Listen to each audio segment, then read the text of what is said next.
Chapter 81. Meeting the Parents. After Su Lian and Su Qing fled the ward in a sorry state, the room returned to calm.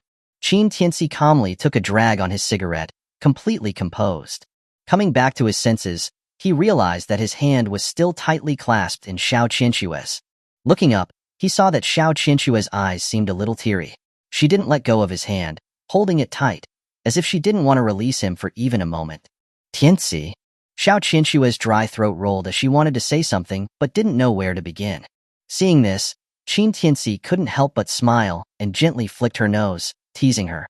My dignified President Xiao, you're meeting the parents later. It won't do to have a tear-stained face. Xiao Qinshuo was both amused and annoyed by his sudden action. Looking at his playful smile, she couldn't help but well up with tears. Why are you like this? I'm just worried about you. Qin Tianci shrugged, a nonchalant attitude in his smile. It's all in the past, nothing to worry about. The more he acted so carefree, the more Xiao Qinshuo felt a sharp pain in her heart. She took a deep breath and looked intently into his eyes. Tianci, from now on, I will never let anyone look down on you. I will do everything in my power to make you a son-in-law of the Xiao family that everyone admires. Qin Tianci was taken aback. Looking at Xiao Qinshue's serious expression, even he couldn't help but feel touched. He had once struggled at the lowest level of society. He was framed by a woman and imprisoned with no means to fight back. Yet now, at his lowest point, or rather, what others perceived as his lowest point, he had met a woman like Xiao Qinshuo who would defy anything for him. Sometimes, fate was indeed fair. He then chuckled softly, saying, No need. What do you mean, no need? Xiao Qinshuo was stunned, looking at him, confused. Because I am already the king above all. 2 hours later, Qin Tianci and Xiao Qinshuo appeared at the entrance of the hotel where the meal was booked. As soon as they got out of the car, they attracted the attention of everyone in the hotel lobby. Xiao Qinshuo was wearing a slightly formal but not flashy purple dress, paired with silver-white high heels, accentuating her elegant and dignified demeanor. Combined with her exquisite makeup and breathtaking beauty, she instantly became the center of attention. However, after looking at such a stunning beauty like Xiao Qinshuo, the final gaze settled on Qin Tianci. After all, a man who could have such a companion was no ordinary person. Xiao Qinshuo seemed used to such stares, casually hooking her arm through Qin Tianci's and occasionally leaning her head on his shoulder, appearing particularly affectionate. On the way, Xiao Qinshuo whispered on Qin Tianci's shoulder, Hubby, today it's not just my parents coming, there's also a relative. Don't go bragging about being the king above all. You'll be laughed at. Qin Tianci was slightly taken aback. A relative? Isn't it just my mom and your parents? Is there anyone else? Yes. Xiao Qinshuo explained with a hint of apology. My aunt from the capital is back. My mom thought that since we are all family, and she took care of me when I was little, she would also join us today for our engagement. Aunt? Qin Tianci was surprised. Then a playful expression came across his face. When an aunt comes, she should go to a store. What's she doing at a hotel? Can't do anything? Xiao Qinshuo didn't understand his meaning at first, but after realizing what he meant, her face flushed with embarrassment. She scolded him. You pervert. That joke is not funny at all. Qin Tianci chuckled. It's all right. Since we are all family, we will meet sooner or later. Might as well meet today. Hearing this, Xiao Qinshuo's blush subsided, but a look of worry soon returned. My aunt. She has always been very particular. Her words might be a bit harsh. Remind Aunt Lan not to mind it. Qin Tianci waved his hand, not at all bothered. Don't worry, can she be more harsh than me? Xiao Qinshuo. I'm being serious here.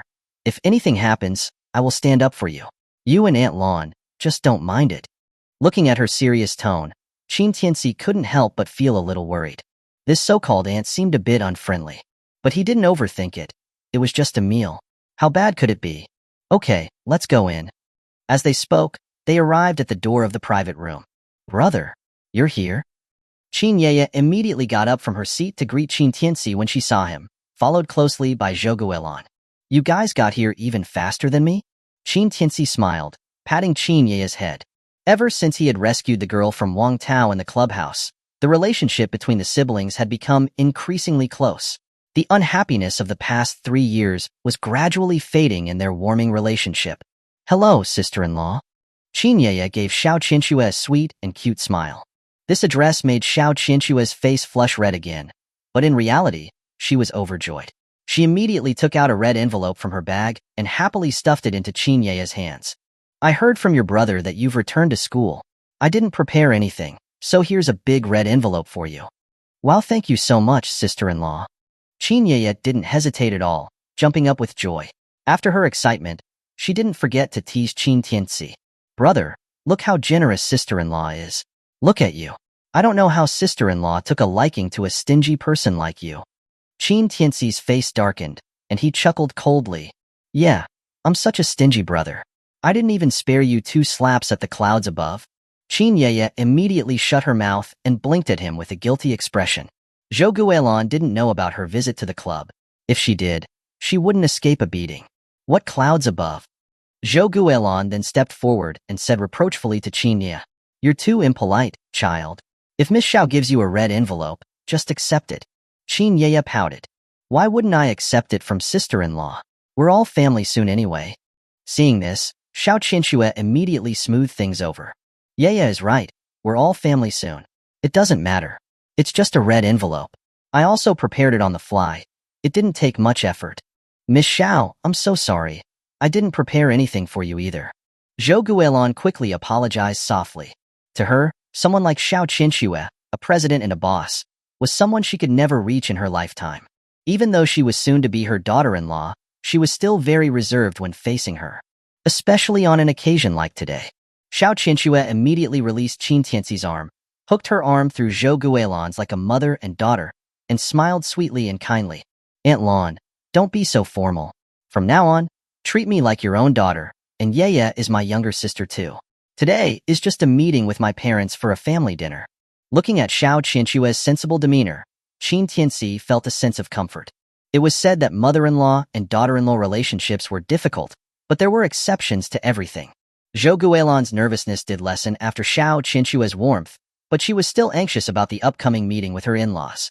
After all, the Xiao family was a wealthy family, and she was still the poor woman she used to be. She feared that her performance today would affect Qin Tianci's future impression within the Xiao family. It was then that the door slowly opened, followed by Xiao Liang, Xiao Zhinshan, and Xue Qin walking in, with a strange middle-aged couple and a handsome young man behind them. As soon as Xue Qin saw Zhou Guilin, she immediately opened her arms enthusiastically, went forward, and hugged her, exclaiming warmly, This must be my dear mother-in-law, right? It's true what they say about seeing is believing.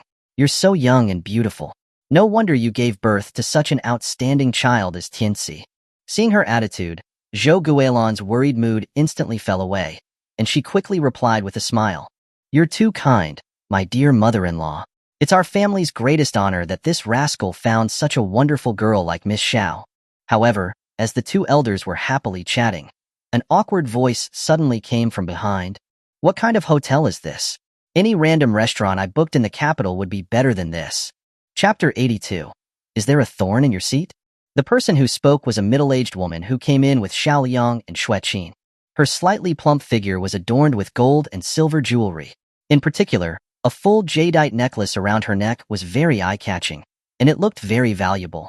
The middle-aged man next to her was also wearing a valuable Vacheron Constantine watch and had a big belly, exuding wealth.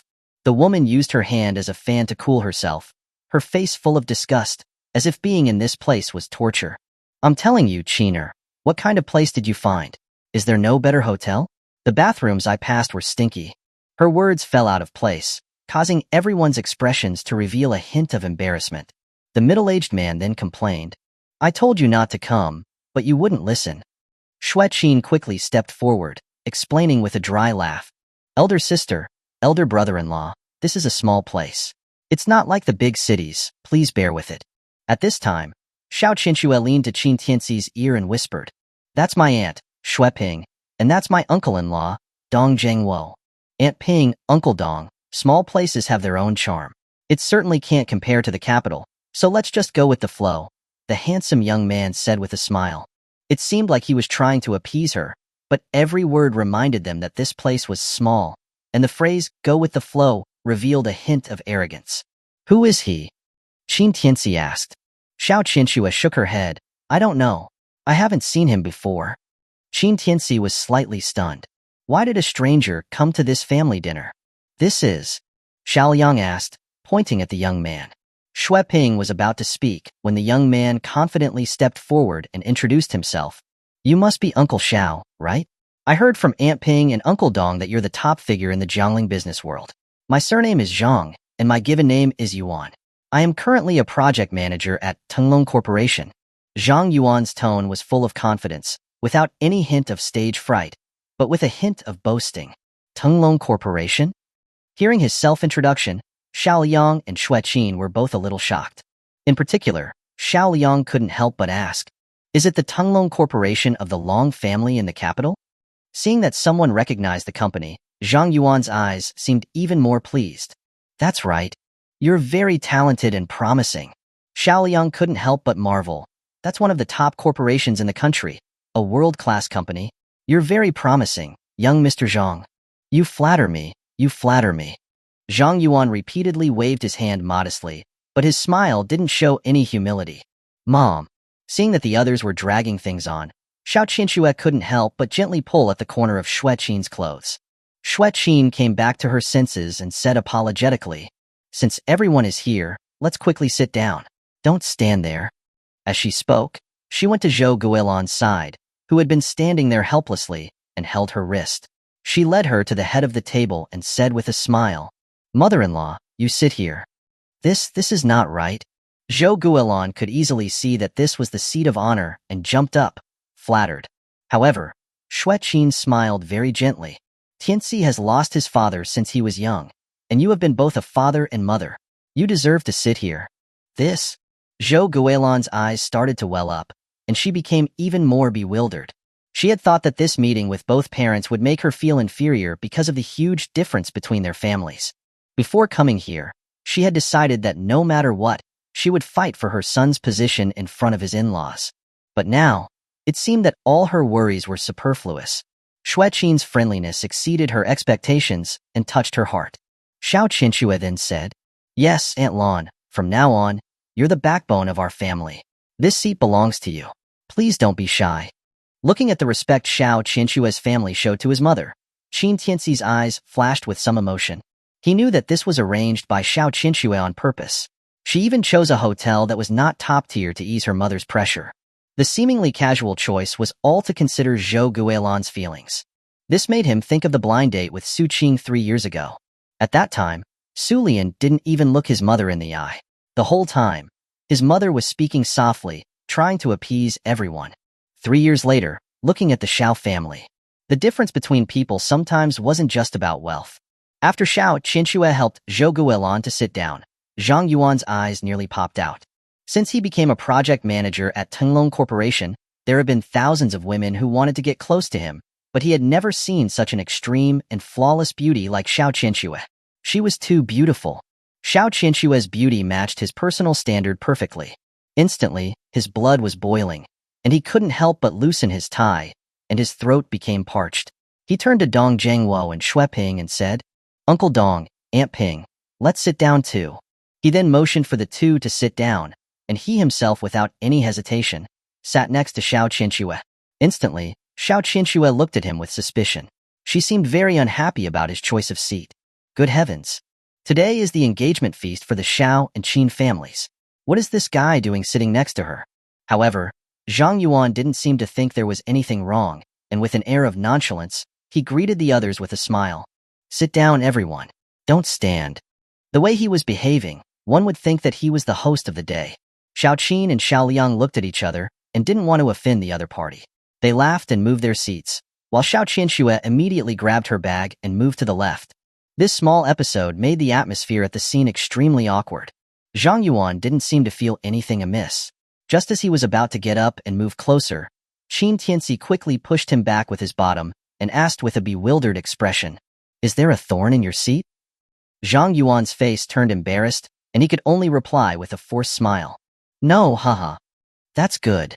Qin Tianci smiled and ignored his ugly expression. He sat down next to Xiao Qianxue. Xiao Qianxue immediately leaned her head on Qin Tianci's shoulder, a sweet smile blooming on her face. Seeing that everyone was seated, Xiao Zhunshan laughed heartily. Today is a joyous day. It's my granddaughter Xue's engagement. Xiaoliang, Xiaoqin, Lan is now officially one of our family members. You two must treat her well, understand? Of course. Xueqin replied softly, Dad, don't worry. From now on, Lan and I will be like sisters. If anyone dares to bully her, I will be the first to disagree. Although Xiaoliang did not usually smile on this occasion, he broke his usual stoic demeanor and laughed. Dad, you can rest easy. From now on, family matters will be left to these two women. They will be handled perfectly. You don't have to worry. Zhou Guolan was very touched by the friendliness of the Xiao family. She quickly followed with a guarantee. Father Xiao, don't worry. Although my Tianci has many bad habits, I promise that this boy will treat Shuer well. If he dares to bully Shuer, I'll break his legs. Haha. Xiao Zhenshan laughed very happily, in a great mood. Good. Lan, you're being modest. I think highly of Tianci. He will definitely be very successful in the future. After speaking, the waiter began to serve the dishes. Come on. Xiao Zhenshan took the lead to raise his glass. Let's celebrate the fact that we've become family today and will help each other in the future. Wait. However, at this moment, Xue Ping, who had not spoken all this time, suddenly interrupted everyone. Everyone looked at her with confusion, while Xue Ping sat on her seat with a proud expression. She didn't even bother to stand up and started to grumble. Uncle Xiao, it's not me saying this, but Shuer is my niece. You didn't even ask for my opinion on her engagement. Isn't that a bit disrespectful? Chapter 83. Digging under someone's nose? Xue Ping's sharp words immediately broke the joyful atmosphere. Xiao Qianqua's expression became somewhat unnatural. Before she could speak, Xiao Zhenshan was quick to answer with a smile. Niece Xue Ping, what are you talking about? For Shuer's engagement, didn't Xiao Qin specially invite you back from the capital to attend? Attending what? You've already made up your minds. However, Xue Ping did not seem to intend to give up. She continued to press on. Luckily, my sister asked me to help Shuer find a partner, and I tried my best. You have already met the parents before informing me. Isn't the Xiao family disrespecting people too much? Aunt, we didn't mean that. Xiao Qianqua immediately stepped forward to smooth things over. My engagement with Tianci was also decided very suddenly, so we didn't have time to tell you. What do you mean, very suddenly? Xue Ping didn't listen to reason and slammed her hand on the table. Shuer, when your mom told me about it, your Uncle Dong and I were everywhere in the capital trying to help you find a suitable match. We were going to help you find someone with the right social standing. You said you were going to get engaged without even asking for our opinion. Did you even consider us? At this time, Dong Zhengwo, with a big belly and his head held high, spoke. Your aunt is right. She and I were very worried about your choice of a partner. It wasn't easy to find someone suitable, and we had already arranged a time to meet. You got engaged here without saying anything. How can you put us in such an awkward situation? Listening to their complaints, Xiaoliang couldn't help but glare at Xueqin. Xueqin showed a guilty expression, full of apology. She had indeed told Xue Ping to help her look for a few partners for her daughter in the capital. After all, with her daughter's status and social standing, anyone without a few $1 billion would be very pressured. Moreover, over the years, Xiao Qianqua had never been interested in anyone. If she did, as a mother, her requirements for her son-in-law were not demanding. He just needed to be loyal, of good character, and good to Shuer, and that would be enough. She didn't care about social standing at all. So, when the two sisters were catching up on the phone, she mentioned it casually. She never expected that Xue Ping would take it to heart and cause them such trouble. Xiao Zhenshan had to stand up and smooth things over. Little Ping, Zhengwo, it's true that we didn't handle this properly, but now that Shuer has found her other half, we as elders should offer our blessings, right? Haha, let's eat. That will not do. However, Xue Ping didn't give him any face at all. We tried our best, so there has to be a result. I've already brought him here. Little Zhang is a local in the capital. He's only 30 years old, but his net worth is already over $100 million. Moreover, he's one of the most outstanding managers at Tenglong Corporation. He has a bright future. He's more than worthy of my niece Qianqua. As soon as these words came out, everyone at the table instantly fell silent. Everyone's expression turned ugly. Even an easygoing person like Zhou Guolan couldn't help but feel upset. To introduce other people as potential partners for her future daughter-in-law on such an occasion was extremely insulting and completely disregarded their family. Qin Tianci toyed with the knife and fork in his hand, looking at Xue Ping's aggressive attitude. He understood that this so-called aunt was not here to offer blessings, and a playful smile appeared on his face. Zhang Yuan was also very observant. Seeing that Xue Ping had praised him so much, he immediately stood up and handed a business card to Xiao Qinxue. He said with a smile, "Miss Xiao, here is my business card. I am 30 years old and unmarried. If you want to be closer to your parents after marriage, I can immediately buy a villa in Jiangling. Then, you don't need to work and can just stay at home to give me 2 kids. I'll handle everything else." Everyone stared blankly at him, flirting with Xiao Qinxue in front of everyone. Not only Xiao Zhenshan, but even Xue Qin's expression was dark. Her fiancé and his whole family were here, and he was digging under their noses. It was more than just insulting. It was outright disrespect. As expected, after hearing Zhang Yuan's words, Xiao Qinxue's face turned ashen. She said coldly, "I don't need your business card, and I don't need you to buy any villas. I already have a husband. Please have some self-respect."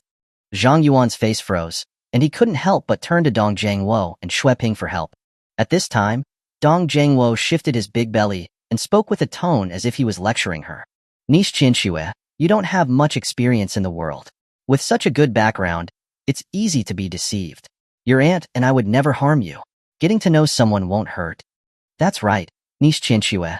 Little Zhang is a very famous project manager in the capital. There's a long queue of women who want to pursue him. Marriage is not a joke. It's important to get to know more people and compare." Xue Ping also fueled the fire from the sidelines. "Who are you saying is deceiving?" At this moment, Qin Yeye, who had been sitting silently on the side, couldn't control her temper any longer. She stood up and started yelling at Xue Ping and the other 2. "From the moment you walked in, you've been trying to pair my sister-in-law with this weirdo. Today is my brother and sister-in-law's engagement banquet. Can you show some respect? Do you have any manners? Who are you calling a weirdo?" Seeing that she was being yelled at, Xue Ping jumped up like a shrew. "You lower-class people will still be lower class. Do you really think that you'll turn into a phoenix by marrying into a wealthy family? Look at how poor you are, and you're talking about us having no manners. How can such a disrespectful child speak to an elder? It seems that your family has no upbringing at all." "You." Qin Yeye was so angered by her mean words that she was on the verge of tears. If the social status difference between their family and the Xiao family wasn't too big, she would have jumped and cursed at that old woman's face. But the truth was, Xue Ping had hit a sore spot, and she had no way to retaliate. Zhou Guilin also looked sad. She held her clothes tightly, not daring to speak up in anger. Seeing that she was rendered speechless, Xue Ping shifted her focus to Qin Tianci, who was calmly eating his food. "And you haven't even greeted us since we came in. Don't you know how to greet people? With your upbringing, you are nowhere near little Zhang. If Qinxue marries you, I don't know how much suffering she would have to go through." Hearing this, Qin Tianci stopped eating, put down his chopsticks, wiped his mouth with a napkin, lit a cigarette, exhaled slowly, and said to Xue Ping with a challenging tone, "Before my wife came, she told me that her aunt is a bit harsh, and I should not mind it. I thought since we were family, I wouldn't see her too often, but now I think I'm wrong, and I'm very wrong." "What do you mean?" Dong Zhangwo also stood up, his eyes wide as he scolded Qin Tianci. "As an elder is teaching you a lesson, you should listen obediently. Do you have a right to talk back?" "An elder?" Qin Tianci took a drag from his cigarette, a sharp light flashing in his eyes. "Elders have to be worthy of respect. You want to be my elders, are you? Qualified?" Chapter 84. From today on, you are not. As Qin Tianci's voice fell, the temperature in the entire private room instantly plummeted to freezing point. Everyone looked at him with surprised expressions. Of course, Xiao Liang and Xiao Zhenshan, having long been accustomed to his arrogant tone, didn't feel any discomfort. Not only did they not stop him, but they also looked like they were enjoying the show. After recovering from their shock, Dong Zhangwo and Xue Ping laughed in anger. "Ha, what a big mouth. We aren't qualified to be your elders? Who do you think you are?" "That's right. You're just a wild kid who came from a poor rural area. Getting to know our niece Qinxue is already a blessing from your ancestors. You still want to join the Xiao family's rich household. What a delusional dream." Hearing their unrestrained mockery, Qin Tianci chuckled. "I'm engaged to Xue. She agrees, Uncle Xiao agrees, Aunt Qin agrees, and Old Man Xiao agrees. Only a dog disagrees. Sigh. This world is truly ridiculous." Hearing this, Xue Ping and Dong Zhangwo were stunned. They exchanged glances, at a loss for the meaning of his words. However, Shui Ping quickly realized what he meant. Her expression immediately became extremely ugly, and she pointed at Qin Tianci's nose and started cursing. You bastard! Who are you calling a dog? Who are you calling a bastard? Seeing that her big brother had already decided to tear down the facade, Qin Yaya couldn't sit still. She immediately jumped up and cursed. You fat-faced hag, who can see your stomach but can't bend over to pick up the keys. If you didn't say that you and Aunt Qin were sisters, I would have suspected that you were picked up by Aunt Qin's family. And you're calling other people bastards. Where did you get your confidence? You. Shui Ping's face turned crimson with rage by her insulting words. Her features became even more ferocious. You are all a group of lowlifes. Lowlifes. Dong Zhengwo also shouted in anger. Shui Qin, Xiaoliang, is this the good son-in-law you found? What kind of people are these? I'm telling you, I will absolutely not allow Ni Shuer to marry into their trashy family. Hearing this, Shui Qin and Xiaoliang's expressions also turned ugly. Xiaoliang was breathing heavily, trying hard to control his anger, almost rolling his eyes into the back of his head. If Shui Qin hadn't been holding him back, he would have issued an expulsion order a long time ago. These two were taking themselves way too seriously. It was his own daughter. She could marry whoever she wanted. These distant relatives had no right to bark here. Seeing that the two sides were getting into such a mess, Xiao Zhenshan's once gentle face also turned grim. He slammed his cane down and scolded coldly. Have you two caused enough trouble? This is such a joyous day. Do you have to make everyone so unhappy? It's not us causing trouble, old man Xiao. Zhang Yuan chimed in inappropriately. Uncle Dong and Aunt Ping are also doing this for Miss Xiao's own good. The Xiao family in Jiangling is a wealthy and influential family. Miss Xiao should find someone who matches her status, right?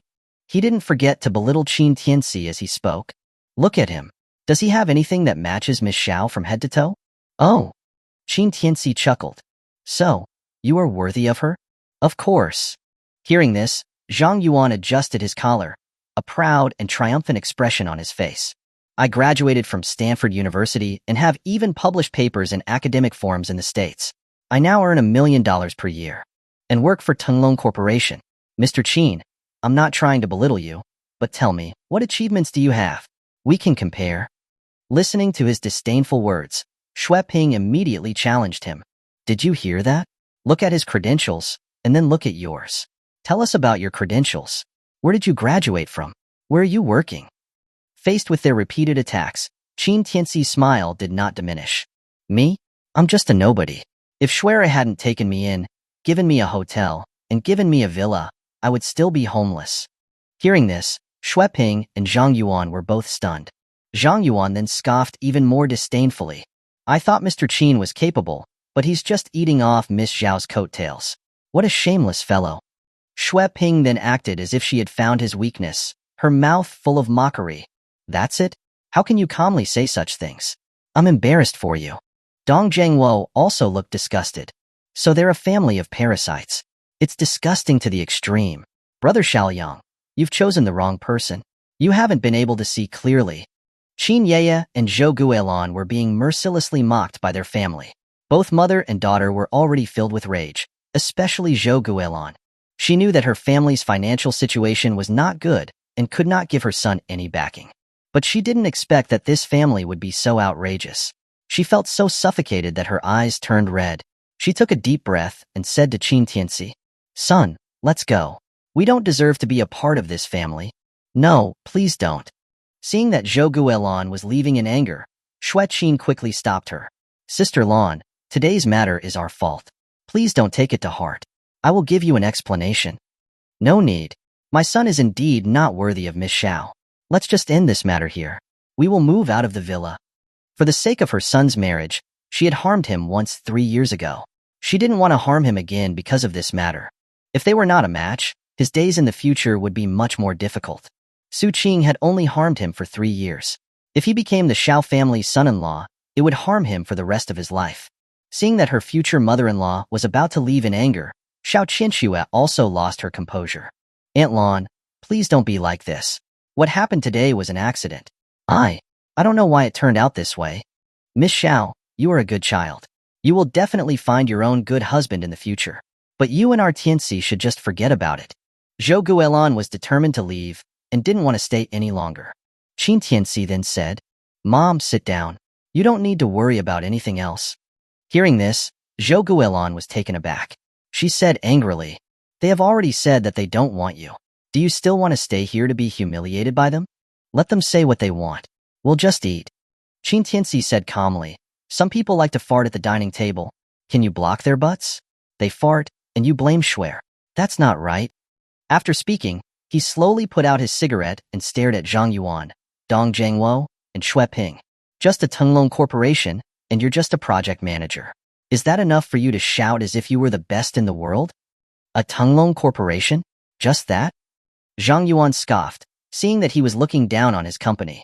"Mr. Qin, do you know how many people dream of working for Tenglong Corporation? Someone like you would be screened out when Tenglong Group is hiring security guards. Do you know how many people I stepped over to get to the position of project manager? How many competitors I eliminated who were 100 times better than you? You. Is that so?" Qin Tianci interrupted him with a smile, his tone devoid of emotion. "From today on, you are not." Chapter 85. Do you recognize him now? After he finished speaking, the scene went quiet. Zhang Yuan was the first to come back to his senses and scoffed. "What did you just say? From today on, I'm no longer a project manager? Ha ha ha." After he said that, he started laughing as if he had heard the funniest joke in the world. Dong Jiangwo and Shui Ping were also amused and laughed with mockery. "Kid, you have a big mouth but no skills. Who do you think you are? The chairman of Tenglong Corporation? Your word is enough for Tenglong Corporation to fire a project manager? Ha ha ha." Qin Tianci did not get angry at their mockery. Tenglong Corporation. He was all too familiar with it. The money he had made in the past 3 years was all controlled by that old bastard and distributed among various banks, corporations, and investment firms across the world. Tenglong Corporation was just an investment set up using his pocket money.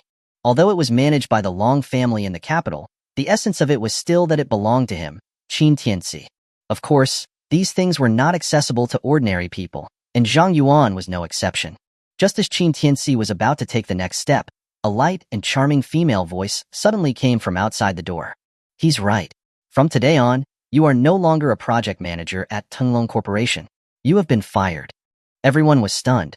Even Qin Tianci was a little surprised. They followed the crowd's gazes to the door. They saw the door of the private room slowly pushed open, and then they saw a woman with red lipstick, black eyeshadow, and a leather jacket walk in. The sound of her high-heeled boots landing on the floor tiles sounded like a beautiful symphony. Her graceful figure and walk, along with her long legs and fishnet stockings, were captivating. Especially that charmingly beautiful face. One glance was enough to bewitch the soul. If Xiao Qianxue was a mature lily, then she was a deadly datura from the deep sea, a beauty with a lethal poison. However, after she appeared, everyone in the private room showed confusion and looked at each other in confusion. Only Xiao Qianxue and Qin Tianci felt a little familiar with her the moment they saw her. "Young lady, who are you?" Xiao Zhenshan walked forward with his cane and asked. The woman put her hands in her pockets, a playful smile on her charming face as she stared straight at Qin Tianci. Ignoring Xiao Zhenshan's question, she walked up to Zhang Yuan and patted his shoulder.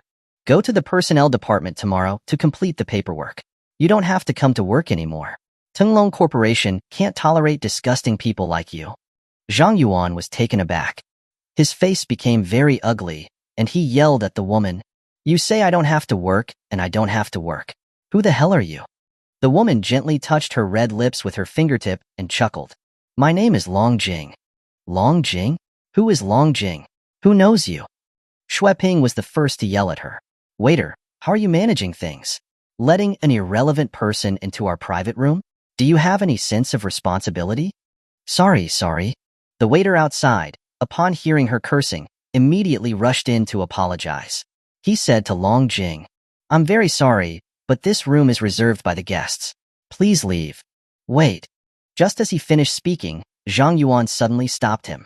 Everyone was stunned and looked at Zhang Yuan. His face had become extremely ugly, and there was a sense of fear in his eyes. He asked the woman hesitantly, You said your name is Long Jing? The daughter of the chairman of Tenglong Corporation, the eldest daughter of the Long family?" Long Jing chuckled.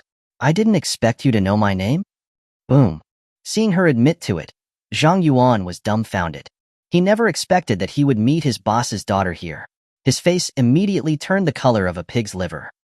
Ping and Dong Jiangwo were also stunned. What did you say? This woman. She's the chairman's daughter at Tunglong Corporation?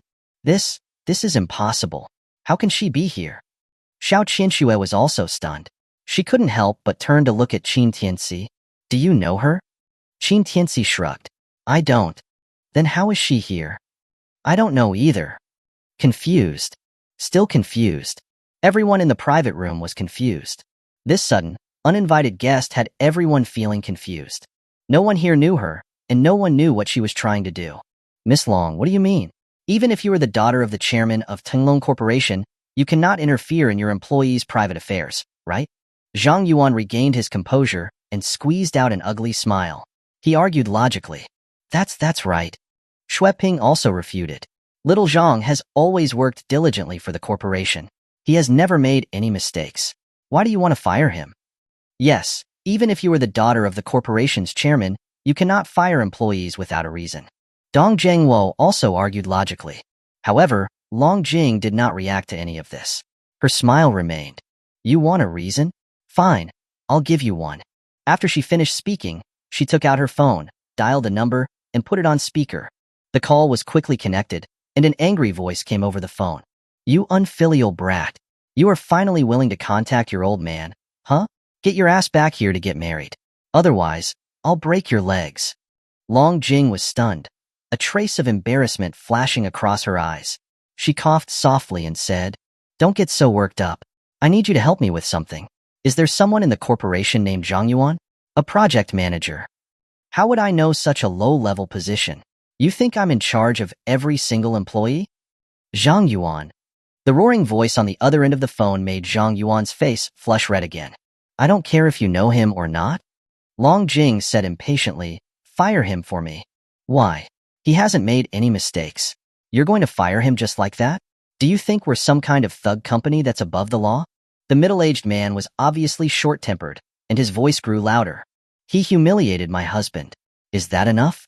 Long Jing's words were shocking, instantly leaving everyone at the scene dumbfounded, especially Xiao Qianxue, whose beautiful eyes widened in disbelief. After hearing those words, the person on the phone was silent for a long time. Then, a tentative and confused voice came over the phone. You found that guy? Don't talk nonsense. Are you firing him or not? Long Jing was getting impatient. Fire him. Just as she finished speaking, the man immediately said, Damn it. How dare he humiliate my future son-in-law? Even if he's on the board of directors, I'll still break his legs. Hey, you, go to the project department downstairs and ask about a person called Zhang Yuan. I want him to leave within 3 days, or the entire department can be shut down. Daughter, look, I've already helped you. When will you bring your son-in-law over to? Snap. Long Jing hung up the phone, not caring if the man finished speaking or not. At this time, Zhang Yuan's face was turning green and white. His mind was already buzzing. Before he could react, he received a notice of termination on his phone, causing him to collapse on the spot. He rushed to Long Jing in a panic and yelled that he was wronged. Miss Long, when did I ever humiliate your fiancé? You absolutely cannot wrong me. Yes, Miss Long, little Zhang is honest and upright. How could he possibly humiliate your fiancé? Ping was also flustered. She had originally brought Zhang Yuan here to get closer to the Xiao family so that she could get her son a job with Tunglong Corporation in the future. If she could make Zhang Yuan a member of the family, it would be easier for her to get things done in the future. But now, Zhang Yuan had been fired because of this mess. They couldn't accept this fact. Miss Long, little Zhang doesn't even know your fiancé. How could he possibly humiliate him? There must be some misunderstanding? Dong Jiangwo immediately tried to analyze the reason, hoping to clear up the misunderstanding. However, just as he finished speaking, Long Jing put her hands in her pockets and walked past them with everyone watching. She walked directly to Qin Tianci. Then, she gracefully turned, lifted her jacket, and sat directly on his lap. She looked at the dumbfounded Zhang Yuan and Ping with a sly expression. He is my fiancé. Do you recognize him now? Chapter 86. Of course, choose not to forgive. Everyone. Qin Tianci? What was happening? Everyone was at a loss because of Long Jing's shocking words and actions. They were all dumbfounded. Seeing this, Long Jing's playful look became even more smug. She even reached out and wrapped her arms around Qin Tianci's neck, speaking in a bewitching voice. Husband, why didn't you tell me you were getting engaged to another woman? Hearing her soul-stirring and charming appearance, Qin Tianci suddenly woke up. He looked at her with interest and asked, "Who are you?" "I am Long Jing, your fiancé." Long Jing playfully stuck out her tongue. She was just enjoying the show. Xiao Qianxue regained her senses. She rushed forward, pulled at Qin Tianci, and glared at her coldly. Where did this slut come from? Let go of my husband. Xiao Qianxue felt that it was enough. This was supposed to be a nice meeting with parents and an engagement banquet. Not only did someone try to steal her man, but someone else now came to rob her wedding. She had never encountered such a speechless thing in her life. Slut. Hearing her address her like this, Long Jing hugged Qin Tianci's neck even tighter, as if a child protecting their candy. She stuck out her pink tongue at Xiao Qianxue. I'm just being a slut. I'm just being a slut. If I'm not a slut, how can my husband be happy? Naya, Naya, Naya. As she said this, she didn't forget to open her coat, revealing her sexy fishnet stockings and leaning even closer to Qin Tianci's leg. Xiao Qianxue? Good heavens, she's proud of it? Everyone else was also dumbfounded by Long Jing's attitude. What kind of crazy talk was that? Miss Long, you said he is your fiancé? Zhang Yuan came back to his senses, staring at Long Jing in disbelief, his eyes wide. Yeah, you have a problem with that? Long Jing glanced at him with a blank expression. But he was engaged to Miss Xiao today. How could he be your fiancé? Zhang Yuan looked like he had made a new discovery.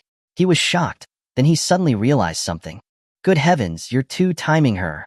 Miss Long, he's two-timing you. Long Jing frowned. You're very noisy.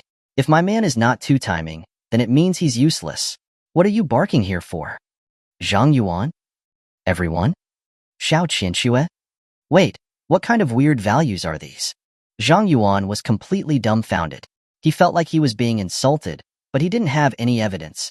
Even Qin Tianci took a few more glances at the woman in his arms. He couldn't help but admire her. Wow, this woman has a big picture in mind. Right, husband? Long Jing seemed to have noticed his gaze and asked him with a sweet smile. Xue Ping came back to her senses and yelled at Xiao Liang. Did you see that? Did you see that? This scoundrel. The woman he's hooking up with even dares to cause trouble on this day. This auntie, let the young people handle their own affairs. Miss Xiao doesn't have any objections. What are you doing here? Long Jing looked at her with disdain and then pointed at Zhang Yuan. He's already been fired by my dad. If you want your son to join Tenglong Corporation, instead of trying to please him, you should apologize to my husband. My word is much more effective than his. How do you know? Seeing that she had revealed her purpose, Xue Ping and Dong Zhengwo were immediately stunned. Xiao Liang and the others were not fools. Seeing this situation, they immediately understood the couple's intentions, and their expressions immediately became grim. They were supposed to be sisters, but they used such an important day to satisfy their own selfish desires. They didn't even hesitate to ruin their niece's engagement banquet. They were simply insane. Hee, Xue Ping, you have a great plan? Even Xiao Zhenshan couldn't contain his anger and couldn't help but sneer. It's not like that, old man, you misunderstood. Misunderstood? Long Jing interrupted again. So you don't want your son to join Tenglong Corporation? Xue Ping was speechless. Her expression immediately became very ugly. Dong Zhengwo, having his intention discovered, was also embarrassed, standing awkwardly in place. Aunt, you keep saying you're our elders. Is this how you elders act? Xiao Qianxue also temporarily set aside Long Jing's identity and stood with her. However, she was really angry. This was supposed to be a nice engagement banquet, but it had been ruined by these two. Otherwise, Long Jing wouldn't have caught this opportunity. Xiao Qianxue was furious and remembered all her resentment toward the two. However, Xue Ping and Dong Zhengwo were not thinking about anything else at the moment. Since they couldn't rely on Zhang Yuan anymore, they could only grasp the opportunity presented by Long Jing to get their son into Tenglong Corporation. Xue Ping squeezed out an ugly smile and went to Qin Tianci, laughing dryly. That, Mr. Qin, we were just joking with you earlier. We have always thought highly of your marriage with Xue. You and Xue are a match made in heaven. That's right, Mr. Qin. Before coming here, my wife kept talking about how Xue marrying you is the most suitable thing. Dong Zhengwo also chimed in from the side. Seeing their shamelessness, Qin Tianci immediately laughed. Is that so? You weren't saying that just now. Of course, She didn't know that he was acquainted with the daughter of Tunglong Corporation back then. Of course, they could only think these things in their hearts. Mr. Qin. At this time, Zhang Yuan rushed forward and knelt in front of Qin Tianci, saying in a panic, "It's my fault for not recognizing a great man like you and offending you. I was just blinded by greed. I never wanted to steal Miss Xiao. It's all them. Yes, it's all them. They said that there was a very beautiful niece who wasn't married yet, and they wanted to set us up together." He shifted the blame to Xueping and Dong Zhangwo again. Before they came, they said that as long as Miss Xiao wasn't married yet, they could definitely set us up together. It doesn't matter if she has a boyfriend or not. They also said that with my qualifications, even if the Xiao family is the leading family in Jiangling, they would still beg to have me. If that doesn't work, they would help me drug her and force her. I really don't know anything. You're farting. Seeing that he was revealing her secrets, Xueping yelled in anger. You're slandering me. How could I do such a thing to my own niece? What do you mean slander? We still have our chat records on WeChat. I have evidence. Mr. Qin, please, don't let Miss Long fire me. I really rely on this job to support my family. Zhang Yuan insisted that she was lying and was about to pull out the evidence. Xueping and Dong Zhangwo completely panicked and immediately began to fight each other. Looking at them, all everyone could feel was disgust. The Xiao family, in particular, had a completely gloomy expression. Xueqin was so angry that she was pale and trembling. She couldn't help but step forward and slap Xueping in the face. Her eyes were red as she screamed in rage. You're my own sister. How could you scheme against Xuer? You're not even human. Seeing that her intentions had been completely exposed, Xueping lost her former arrogance and hurriedly knelt in front of her, begging for forgiveness. Qin, I really wanted to get my son into Tunglong Group. We've tried everything we could. We could only put all our hopes on Zhang Yuan. Please don't blame me, Wu. As she said this, she cried as if she was the victim. Get out of here. Xueqin pushed away her hands and cried. I don't have a sister like you. From now on, we are done. We are cut off. Don't ever come back. Seeing that she was not willing to forgive her, Xueping gave up. She then moved to Qin Tianci. Mr. Qin, I was wrong. I was really wrong. Please ask Miss Long not to take it to heart. I'm sorry. I'm really sorry. Mr. Qin, I am the victim. It's really not my fault. Zhang Yuan also immediately begged for his forgiveness. The three who had been arrogant just moments ago had changed their identities because of Long Jing's appearance. They were all kneeling on the ground, begging for Qin Tianci's forgiveness. However, there was no change in Qin Tianci's expression. He even leisurely took out a cigarette and put it in his mouth. Seeing this, Long Jing immediately took out a lighter and lit it for him, her eyes filled with devotion. The private room immediately became silent. Everyone's eyes were focused on Qin Tianci. He gently exhaled a cloud of smoke and smiled as he asked Long Jing. They apologized. So now, are you planning on forgiving them? Long Jing didn't seem to expect Qin Tianci to pass the question to her. She was stunned for a moment, then she playfully pointed her red lips with her fingers, smiling flirtatiously. Of course, I choose not to forgive. Chapter 87. Am I getting another sister-in-law? You lied to me. Upon hearing the words, I won't forgive you, from Long Jing, Xueping's face, which had just been earnest, instantly twisted into a grotesque expression. She lost her composure, pointing at Long Jing and yelling, Didn't you say that if I apologized to him, you'd get my son into Tunglong Group? You fox spirit, you slut? Long Jing, facing the barrage of insults, showed no sign of anger. Instead, she smiled. I did say that if you apologize to my husband, I'd consider it. But now I've considered it thoroughly, and I still don't want my husband to be wronged. So, you'll just have to be the ones who are wronged. You. Xueping thought she was already quite shameless, but she never expected this woman in front of her to be even more so. Her fleshy face trembled violently with rage. Zhang Yuan, on the other hand, sat slumped on the floor, his face ashen and tears welling in his eyes. He felt utterly hopeless. You? Long Jing suddenly switched her demeanor. The alluring charm vanished, replaced by an icy coldness. If I had arrived just a few minutes earlier and seen you humiliating my man, do you think I wouldn't have peeled that pigskin of a face off, slice by slice? Now, get out of here. With a furious yell, the temperature in the entire private room seemed to plummet to freezing. Xueping, Dong Zhangwo, and Zhang Yuan, were immediately drenched in cold sweat. They couldn't withstand the pressure from her any longer and scrambled out of the room. Long Jing's seductive charm returned as she turned her gaze towards Qin Tianci, meeting his eyes with affection. "Honey, was my performance just now okay?" The room fell silent again, so quiet that a pin drop could be heard. The annoying relatives were gone, making Long Jing the center of attention.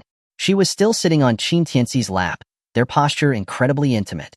Especially with so many elders present, everyone's expressions turned quite peculiar. "Get off me." Xiao Qianxue snapped back to reality, pulling Long Jing off Qin Tianci's lap.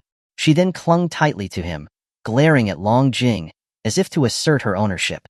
"He's my husband. Please watch your manners." "Why so serious?" Long Jing showed no sign of anger, but rather teased with a smile. "Whether he's your husband or my husband, he'll be our husband in the future, isn't he?" Xiao Qianxue was taken aback. That logic actually sounded reasonable, but when she came to her senses, she became furious. "That's not the same. He can only be my husband. Don't even think about it." "Is that so?" Long Jing gave a charming smile, a hint of mystery in her expression. "Maybe not." "Enough." Just then, Xiaoliang couldn't hold back any longer and spoke angrily. He walked up to them, his face grim. "Miss Long, I appreciate you stepping in to help us out, but today is my daughter's engagement banquet with Tianci. I ask you to please behave." Xiao Zhenshan walked up as well, clearing his throat gently. Miss Long, I understand that young talents like Tianci are naturally popular. However, there's always a first come, first served rule, isn't there?" Long Jing, sensing the hostility from the family, started acting coquettish towards Qin Tianci, pleading, "Honey, are you just going to watch them bully me like this?" Qin Tianci had a faint smile on his face, not saying a word. Her tone was shy and sweet, and to a normal person it would sound innocent, but Qin Tianci could sense the chill emanating from her. Ever since Long Jing had walked in, Qin Tianci had been observing her. She seemed to be a promiscuous woman on the surface, but Qin Tianci could see through her pretense instantly.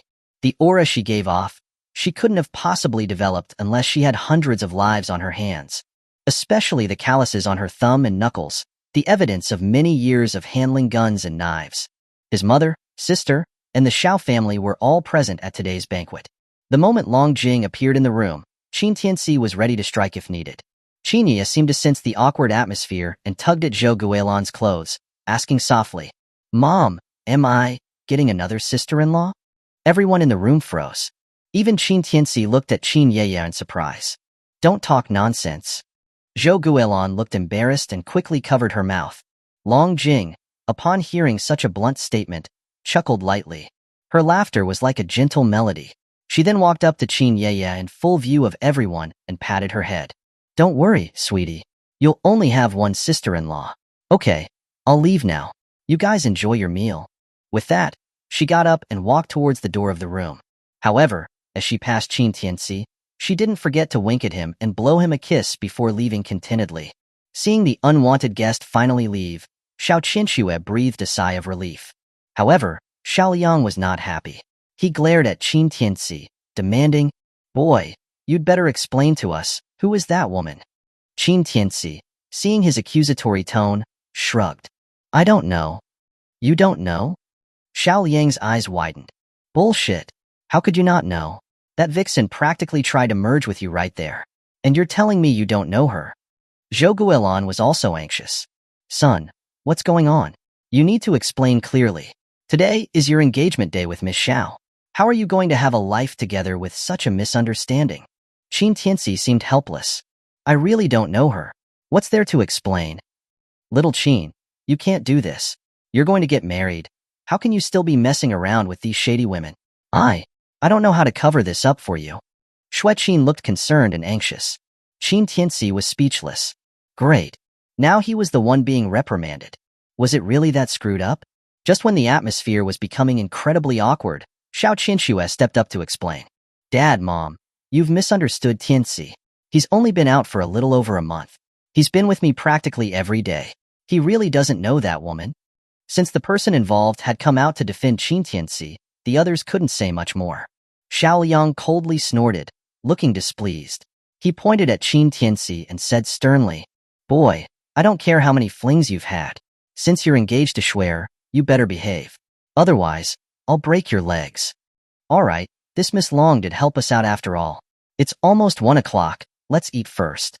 Xueqin stepped in to smooth things over. Xiao Zhenshan remained silent, his old eyes showing a helpless, wry smile, as if he wasn't surprised at any of this. With the annoying people gone, the meal proceeded smoothly. Everyone seemed to be tacitly avoiding the topic of what had just happened. Zhou Guolan looked embarrassed, but fortunately, Xueqin and Xiao Qinxue were constantly helping her. Qin Tianci's and Xiao Qinxue's marriage plans were finalized quickly by their parents. However, Xiao Liang's gaze towards Qin Tianci still held a sense of having his precious flower taken by a pig. Especially after seeing the way Long Jing had acted toward Qin Tianci, his face was sullen throughout the meal. But fortunately, he didn't say much and gave Zhou Guolan the respect she deserved. Thus, the meal was a relatively pleasant one. During the meal, Xiao Qinxue, to save face for Qin Tianci, avoided mentioning Long Jing. But her vinegar pot had already been overturned. How could she let it go so easily? After the meal, Xiao Qinxue made an excuse and took Qin Tianci home first. Back at the villa, she pushed Qin Tianci onto the sofa and straddled him, her beautiful eyes staring intensely at him. Tell me, who exactly is that woman with the surname Long? Qin Tianci looked helpless. Just as he was about to speak, he heard a familiar voice from upstairs. Miss Xiao, are you asking about me? Chapter 88. As an assassin, I have 4 rules of no kill. Hearing the sudden voice from upstairs, Xiao Qinxue was startled. She looked up and asked in surprise, Who? Who's in my house? However, when they looked up, they saw a woman in a bathrobe standing on the staircase. Her hair was damp and draped over her shoulders, and she was holding a glass of red wine, sipping it gracefully, her brows exuding a subtle charm that was seductive and captivating. Xiao Qinxue was stunned when she clearly saw her face. Wasn't this Long Jing, the woman she had just met at the hotel? Why are you in my house? Xiao Qinxue stood up, her brow furrowed and her tone was incredibly hostile. Long Jing, however, indifferently swirled the red wine in her glass. The light shone through, illuminating her face and making her look incredibly attractive. I'm here to find my husband, of course. Did you think I was looking for you? I'm not interested in women. I don't care what you're here for. Get down here right now. Xiao Qinxue's face was turning pale with anger. This damn woman was not only wearing her bathrobe and drinking her wine, but she was now trying to seduce her man. She was clearly not taking her seriously at all. As the apple of the Xiao family's eye, she had never suffered such an injustice. Okay, I'll come down then. Long Jing swirled her wineglass, a hint of a smile curling at the corners of her lips. But as soon as she finished speaking, Xiao Qinxue suddenly smelled an alluring perfume. She blinked again, and somehow, Long Jing was already in front of her, holding a pink dagger to her throat. Xiao Qinxue's pupils instantly contracted, her heart pounding with alarm. Honey, why are you being like this to me? Before Xiao Qinxue could react, she heard Long Jing's sweet and tender voice. When she regained her senses, she realized that at the same time Long Jing had held the dagger to her throat, Qin Tianci had also acted, placing his own dagger to Long Jing's neck. And these 2 pink daggers were clearly a pair. They were the same ones the female assassin had used that night. Qin Tianci had seized one from her then, and now, by an uncanny coincidence, they were both in the same place. This surprising coincidence had Xiao Qinxue staring intently at Long Jing. It struck her that if she were to hypothetically put a mask on her face, it would be a perfect match. You're the female assassin from the other night? Put the knife down. Qin Tianci, smoking a cigarette, spoke calmly with a blank expression. If you want to test your speed against mine, go ahead. But I can guarantee you won't be able to make a move. Long Jing hadn't expected that Qin Tianci would have seen through her surprise attack so easily. She felt a rising sense of shock. As the top assassin in Blood Shadow, she had never met anyone who could so thoroughly suppress her. Qin Tianci was the first. He was indeed a man she was interested in. At that moment, she felt a sense of appreciation for her old-fashioned father's judgment of people. Actually, since Long Jing left, Qin Tianci had basically figured out her identity, and seeing the iconic pink dagger had confirmed his suspicions. He was absolutely certain that this woman before him was the same female assassin who had attacked them the other night. It surprised him that she was such a wealthy heiress of Tenglong Group, yet she preferred to get her hands dirty. That was intriguing. Long Jing could feel the cold blade on her neck, and she couldn't help but swallow. She was sure that if she were to hurt Xiao Qinxue even a little bit, the dagger at her throat would slice through it without hesitation. Her fiancé was definitely not as simple as the information about him suggested. She chuckled softly and slowly removed the dagger from Xiao Qinshue's fair throat. Xiao Qinshu looked like a frightened rabbit and immediately hid behind Qin Tianci. Qin Tianci did not lower his dagger. He simply stared at Long Jing with a cold expression.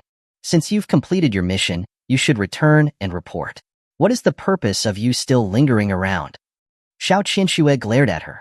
Don't talk to her. Let's call the police. Qin Tianci shook his head. The police won't be able to deal with her. In fact, those cops might end up dead because of her. You're mistaken. Long Jing smiled and spread her hands. Although I'm an assassin, I have 4 rules of no kill. Qin Tianci looked at her with interest. Oh?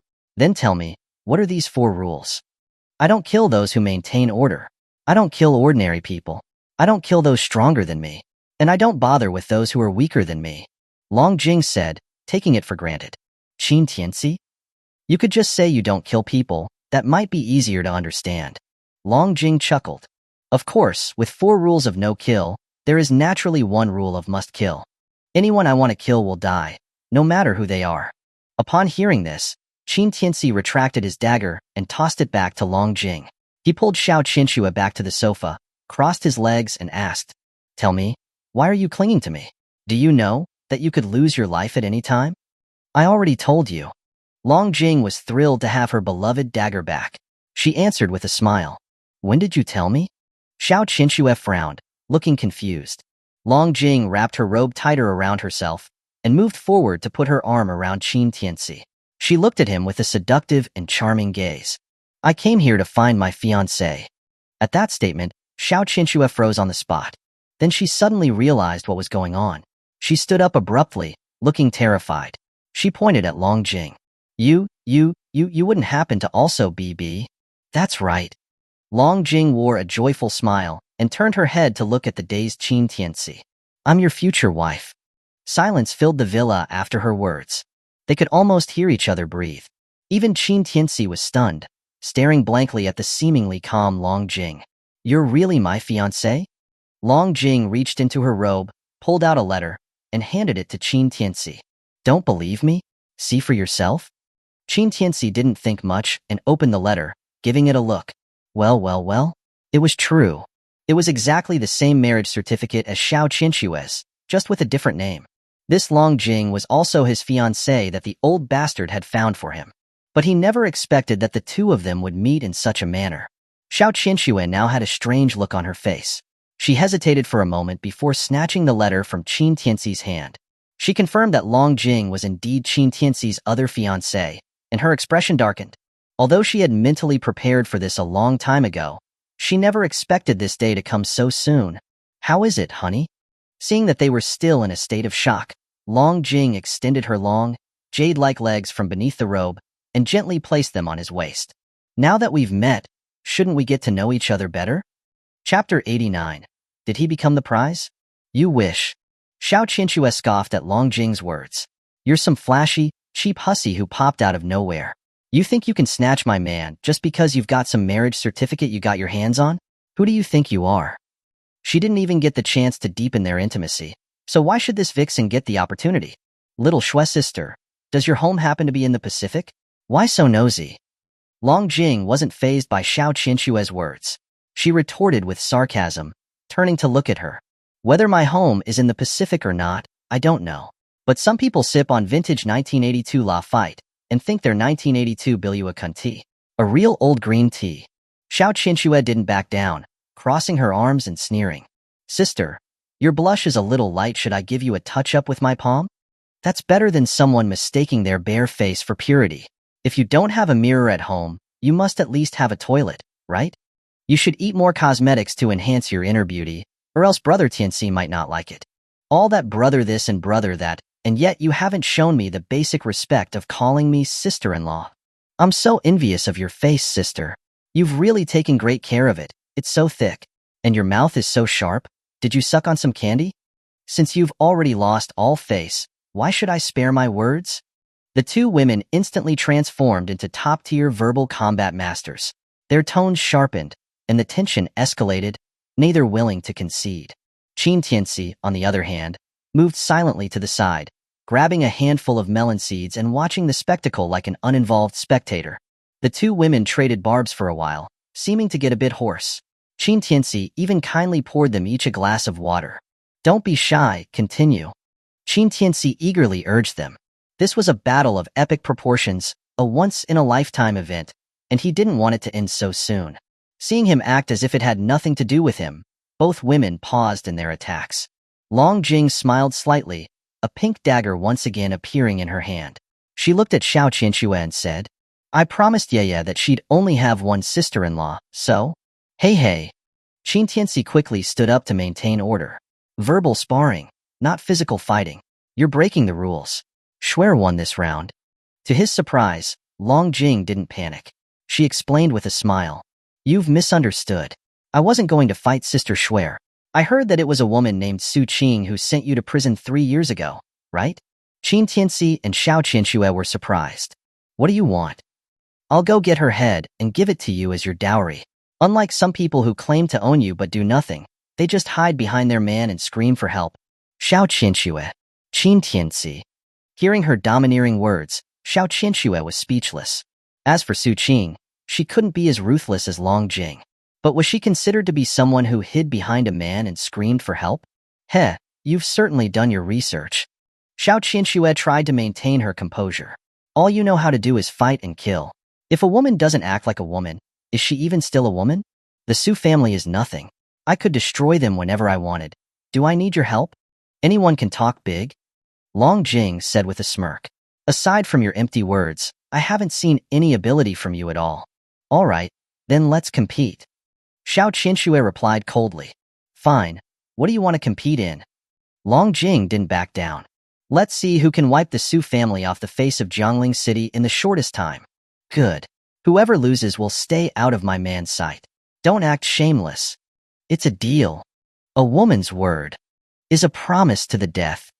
Watching the two of them begin to bicker once more, Qin Tianci didn't know whether to laugh or cry. Poor Su family, they'd become the target of these two women. From today onwards, even their ancestral graves might be dug up and desecrated. Qin Tianci silently mourned for the Su family for 3 seconds. Just as Qin Tianci was about to say something, both women cut him off simultaneously. Shut up, Xiao Qianxue said with a cold face. The Su family has nothing to do with you anymore, starting from today. That's right. Long Jing also said, this is between her and me. You just be quiet and watch on the sidelines. Qin Tianci? After all that commotion, it seems he was the clown in the show. He was too lazy to bother with their nonsense any longer. He had finished his melon seeds and the show was over. It was time for the audience to leave. He got up and said with a smile, all right, you guys can keep chatting. I'm going home. No. To his surprise, the two women spoke in unison again. Then, Xiao Qianxue rushed over to grab his left arm. You need to stay here these days as a judge. You have to supervise her so that she doesn't cheat. Long Jing stepped forward and grabbed his right arm. Why should he stay at your place? Can't I afford a place in Jiangling? Too bad, you don't have one now. Xiao Qianxue had a smug look on her face. Long Jing was speechless. Then she glared at her and said through gritted teeth, Fine, I'll stay here too. Why should you stay here? This is my house. You're the one who said I didn't have a house. If you kick me out, aren't you worried I'll go wipe out the Su family right now? Long Jing shrugged, with an expression that said, What can you do about it? You. Xiao Qianxue's face stiffened. Then she took a few deep breaths. Fine, stay. Don't say that I'm being stingy. You don't have to pay any rent. Sorry, I'll pay every cent I owe. This assassin has enough money. Qin Tianci had a headache looking at the two women who were like oil and water. If he was trapped between them every day, he would surely be annoyed to death. It wasn't like they were on the bed. If they were, then he wouldn't be afraid of anything. And these were just 2. There were still 5 more later. Thinking of that, Qin Tianci suddenly felt like this blissful harem might not be so easy to enjoy after all. In the end, he couldn't win against these 2 stubborn women. Xiao Qianxue forcefully assigned him a room, saying that he wasn't allowed to leave until everything was resolved. Qin Tianci was dumbfounded. How did it feel like 2 mountain bandits were fighting over a woman to be their mistress, and so they decided on a deadly battle between their 2 mountains? Had he become the prize? But then he thought again. Since he was already there, it was fine. He had no intention of letting the Su family off the hook so easily. With Xiao Qinxue and Long Jing both taking action, Su Lion and Su Qing would certainly have a hard time. A few days later, the Su family. F***********. Refund my money. Su Lian was holding his phone, screaming furiously. His red eyes suggested that he hadn't slept for days. Sorry, dear. The mission is complete. No refunds. A sweet voice came from the other end of the phone. Bullshit. Did you guys complete the mission? If you did, then was I seeing a ghost yesterday? That bastard Qin Tianci is still alive and standing in front of me, mocking me. Su Lian was livid and roared into the phone. I'm sorry, dear. The target, Qin Tianci's dog, has been confirmed dead. It seems that's not what you said, dear. Xiao Shue's voice was still as chipper, with a professional fake smile. I'm not talking about his dog. I'm talking about him, about Qin Tianci's damn life. Did your elementary school teacher teach you P instead of Chinese? Su Lian was furious and shouted incessantly. Dear, do you want to see what you're saying? Didn't you want his dog's life? His dog is dead, isn't it? I'm I'm done. Su Lian cursed madly. I spent 10 million to kill a dog. Are you sick or am I sick? I suggest you go see a psychiatrist, dear. I'm done. At hashtag. Su Lian completely collapsed, cursing madly into the phone. Dear, please watch your attitude, otherwise, if the mental state of our customer service staff is unstable, we may place an order at any time. Su Lian. He had finished cursing, and he felt good, but he was also scared. He was afraid of offending the mysterious Blood Shadow. This was one of the top killer organizations in the world. Damn it, I'm unlucky. Can I place another order? No, dear. We are not taking any more of your orders at the moment. Why? Su Lian was stunned and confused. Just as he said that, he suddenly saw his butler rush in anxiously. It's terrible, master. We just received news that all of the company's businesses were shut down at the same time, and all of our assets have been frozen. What? Su Lian couldn't be bothered to hang up the phone and stared at the butler with wide eyes. These are all legal. Why would they freeze them? Who's behind all of this? Have you found out? Although Su family's illegal businesses were cut off before, and all the money in their company accounts were withdrawn by the banks, and all of their business partners had turned against them, at least Su family still had some legal businesses in operation. As long as they could find partners in other places and get through this, Su family still had a glimmer of hope to recover. But now, even the legal businesses were frozen. This was trying to drive them to their deaths. It's the Xiao family. The Xiao family is using large amounts of money to target us. The butler said with a trembling voice. It's the Xiao family again? Su Qing, hearing the name Xiao family, her face, which was still holding her doll, became twisted with malice. I'm going to kill that bitch. I'm going to kill her. And Qin Tianci, I want them both to die. Su Lian took a deep breath, his eyes filled with ancient hatred.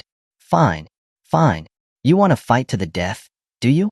Fine, I'll die with you. Die together? You don't have the opportunity. Su Lian had just pulled out an old phone and flipped through a long-saved phone number when he suddenly heard a charming and seductive voice from the door.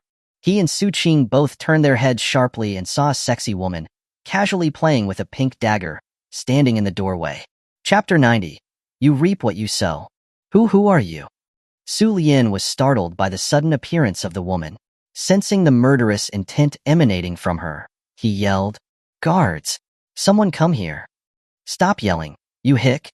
Long Jing was twirling the dagger in her hand, and said as she walked in with a soft smile, Those bodyguards you arranged in the courtyard have already gone to see their great-grandmothers. Oh, how is that possible? Su Lian's eyes widened. Because Su family had been targeted by various forces, ordinary bodyguards weren't enough to ensure their safety. He had gone to the black market to hire a group of outlaws, and even equipped each of them with a gun. He never imagined that this group of people would all be dead without even getting the chance to raise an alarm.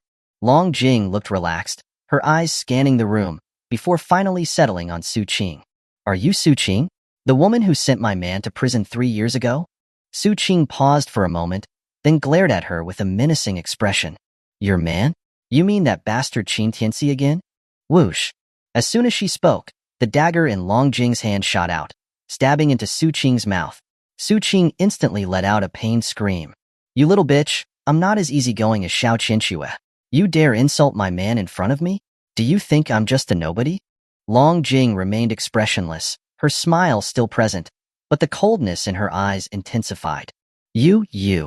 Su Lian was pale with shock, watching as his daughter's upper and lower lips were pierced together with the dagger.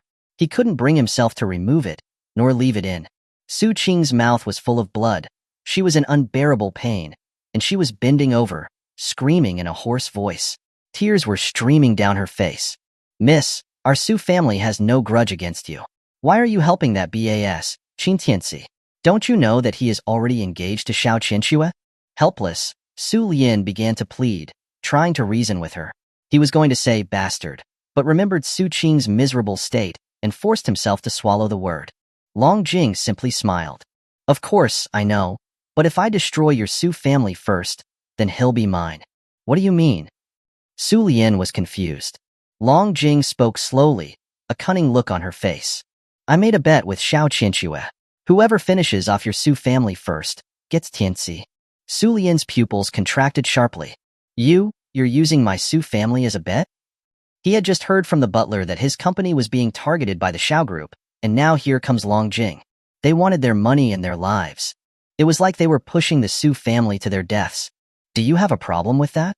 Long Jing's smile widened. Putting aside the atrocious things your Su family has done to my man, just the fact that you dared to put a bounty on his head is enough reason for this assassin to not let you live. Upon hearing her words, Su Lian was even more horrified. He pointed at Long Jing, his voice trembling. You're the assassin that I hired? Correct. As a reward, you get to meet the King of Hell. Long Jing's smile became even more seductive. Suddenly, her figure disappeared from her spot. In a flash of light, Su Lian's arm was forcefully cut off. Ah! Su Lian also screamed. The two, father and daughter, staggered back, full of fear, while Su Qing, enduring the excruciating pain, pulled out the dagger and threw it towards her. Bitch, go to hell. Long Jing dodged to the side and caught the dagger midair. You used our money but didn't do your job, and now you're here to kill us. Is this the reputation of Blood Shadow? Long Jing spread her hands. Sorry, but I've already completed your request. Now, it's your grudge with my man. As his fiancée, it's not unreasonable to interfere, is it? Go die. Go die. Go die. You all go to hell. Su Qing had already lost her mind. She didn't understand. Why was it that after Qin Tianci got out of prison after 3 years, so many fiancés had suddenly appeared out of nowhere? And every single one of them was more powerful than the last. She had to remember that 3 years ago, he was nothing but a loser without even a car or a house. Why? Why? Why him? A man she, Su Qing, had looked down on? Long Jing sighed as she looked at Su Qing, who was twisted with rage. It's no wonder he doesn't like you. You're such a nasty woman. If I was him, I'd want to kill you too. She then looked at her watch, her smile growing colder. Enough talk. I don't have much time. If Xiao Qianxue catches up, then I'll lose. Su Lian could feel the scent of death. His face went pale, and he pleaded. Miss, let's talk. I still have money. Please spare me, can you? Money? Do I look like I need money? Long Jing walked towards them, her high heels clicking against the floor. Being an assassin is just my hobby, and besides, you dare mess with my man. Do you even deserve to? As she finished her words, Long Jing's smile disappeared instantly, her 2 daggers flashing with cold light. The next moment, Su Lian's eyes widened, and he clutched his neck, his eyes filled with terror. Dad! Su Qing shrieked miserably, watching as Su Lian fell into the pool of blood. Bitch, I'll kill you. Su Qing pulled out the gun from her waist and fired at Long Jing without another word. But Long Jing flicked the daggers in her hand and sent them flying. With a loud clang, they deflected the bullets, piercing Su Qing's thigh. Su Qing cried out in pain. Long Jing remained calm and walked over to her. She looked down at her with a cold and merciless gaze. Miss Su Qing, the sins you've committed over the years, it's time for you to pay. A few hours later, the Xiao family villa. Qin Tianci was lying in the living room, eating a pear while smoking a cigarette. One of his feet was on the coffee table, and he was enjoying a cheesy romance on TV. Click. Husband, I'm home. The door was opened with a key, and Xiao Qianxue rushed in excitedly, throwing herself into his arms. Qin Tianci smiled and asked, What made you so happy? Xiao Qinxue wriggled out of his arms, her face flushed. She said with a smile, "After the past few days, the Su family's businesses are bankrupt and destroyed. From now on, the Su family won't be anyone in Jiangling City anymore. I won. Now you're mine. Who said you own me?" Before Xiao Qinxue's words could finish, they heard Long Jing's voice from upstairs again. They looked up and saw Long Jing, who had somehow appeared on the balcony. She was holding a bloody bag, round and full, like it was filled with a basketball. But the moment Qin Tianci saw her, he frowned slightly. This woman's condition, it didn't look right. Long Jing squeezed out a smile from her pale face and threw the bag down to them. The bag landed on the ground with a thud. Then, a head rolled out. It was Su Lian's. Ah! Xiao Qinxue was instantly scared pale, jumping up from the sofa. Long Jing jumped down, landing next to them. She raised Qin Tianci's chin, and with a weak breath, she said, "Man, from today onwards, you are mine." As soon as she finished speaking, Long Jing collapsed uncontrollably to the ground, unconscious. Chapter 91. The Heart-Eating Goo. What's going on?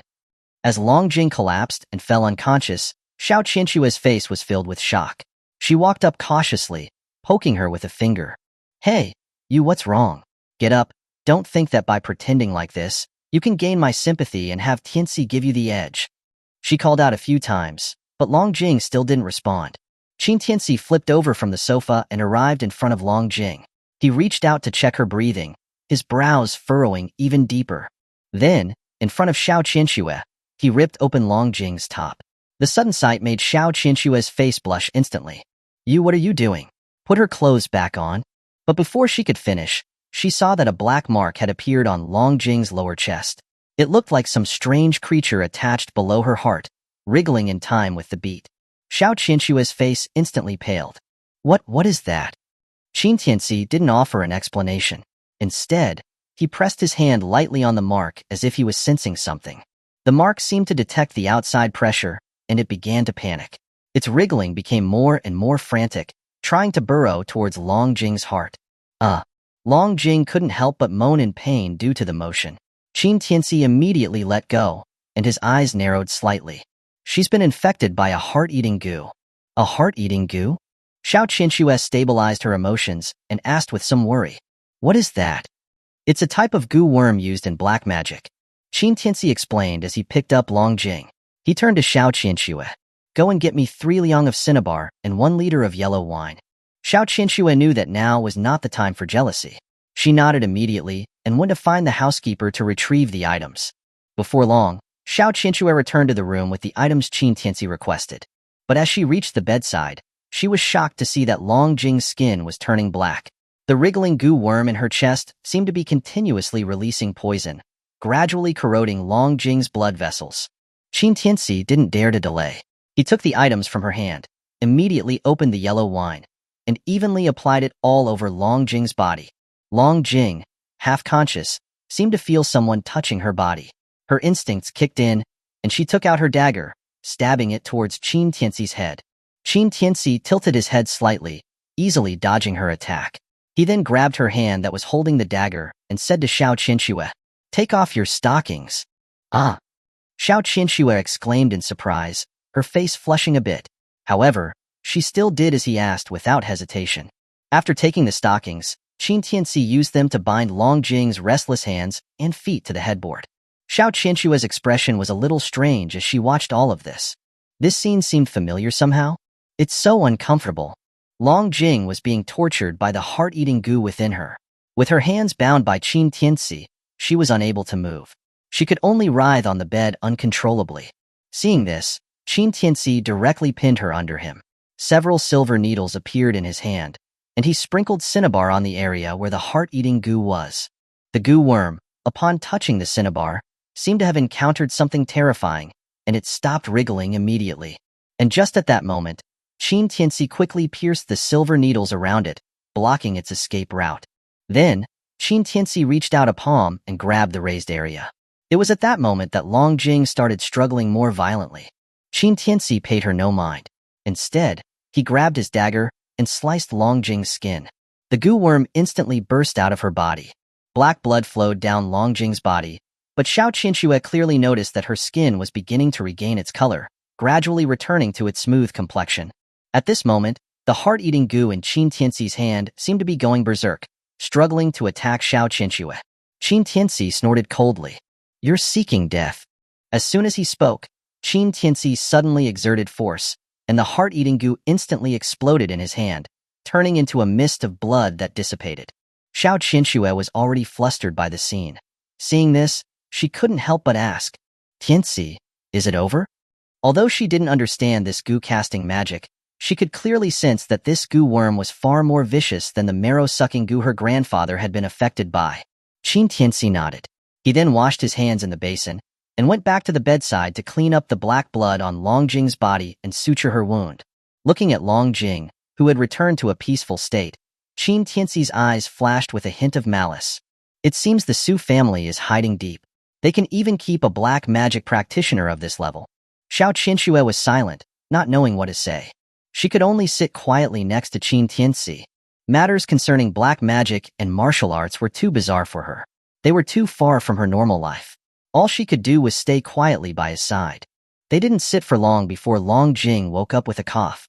She opened her eyes groggily, feeling some pain in her chest. She wanted to scratch it, but she found that her hands were tied up, unable to move. Damn it, have I been captured? Long Jing's mind was a little hazy. She thought that she had been caught in the Su family. Instinctively, she bit out a razor blade from a button on her collar and wanted to swallow it to kill herself. Whoa! Qin Tianci immediately grabbed her chin, pried the razor blade out of her mouth, and said, looking annoyed, "I just saved you, and you're already trying to kill yourself? Are you that bored?" Long Jing paused. She realized that the person in front of her was Qin Tianci. She let out a sigh of relief and squeezed out a weak smile. "It's nothing, I was just playing around with it." "Qin Tianci, you're finally awake. You almost scared us to death," Xiao Qinxue said from the side. "We really thought that you weren't going to make it." Long Jing turned her head and looked at the worried expression on Xiao Qinshue's face. She smiled even more mischievously. "You wish, if I died, would you have him all to yourself? Our competition isn't over yet." Xiao Qinxue didn't know whether to laugh or cry. It's that kind of time, and she's still thinking about competing? She had already tossed that matter to the back of her mind. Looking at Long Jing, who was so badly injured, she was subconsciously worried for her rather than happy. They had been fighting with each other constantly for the past few days, but somehow, they had formed a strange and inexplicable connection. What exactly happened? Why were you affected by such a vile goo curse? Just then, Qin Tianci interrupted their thoughts, lit a cigarette, and asked Long Jing. Long Jing came back to her senses, and her eyes flashed with some resentment. "Don't even mention it. I never thought that such a family would hide a black magic practitioner. After cutting off Su Lian's head, he ambushed me from the shadows. He even rescued Su Qing." Chapter 92. I'll be the elder, you'll be the younger. What are you talking about? What black magic practitioner? Xiao Qinxue, listening to their conversation, felt completely lost. Her beautiful eyes filled with confusion. Qin Tianci explained, "They are actually a type of cult. These people are skilled in goo magic, and they mostly exist in the Yunchuan region. They often use goo magic to manipulate people and poison society, claiming that they're black magic practitioners." Xiao Qinxue listened to his explanation, feeling somewhat incredulous. "So, the goo that my grandfather had been infected with before was also the work of this organization? Was Master Zeng also a black magic practitioner?" Qin Tianci chuckled, taking a drag from his cigarette. "Him? He's just a small-time goo practitioner who understands a bit of the basics. You can't call him a black magic practitioner." Then he looked at Long Jing. "Since he could ambush you, this black magic practitioner should be quite strong, right?" Long Jing forced herself to sit up and nodded. "He's very strong. At least he's on par with me. If someone hadn't helped me, and I hadn't been able to react in time, I might already have been controlled by him." As she spoke, she looked at Qin Tianci with her beautiful eyes. "How do you know about black magic practitioners?" Qin Tianci smiled, saying nothing. Looking at the relaxed look on his face, it didn't seem like he was pretending, and she couldn't help but feel some shock. The Black Magic Practitioner Organization had always been shrouded in mystery in Dragon Country. They usually did not show their real faces and were no different from ordinary people. Even if they stood right in front of you, you wouldn't know it. Back in the day, The Underworld King had once gathered a force to eliminate this organization, but they still managed to escape some of the nets. These matters were considered top secret by the upper echelons of Dragon Country. However, this man before her was able to accurately guess this, and also managed to help her remove the goo worm from her body. From this, it was clear that her fiancé was far more than she had imagined. You just said that Su Qing was rescued? Qin Tianci asked then. Yeah. Long Jing nodded, a hint of embarrassment on her face. As the strongest killer in Blood Shadow, she had actually failed here. This made her feel ashamed. Forget it. If she escaped, she escaped. Qin Tianci said calmly, taking a drag from his cigarette. I think she seems to hate you a lot. Aren't you afraid that she might cause some hidden trouble for you later? Long Jing asked. Would you care about how an ant tries to get revenge on you? Qin Tianci replied. Long Jing was speechless, staring at him with wide eyes. She didn't know why, but she could always sense a calm that didn't belong to his age emanating from Qin Tianci. Whether it was during the time when she was trying to assassinate him or now. It was like there was nothing in the world that could make him take things seriously.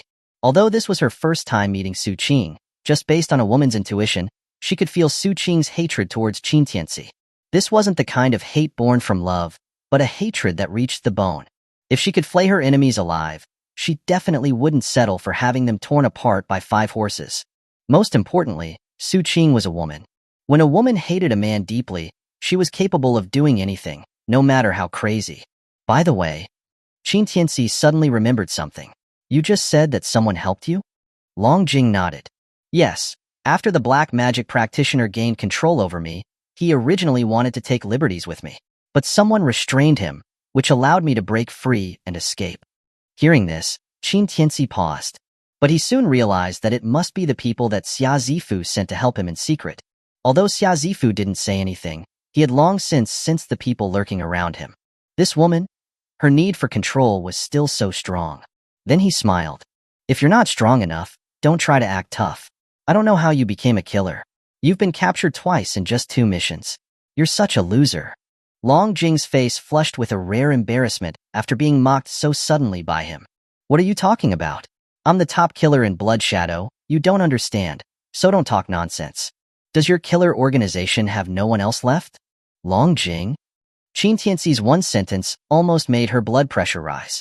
She was stunned and didn't know how to retort. Xiao Qinxue, seeing this, couldn't help but cover her mouth and giggle. She had personally experienced this man's skill of killing people with words. She quickly went forward and patted Qin Tianci's shoulder and scolded him. Stop smoking. Her wound has just been sutured. What if it gets infected later? Seeing this scene, Qin Tianci and Long Jing couldn't help but pause, both looking at her with strange expressions. Xiao Qinxue was stunned. Why are you looking at me? Is there something on my face? When did you two get so close? Qin Tianci looked at Xiao Qinxue with interest, asking with a smile. Xiao Qinxue's face flushed red. She stuttered. I'm just afraid that her wound will get infected again, and I'll have to take her to the hospital. It's just troublesome. Long Jing chuckled after hearing this. Don't worry, I'm fully conscious right now. I won't cause you any trouble. Then she snatched the cigarette from Qin Tianci's hand and put it in her mouth for a drag. Seeing the two share a kiss indirectly, Xiao Qinxue's face puffed up with anger. Humph, since you failed your mission, then you should accept your loss. From now on, you should obediently stay away from Tianci. Long Jing, however, said with a smile, showing that she didn't care. Did I fail? There's still a head in the living room. Do you want me to bring it over for you to recognize again? Don't. I don't want to. Xiao Qinxue was so frightened that her face turned pale. She didn't know what to do. Until now, she still didn't dare return to the living room. The reason was Su Lian's bloody head. Look how scared you are. Long Jing scoffed. How are you going to be his wife in the future looking like this? What does it have to do with being his wife? Xiao Qinxue was confused. Long Jing looked at her seemingly innocent face and couldn't help but sigh. Then she turned to look at Qin Tianci. Where did you find this innocent simpleton? Who are you calling a simpleton? Xiao Qinxue was upset. She was a capable woman who had weathered the storms of the business world. How could she be called a simpleton? But she quickly reacted. She crossed her arms and said with a smug smile, You admit that I'm his wife? Of course. To her surprise, Long Jing actually didn't deny it. Based on your performance in the past few days, I acknowledge you. You are indeed capable in business warfare, You have the qualifications to be his woman. Xiao Qianxue was a bit surprised. She hadn't expected to hear those words from Long Jing. She was about to speak when Long Jing suddenly put her arm around Qin Tianci's neck and said with a smile, "But my performance is also great. I also have the qualification to be his woman." Qin Tianci and Xiao Qianxue were stunned at the same time. Xiao Qianxue asked with a puzzled look, "What do you mean by that?"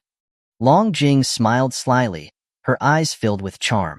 "What I mean is, since we can't decide who's better, then there's no point fighting. In the future, I'll be the elder, and you'll be the younger. Come on, call me sister, and let me hear it." Chapter 93, I Want Your Key. Are you crazy? Hearing her shocking words, Xiao Qianxue's eyes widened in disbelief. "What do you mean, you will be the elder, and I'll be the younger?" Long Jing was completely unfazed. She shrugged. "Why not? Although the current system is one husband and one wife, there are no rules that say that we can't live together without being married." Xiao Qianxue immediately refused. "No, this is definitely not going to happen." Qin Tianci was also stunned by Long Jing's sudden words. He didn't expect her to say something so outrageous. However, he liked it. They were all adults. They didn't need to choose.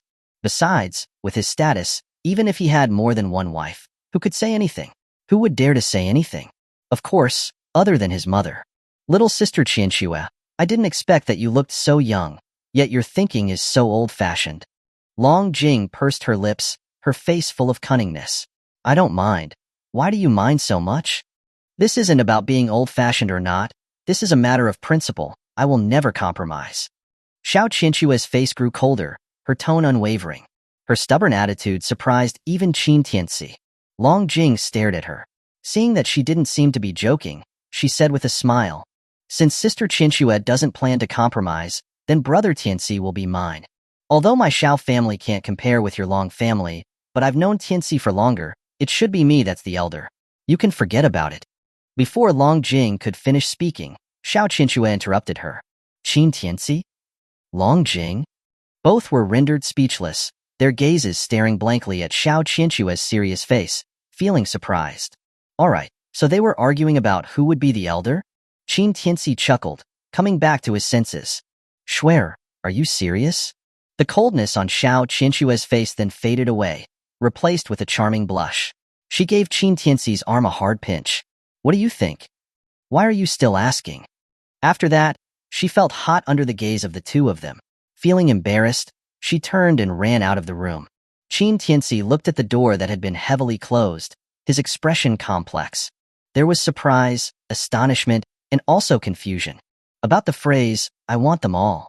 Although it sounded simple, actually doing it was a great and lengthy process. What's more, both Xiao Qianxue and Long Jing were top-tier women in today's society. Even Qin Tianci felt like he wasn't that confident. Happiness had come too suddenly. Looking at the dazed expression on Qin Tianci's face, Long Jing then came back to her senses and said with a small smile, "Are you satisfied now, Brother Tianci?" Qin Tianci was brought back to reality. He couldn't help but clear his throat. He glared at her. "Do you need to say so much?" Don't be so fierce." Long Jing didn't seem scared at all. Instead, she started acting coy and sweet.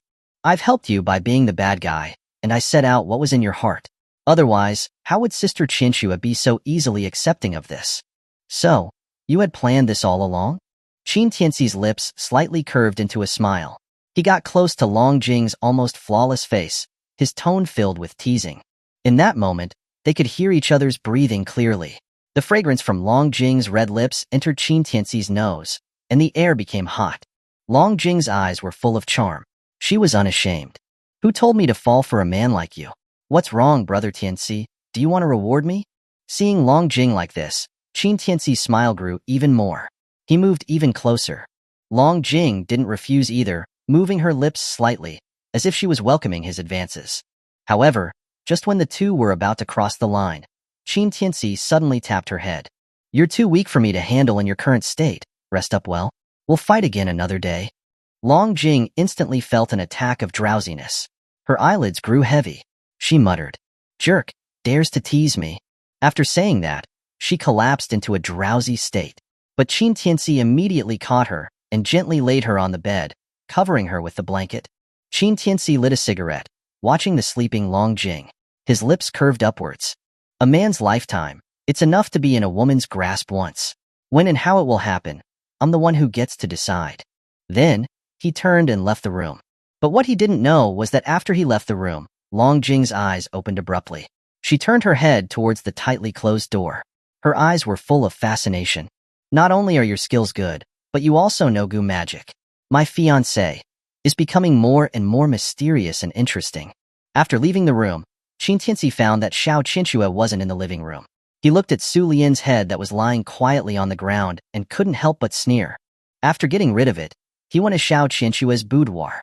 He found Xiao Qinchue sitting on the bed, her beautiful legs curled up in her hands, her eyes dull and looking a bit unhappy. Qin Tianci walked forward and sat next to her on the bed. He reached out to put his arm around her shoulder and asked with a smile, "What's wrong?" Xiao Qinchue's body trembled slightly.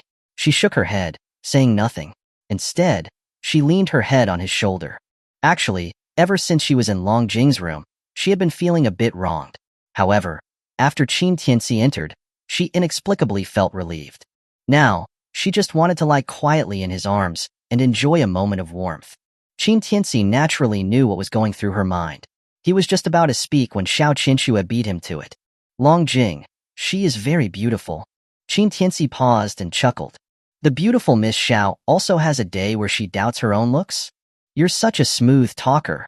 Xiao Qinchue glared at him playfully. Then, she reached out to wrap her arms tightly around Qin Tianci's waist, like a wounded kitten. I suddenly realized that I've never truly seen you clearly. Qin Tianci was at a loss for words. What? Are you regretting it? There's still time. How could I? Xiao Qinchue straightened up abruptly and looked at Qin Tianci seriously. Xiao Qinchue, will never let someone go so easily after I've decided on them. You can forget about getting rid of me, even if I don't own all of you in the future. As she finished speaking, Qin Tianci saw tears welling up in Xiao Qinchue's eyes, her pitiful appearance shattering her usual cold pride. Seeing this, even Qin Tianci couldn't help but be a little moved. Tianci? Seeing his silence, Xiao Qinchue hesitated for a moment, then grabbed his arm and bit down on it hard. Hiss.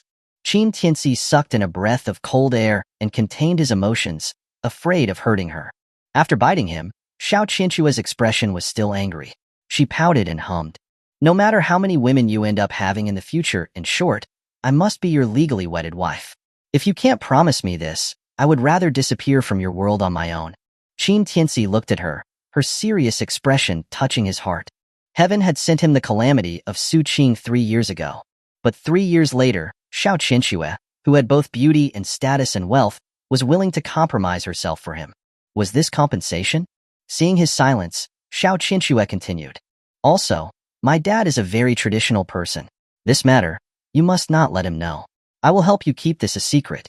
In the future, you must never abandon me. Before she could finish speaking, Qin Tianci suddenly pushed her onto the bed and covered her mouth with his. Xiao Qinchue was startled by this sudden action. She struggled subconsciously. But soon, feeling the manly scent invading her nostrils, her gaze gradually became dreamy. She reached out her arms to hug Qin Tianci's broad shoulders. Her increasingly heated body grew soft, and she opened her mouth between her breaths. Husband, I want your key. Chapter 94. Do my keys match you? Do my keys match you?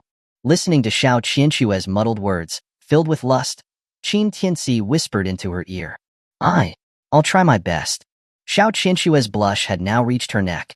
Qin Tianci's words had thoroughly aroused her, and she was completely lost in him. Just as Qin Tianci was about to make his next move, ding-a-ling, the phone rang. The two who were lying on the bed froze suddenly, but Qin Tianci quickly continued with his actions, intending to ignore it. Soon, the phone stopped ringing. Xiao Qinchue breathed a sigh of relief, continuing to respond to Qin Tianci's touch. Ding-a-ling, the phone rang again. Qin Tianci continued to ignore it. Ding-a-ling. Xiao Qinchue grabbed Qin Tianci's hand that was about to continue its downward exploration, murmuring in a sweet, soft voice. The phone. Qin Tianci sighed, feeling helpless.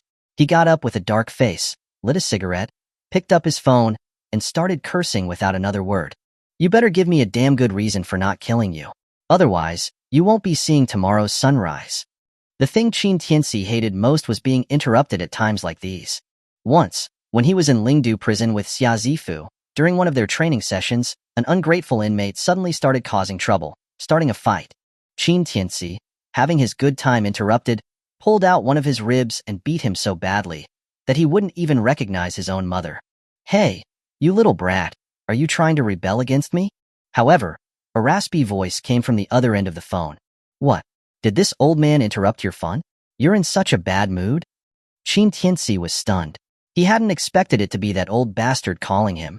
He glanced instinctively at Xiao Qinxue, who was on the bed, covering herself with a quilt. Only her big, watery eyes were peeking out and sneaking a look at him. Then, pretending to smoke, he walked to the balcony, avoiding Xiao Qinxue.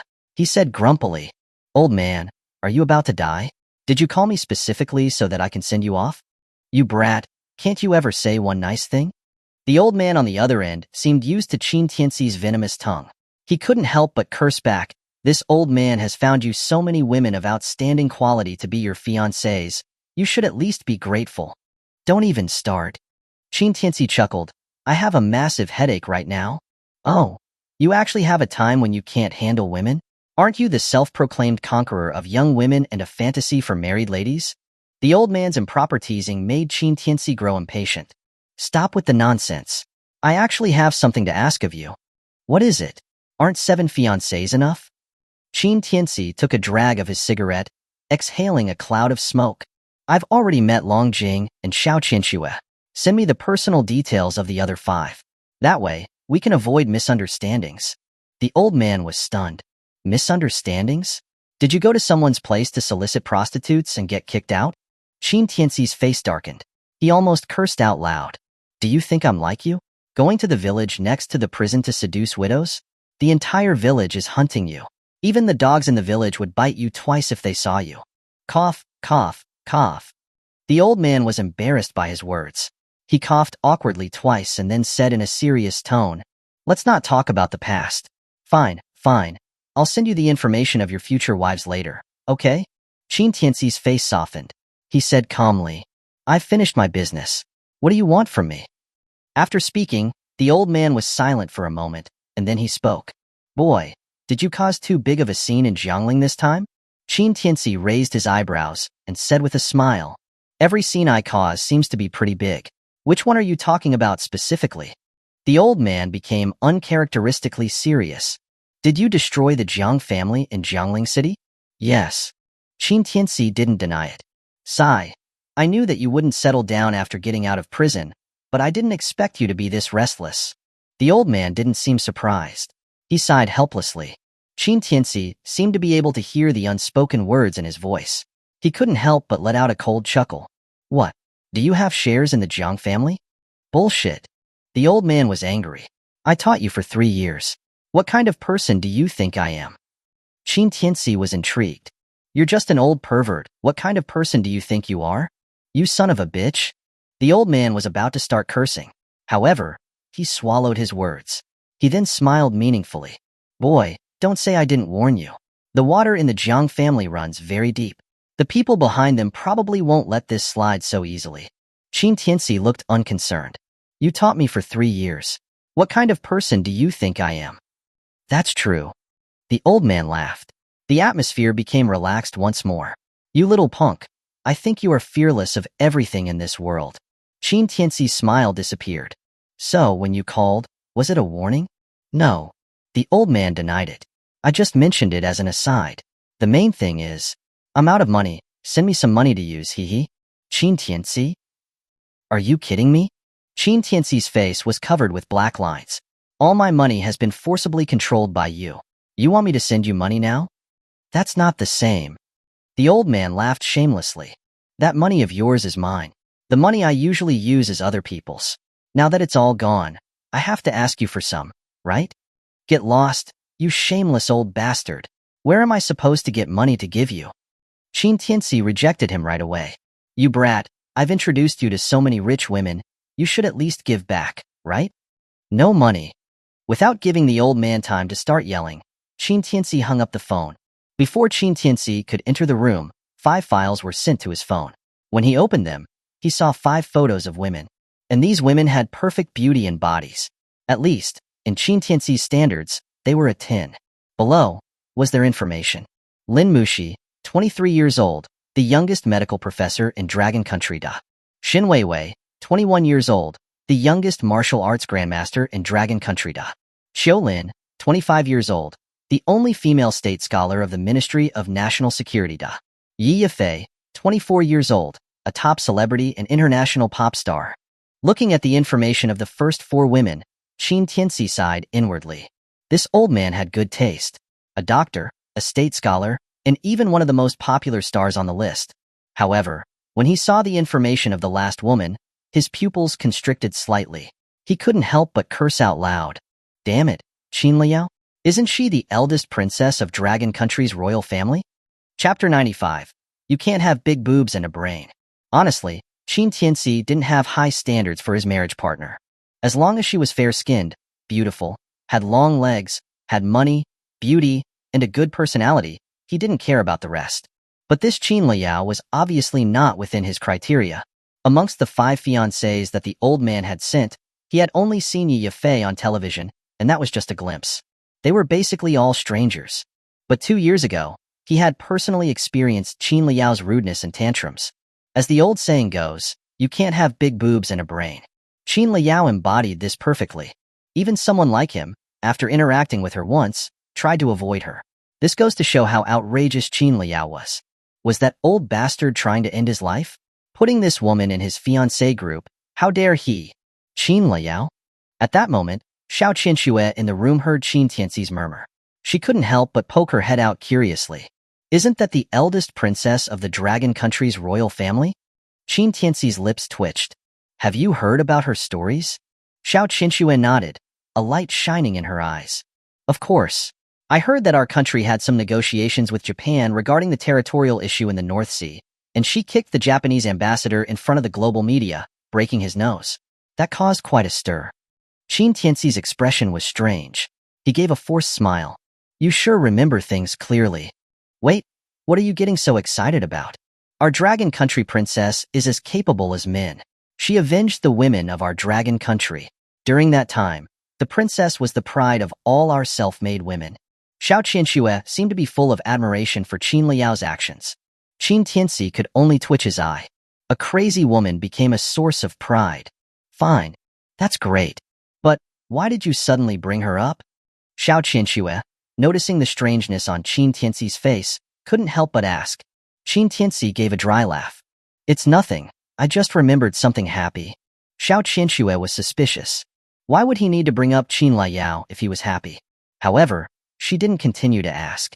The lingering warmth from the earlier passion seemed to resurface in her mind, making her cheeks flush again. She buried her head back under the covers. Qin Tianci sighed helplessly. If it were any other woman, he could imagine a picture of them living together in harmony. But Qin Liao, let's just forget about it. Really, even though this woman was looking for his traces everywhere, if she found out that he had so many fiancées, she might blow up all of Sanjiang province. That old bastard was really good at creating problems for him. Qin Tianci collected his thoughts and turned to Xiao Qinxue, asking with a smile. So, shall we continue? Xiao Qinxue poked her head out and nodded lightly, her blushed face almost dripping with blood. Dingling. Damn it. The phone rang again. Qin Tianci couldn't help but curse. Seeing this, Xiao Qinxue was immediately disappointed. Qin Tianci was helpless. He looked at the phone and saw that it was Chun-Yi calling. He was about to hang up and turn off the phone when Xiao Qinxue said, If it's important, you should answer it. I'm not in a hurry. Again and again, 3 times the charm. It seemed that they were destined not to make it to the last step today. Qin Tianci had no choice but to answer the phone. Mr. Qin, did I interrupt you? Chun-Yi wouldn't have been so bad if he hadn't said that. Now, Qin Tianci was filled with rage. What do you think? I'm so sorry, so sorry. Chun-Yi quickly apologized with a smile. If it wasn't something important, I wouldn't dare to bother you. Qin Tianci said impatiently. Spit it out. Yes, yes. Chun-Yi quickly replied, Mr. Qin, the Su family matter. Was that you? Qin Tianci said calmly. More or less. Just now, Yi Feng took people to raid the Su family. We found only corpses, but we were unable to find Su Qing. Did you take her away? Chun-Yi asked cautiously. I'm not so cheap that I would pick up a lost cause. No, that's not a lost cause. That's expired arsenic. Qin Tianci's tone grew increasingly unfriendly, as if he was disgusted by something. Chunny smiled awkwardly.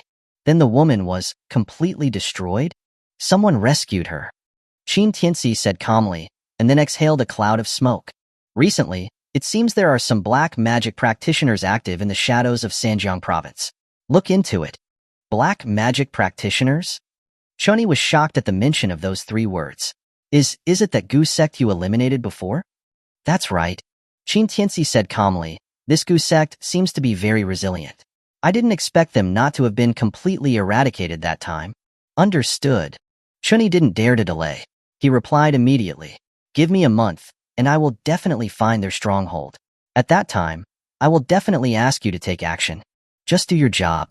Qin Tianci said casually, the core power of the Gu sect has already been eliminated. You still need me to handle the rest of the small fries? Why, yes. Chunny felt like he was constantly breaking out in a cold sweat. He could only accept the task with a stiff head. He should have known not to make that phone call.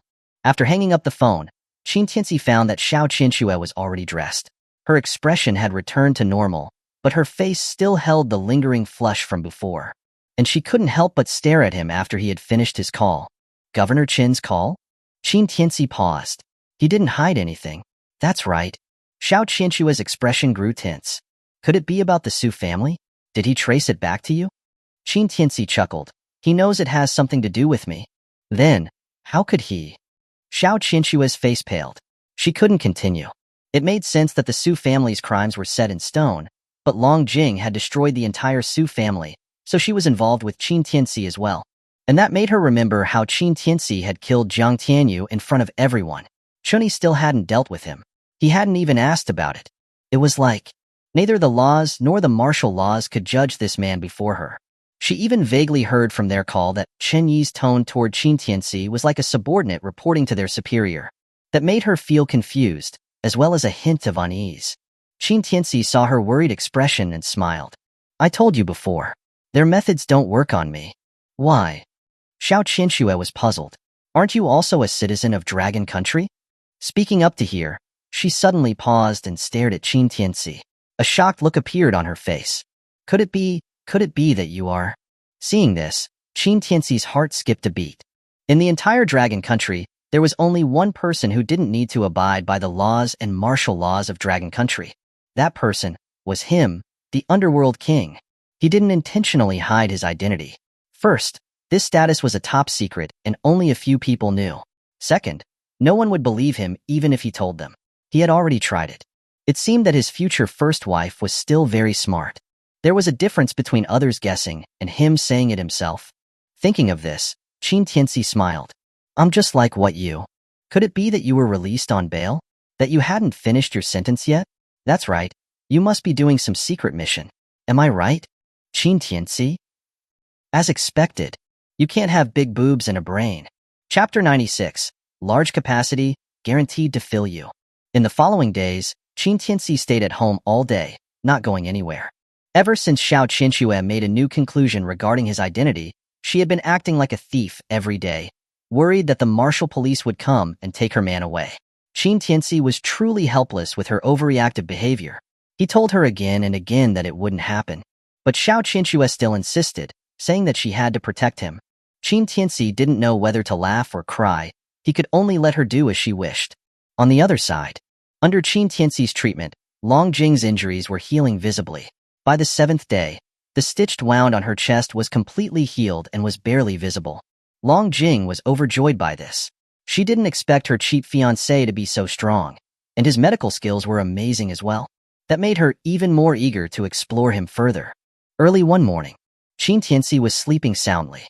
Suddenly, he felt someone slowly lift his quilt, and that person began to squirm inside, slowly crawling from the bottom of his feet up to his chest. Qin Tianci immediately felt himself being wrapped in a softness. It felt like a water balloon that could change shape at will was pressing down on his body. He didn't move, not even speeding up his breathing, and silently waited for the person to make their next move.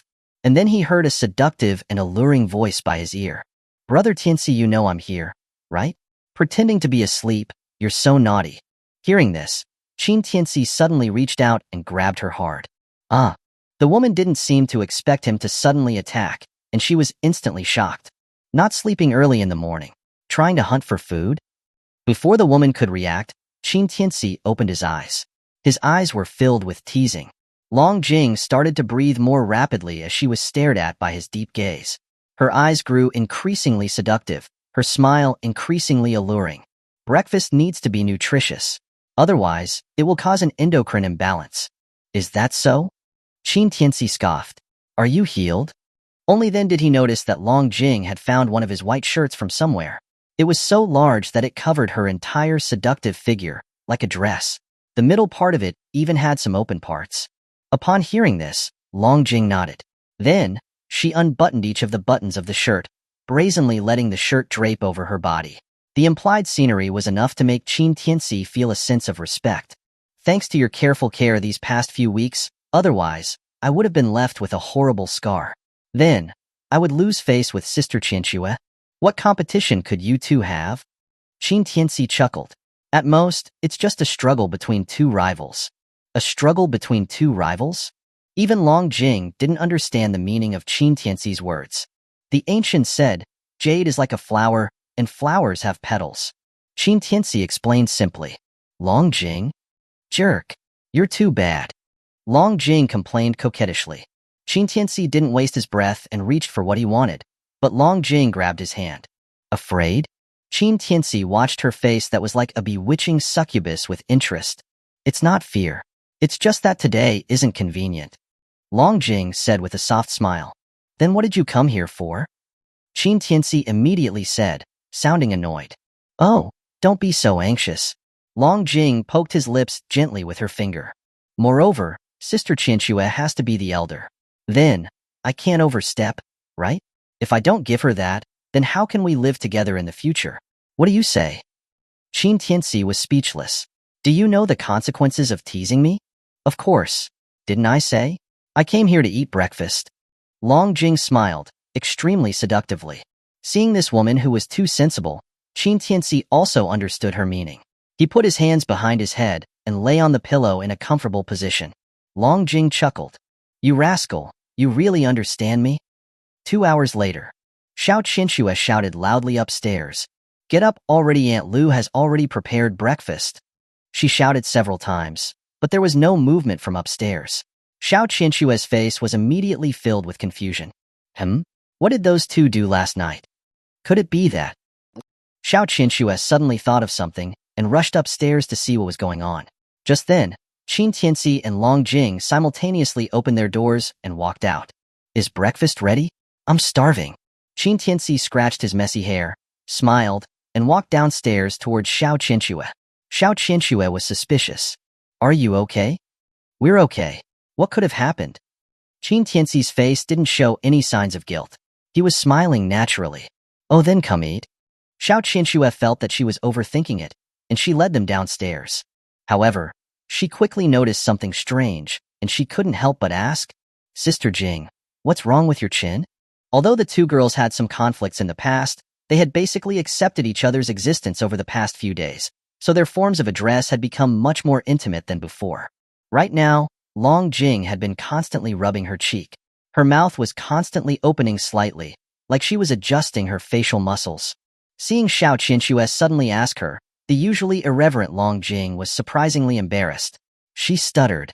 I yawned last night. My jaw was dislocated. Dislocated? Xiao Qianxue paused at her explanation.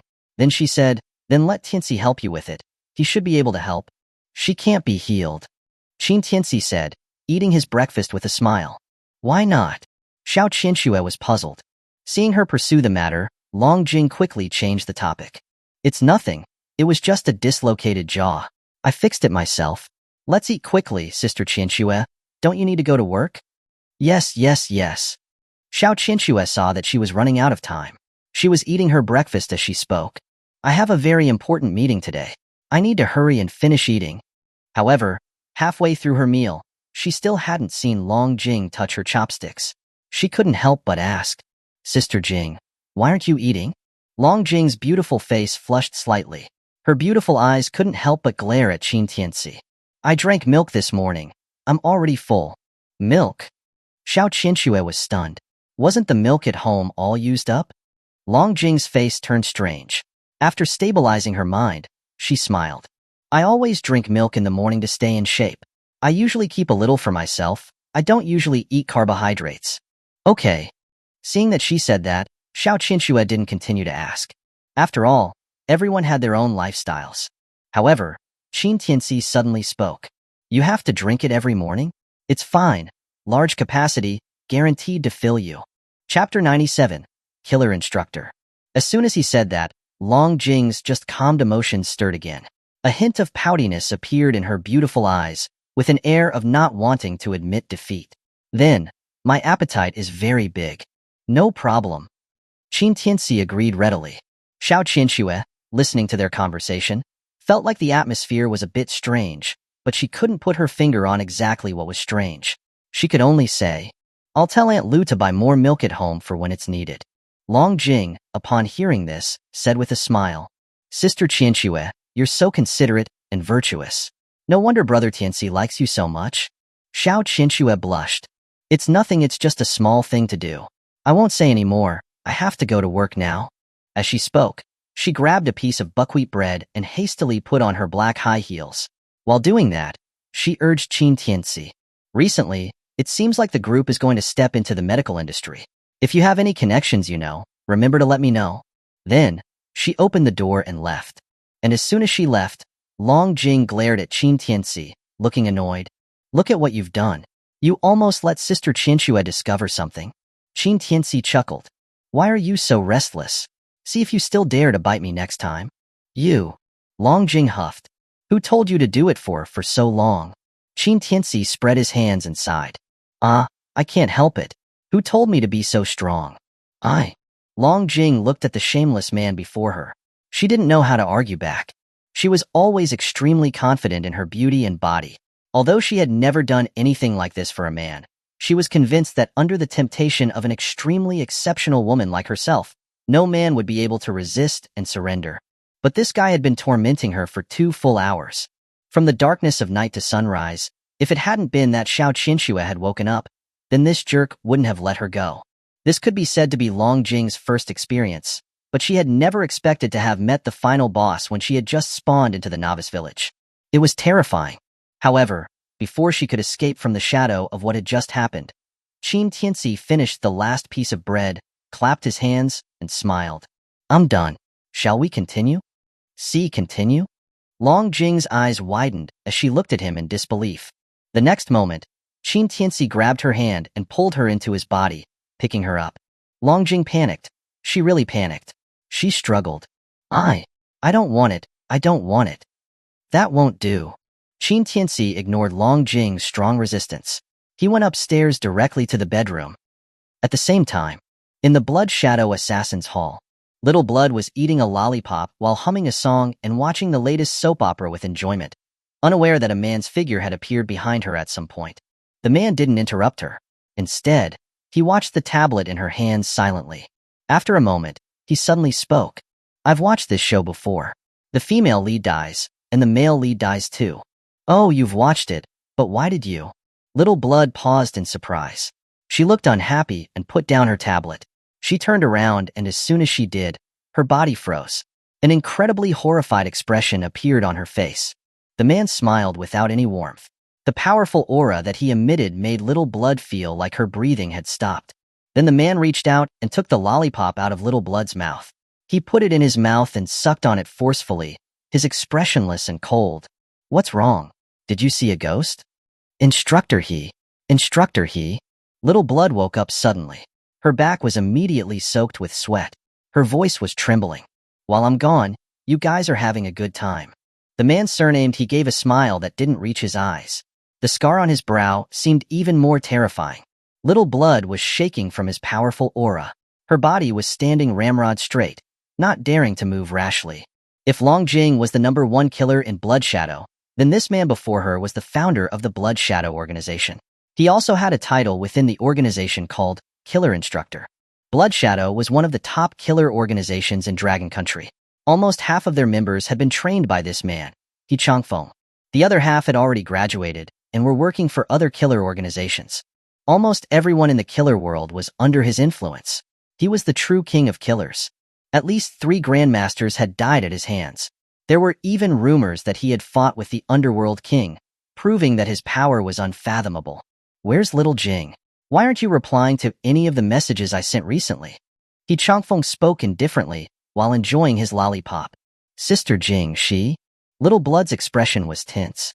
She suddenly paused halfway. Not going to speak? A cold glint flashed in He Changfeng's eyes, making Little Blood break out in a cold sweat. Sister Jing said, she's going to retire and go get married. As she spoke, He Changfeng's movements froze. The chill in his eyes became even more piercing. Get married? Little Blood gulped. Why, yes. Heh. After confirming that, He Changfeng gave a horrifying and strange smile. Without my permission, she dared to go get married. Good. That's very good. Thump. At that moment, Little Blood went down on her knees. I'm sorry, instructor. Sister Jing is serious this time. And she told me that she really liked that man. Please, instructor, can you let Sister Jing have happiness? He Changfeng looked down with cold and indifferent eyes. Then, he lifted his leg and kicked her in the stomach, sending her flying more than 10 meters away. Little Blood curled up in pain on the ground and spat out blood. He Changfeng didn't show her any sympathy. He walked to the control panel and pulled up Long Jing's location, as well as the information of the people she had recently contacted. Seeing this, Little Blood immediately pulled out her phone and sent Long Jing a text. He Changfeng noticed it and immediately threw a flying knife, piercing her wrist. Little Blood gasped but forced herself not to scream. When she saw that the message had been sent, her face was full of relief. However, He Changfeng was already in front of her. After picking up the phone and looking at it, his killing intent was immediately apparent. Qin Tianci. Heh, you dare steal the woman that I want. It looks like there will be more names on my death list. As he said that, he grabbed Little Blood by her hair, forcefully lifting her up from the ground. His expression was icy. Pull up all his information. I want it now. Immediately. Chapter 98. Choosing a new place to settle down. After it was all over, Long Jing went to take a good bath. When she came out, there was still a hint of blush on her face. Looking at the man sitting on the sofa and smoking his post-coital cigarette, her heart started beating quickly again as she thought of the thrilling experience from before. Then she tiptoed forward, trying to attack him from behind. Qin Tianci said casually, if you don't want to suffer again, you better be careful. Long Jing's face stiffened. Then, she hopped over and wrapped her arms around Qin Tianci's neck from behind. Why, I just wanted to test out brother's skills. Then what do you think of my skills? Long Jing breathed softly into his ear, her voice alluring. In short, you're stronger than me. Otherwise, I wouldn't agree to this marriage. Qin Tianci chuckled. You have this kind of fetish? Long Jing laughed. Of course. I'm the top killer in Blood Shadow. After all, how can I marry someone weaker than me? Qin Tianci paused. Are you the only one in that so-called Blood Shadow killer organization? You're so annoying. Long Jing complained with a blushing face. Do you have to be so mean? She also stuck up her nose, saying proudly, this killer had always been determined to marry the Underworld king. How can I be worthy of him without some skill? Qin Tianci? Another woman who wanted to marry the Underworld king? Did that old man base his matchmaking around that intention? Hey, brother Tianci, you know the Underworld king, right? Long Jing, seeing that he wasn't talking, asked excitedly. Qin Tianci's eye twitched. He took a drag of his cigarette calmly. The unmoving Underworld king, who controls 4 provinces and creates the heavenly path. Who doesn't know him? Long Jing was even more excited upon hearing this. Then, between you and the Underworld king, who's stronger? Qin Tianci was amused by the sudden question. Haha, we're evenly matched. There's no difference between us. To his surprise, Long Jing made a look of disdain and spat. You brother Tianci, I thought that you were shameless enough, but I didn't expect that you were even more shameless than I imagined. You actually dare to say that you're shoulder to shoulder with the Underworld king. Qin Tianci chuckled. Then how do you know that I'm not as good as him? Long Jing nodded confidently. In all of Dragon Country, there isn't anyone that can compare to the Underworld king. If there is, then it must be him himself. Although she had asked a question that she already knew the answer to out of curiosity, she had never thought that her cheap fiancé could compare with the Underworld king. Seeing her so resolute, Qin Tianci was speechless. Then, he said sarcastically, "Yes, yes, yes. The Underworld King is amazing. The Underworld King is invincible. In the entire world, who would dare to compare with him?" Wait, why was he being so sarcastic?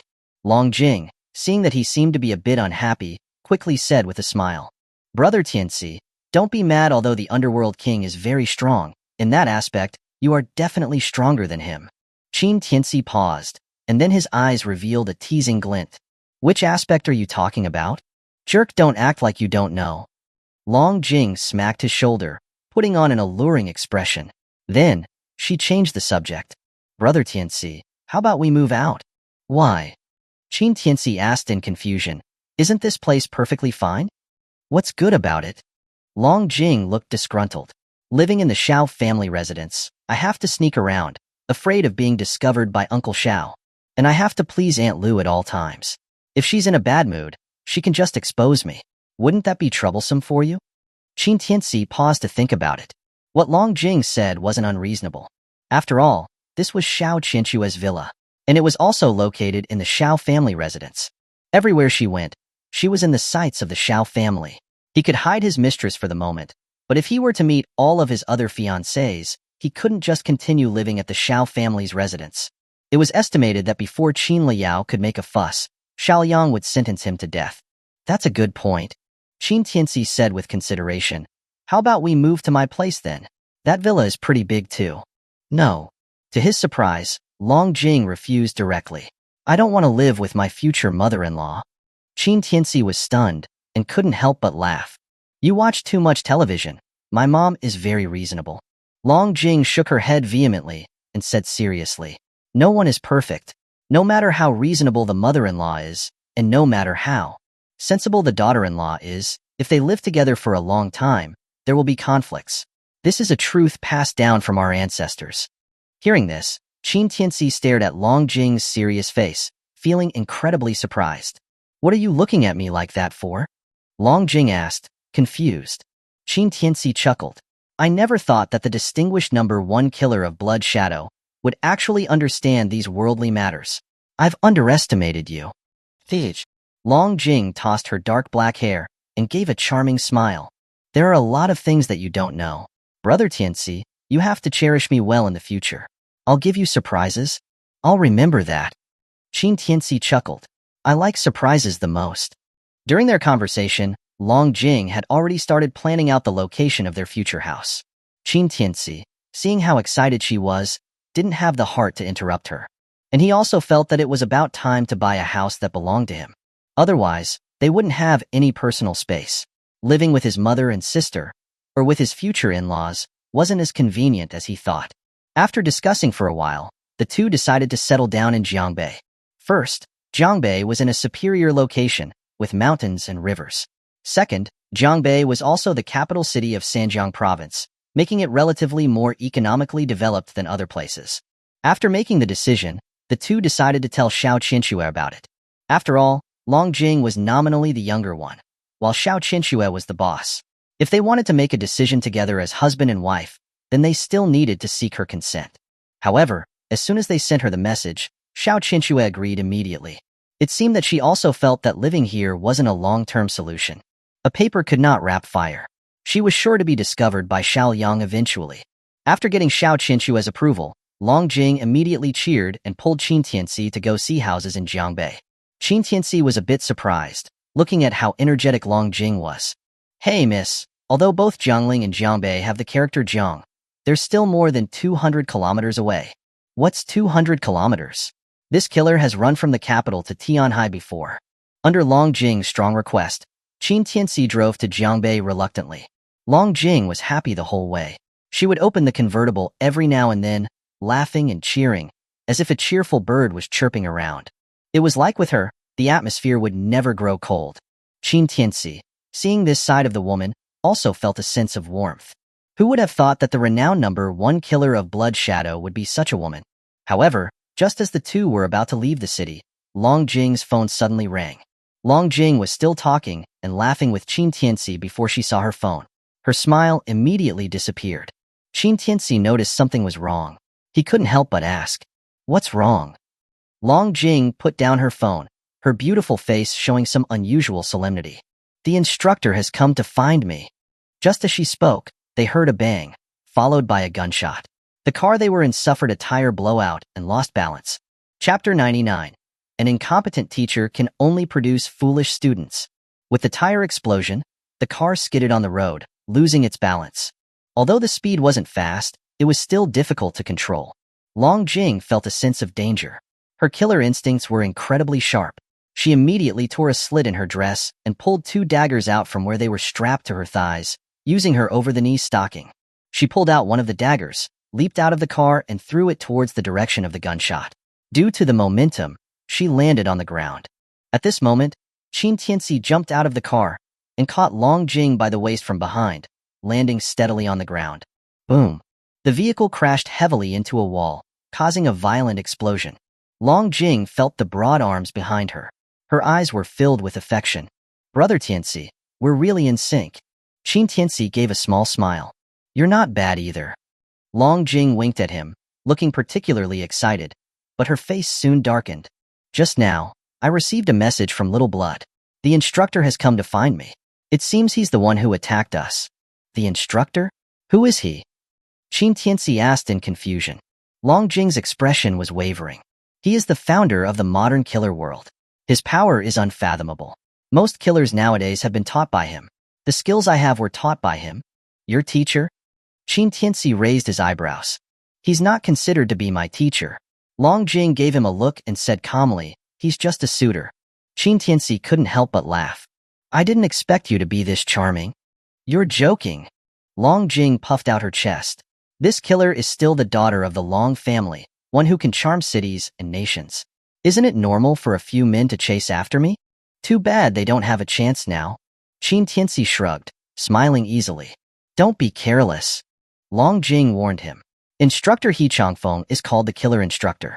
People who have died by his hands even include grandmasters. And, as she spoke, her gaze grew serious. There are even rumors that he once fought with the Underworld king, and even managed to escape from him. Qin Tianci? Fought with him? Who was this random cat or dog? Why didn't he have any impression of him? Seeing that Qin Tianci wasn't talking, Long Jing thought that he was taking this seriously. She said immediately, don't worry. No matter what, I'm still the eldest daughter of the Long family. He wouldn't dare to do anything to me. I'll cover for you later. You should escape first. Just as she finished speaking, she felt a sudden chill. Instinctively, she pushed Qin Tianci to the side. Bang! Another gunshot rang out, hitting the position they had just been in. Long Jing immediately stood up and stood in front of Qin Tianci, holding her dagger ready for battle, and yelled, He Changfeng, when are you going to stop? As she spoke, they saw a man at the end of the road, carrying a sniper rifle as he slowly walked towards them. He had a cigar in his mouth, and the scar on his brow looked sinister. When Long Jing saw him, her beautiful face changed slightly. She tied the torn dress at her waist and stood rooted to the spot with her legs apart. She stared intently at the man in front of her. Long Jing, you've become depraved. When He Changfeng saw Long Jing, his expression was calm and nonchalant, aloof and indifferent, his tone unwavering. Do I need to report to you about what I'm doing? Long Jing's eyes were cold, filled with killing intent. He Changfeng smoked his cigar impassively. With one hand, he carried his sniper rifle. He then focused his gaze on Qin Tianci, who was behind Long Jing. Are you Qin Tianci? Qin Tianci had his hands in his pockets. His smile was calm. Killer instructor He Changfeng? Since you know who I am, why don't you just kill yourself? That way, you don't have to fall into my hands, so that you can't live nor die. Just from that one glance, He Changfeng immediately determined that Qin Tianci was a weakling, and not worth his time. His tone became increasingly arrogant. You're quite confident. Qin Tianci's smile widened. Carrying a gun in the street and attacking citizens. You're quite bold, you old rat. Old rat? He Changfeng's pupils contracted slightly. It seemed that he didn't expect that Qin Tianci would still dare to humiliate him even when death was right before him. Ha ha ha, I've seen many who died young, but I haven't seen anyone who has lived long enough to be tired of life like you. After saying that, he ignored Qin Tianci. In his eyes, he was already a dead man. Long Jing, I'm ordering you to come back with me right now. I can forgive your crimes of leaving the organization without permission. Long Jing was unmoved by his harsh threats. Now that I've chosen to retire, I won't go back. Heh. He Changfeng sneered. As the eldest daughter of the Long family, if you're not a killer, what can you do? Could it be that you'll go home and inherit trillions of dollars? I have no interest in that. Long Jing chuckled. Then she moved closer to Qin Tianci. I think that being a wife and teaching my children is a good choice. Looking at how affectionate Long Jing was with Qin Tianci, the rage in his eyes could no longer be contained. A good-for-nothing like him dares to marry you? Long Jing glared at him coldly. Just for those words, you and I will be mortal enemies from now on. He Changfeng started laughing out loud, a cruel and horrifying expression on his face. Fine. It seems like you're determined to part ways with me. Since you're so fond of this good-for-nothing, I will show you how he will be tortured to death. You dare. Long Jing's face was like a formidable enemy. He Changfeng, I, Long Jing, have always felt that I haven't done anything that I couldn't apologize for with Blood Shadow. Why do you have to force me when I've finally met my destined person? Why? He Changfeng put the sniper rifle on his shoulders with both hands, aiming at Qin Tianci. Because you are mine, and you will always be mine. If anyone dares to touch you, I will make sure they die. Then, without hesitation, he pulled the trigger. Boom. A huge flame erupted from the barrel of the sniper rifle, shooting out like a cannonball. Long Jing was shocked. Instinctively, she used her dagger to block it. Clang. The dagger blocked the bullet. However, Long Jing was also knocked back by the huge force. Fortunately, Qin Tianci was able to grab her from behind, but Long Jing still didn't dare to relax. Forcing herself to calm down her numb hands, she pushed him away. Run. As she said that, she immediately pulled out her gun from where she had hidden it and continuously pulled the trigger at He Changfeng. She didn't care if he attacked her, but if he attacked her man, then he had gone too far. He Changfeng had crossed her bottom line. One of them had to die today. However, He Changfeng easily dodged Long Jing's shots. He threw away the sniper rifle casually and pulled out a saber from his waist. With a speed that was difficult to see with the naked eye, he rushed towards the two of them. Long Jing was about to go to battle, but Qin Tianci stopped her. Don't cause trouble. You're not his opponent. Long Jing yelled urgently. But Qin Tianci hadn't shown a hint of panic. He only said with a smile, an incompetent teacher can only produce foolish students. He's incompetent. I will teach you in the future. A worthless good-for-nothing who's looking for death. Hearing him call him an incompetent teacher, He Changfeng, who was rushing at them, was even more enraged. With a flash, he appeared behind Qin Tianci. He raised his saber and slashed it at his head. Long Jing was horrified. Just as she thought that Qin Tianci was about to die by He Changfeng's blade. The next moment, clang. Qin Tianci merely used one finger to flick away the incoming saber. Chapter 100. Have you ever heard of Black Azura? How is that possible? Seeing the saber that had been flicked away and shattered by one finger, He Changfeng's pupil shrank, and he exclaimed in shock. He knew that the saber was made of the most advanced composite material, the same material as Long Jing's two pink daggers. Even a grandmaster would not be able to destroy this material so casually. Just the money needed for just one of Long Jing's daggers was worth a fortune. However, Qin Tianci had just used one finger to flick and shatter his saber. How could this not shock him? However, He Changfeng's combat experience was extremely rich. After only a moment of shock, he quickly reacted. With incredible speed, he pulled out a gun from his waist and pulled the trigger at Qin Tianci's head. However, the next moment, he saw a terrifying scene that was unlike anything he had ever seen before. At the moment the bullet left the barrel, Qin Tianci had disappeared like a ghost. The bullet pierced through the air and hit the tree behind them, and he himself was nowhere to be seen. Before He Changfeng could even react, a sensation of terror that made his hair stand on end rose from the bottom of his feet. His killer instincts forced him to abandon his attack and retreat behind him. But it was already too late. Qin Tianci had appeared behind him at some unknown time. He clenched his fist and punched his face. He Changfeng's bangs were lifted. His face was completely open. At this moment, the fist before him felt like a mountain that was rushing towards him. In that instant, He Changfeng's mind crashed, unable to make any reaction. He had only felt this strong sense of oppression once in his life. It was back then, when he was hiding 100 meters away, when he fired a shot at the Underworld King. The irresistible aura of death was still fresh in his mind. And it was also after that shot that he turned around and ran without hesitation, and that was how he was able to keep his life. Afterwards, he bragged to others that he had fought with the Underworld King and fought for 300 rounds.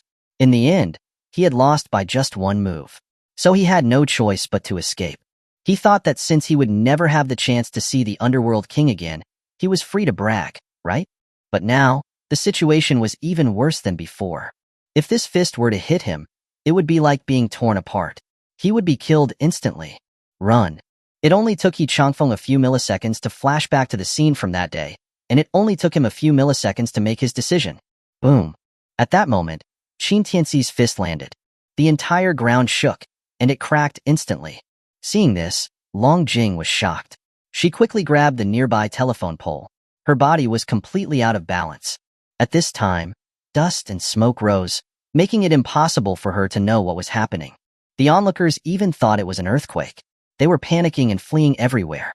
When the dust settled, Long Jing rushed out, looking around for Qin Tianci, her beautiful eyes filled with worry. And when she focused her vision, she saw that Qin Tianci was standing on the road, smoking leisurely. Under his feet was the once arrogant He Changfeng. His bones were all broken, and he was spitting out blood. He had none of his previous haughtiness. His clothes were all torn, and he was an utter mess. Long Jing gasped, her eyes full of shock. She had never imagined that one day, the killer instructor He Changfeng would be trampled underfoot like a dead dog, and this person was her fiancé. You, who are you? He Changfeng was spitting out blood, looking at the imposing Qin Tianci with a terrified expression. He had been swallowed by terror. Qin Tianci lit a cigarette, exhaled, and looked down at him. You came here to kill me, and you're asking me who I am? Impossible. You can't be him. How is this possible? The coldness in Qin Tianci's voice made He Changfeng's heart tremble, and he murmured neurotically. Long Jing walked up. Her expression was filled with reverence as she looked at Qin Tianci.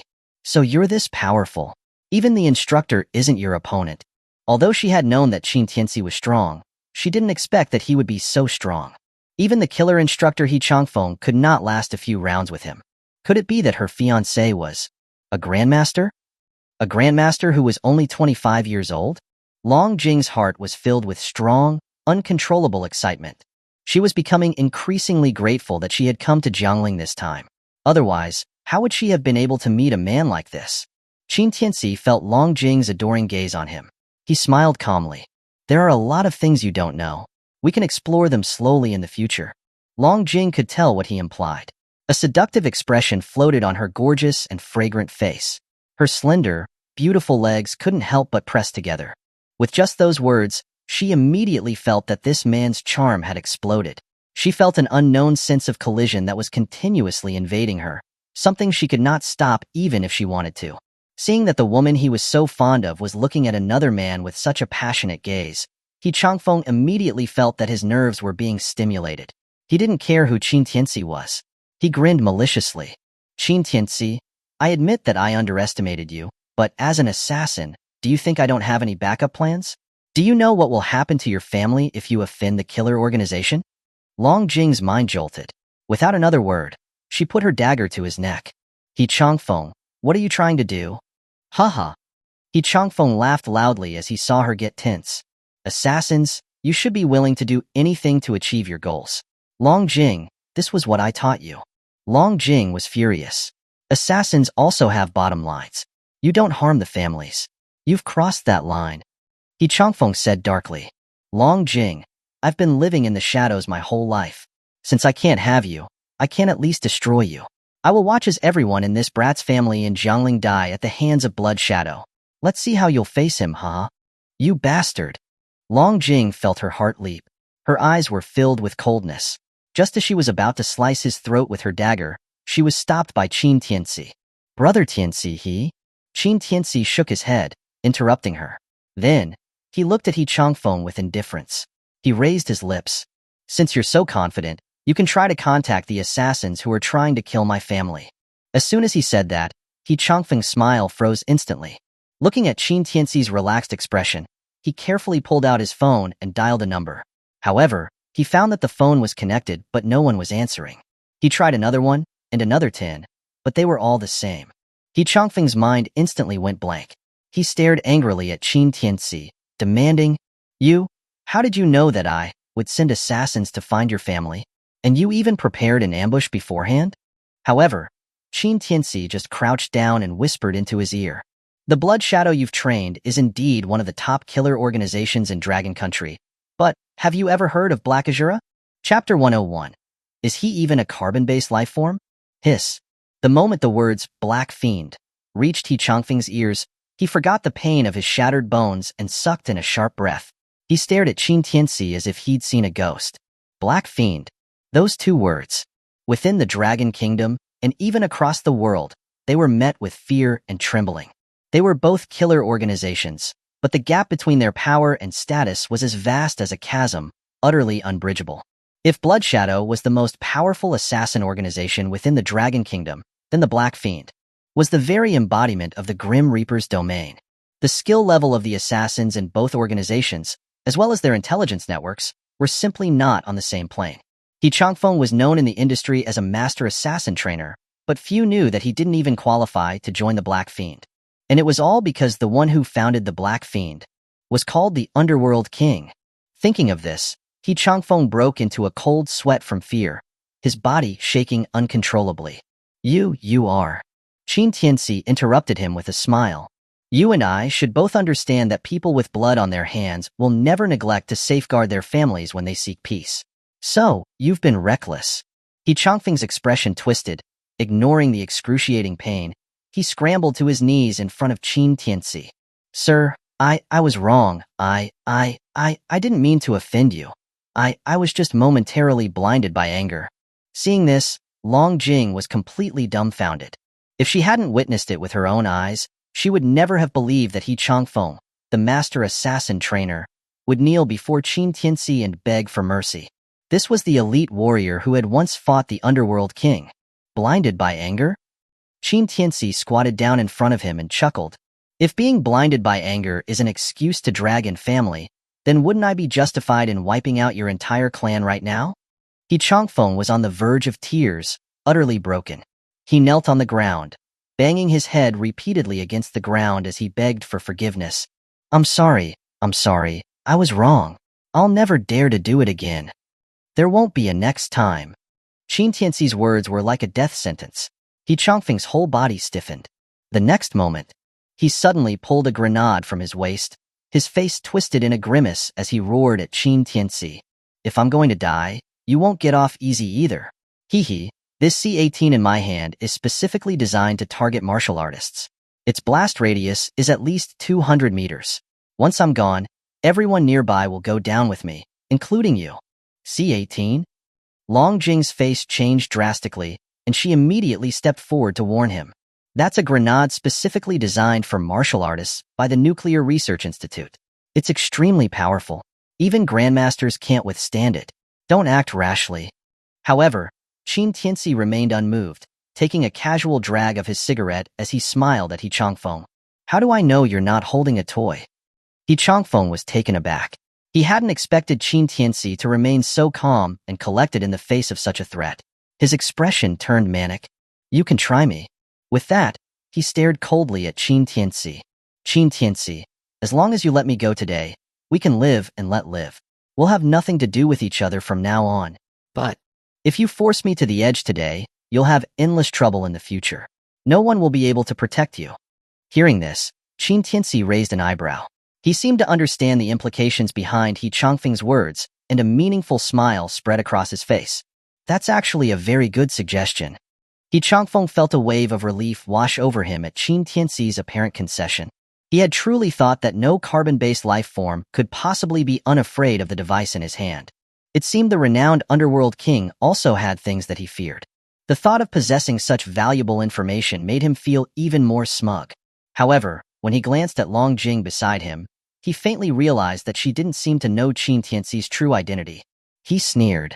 All right, since Mr. Qin is willing to reconcile, then let's consider this a misunderstanding. I'll tend to my wounds myself, and those assassins that Mr. Qin has dealt with can be considered a gift from me. But Qin Tianci merely exhaled a cloud of smoke. Tell me, who's pulling your strings? These words caused Long Jing and He Changfeng to freeze. Long Jing looked at Qin Tianci in confusion, her beautiful face filled with bewilderment. In her view, He Changfeng was clearly motivated by jealousy because she was getting married to someone else, wanting to kill Qin Tianci with brutal means and forcefully seize her. Was it possible that someone else was behind this? However, He Changfeng was shaken, seemingly not expecting Qin Tianci to see through his real objective in a single sentence. Indeed, he was furious to hear that Long Jing had left Blood Shadow and found another man to be her fiancé. But that was just his personal feelings. As a top killer, he would never let anger consume his rationality. His real target was Qin Tianci. His public robbery was nothing more than a smokescreen for his true intentions. Yet, he never expected Qin Tianci to see through it so quickly. He didn't understand where he'd given himself away. Seeing the shocked look on his face, Qin Tianci couldn't help but smile. "You're surprised that I saw through your plan? You keep saying that I stole your woman, but from the very beginning, you've been aiming to kill me without any hesitation, completely disregarding Long Jing's life. If you were truly here to steal someone, you would at least have some concerns about Long Jing's safety, but you didn't. Plus, you targeted my family. I believe your goal today is not that simple." At this point, his gaze turned cold. "Until you said that if I harmed you, I'd have endless trouble in the future, that's when I knew that you were here for me and not Long Jing." With those words, He Changfeng's face had become exceptionally ugly.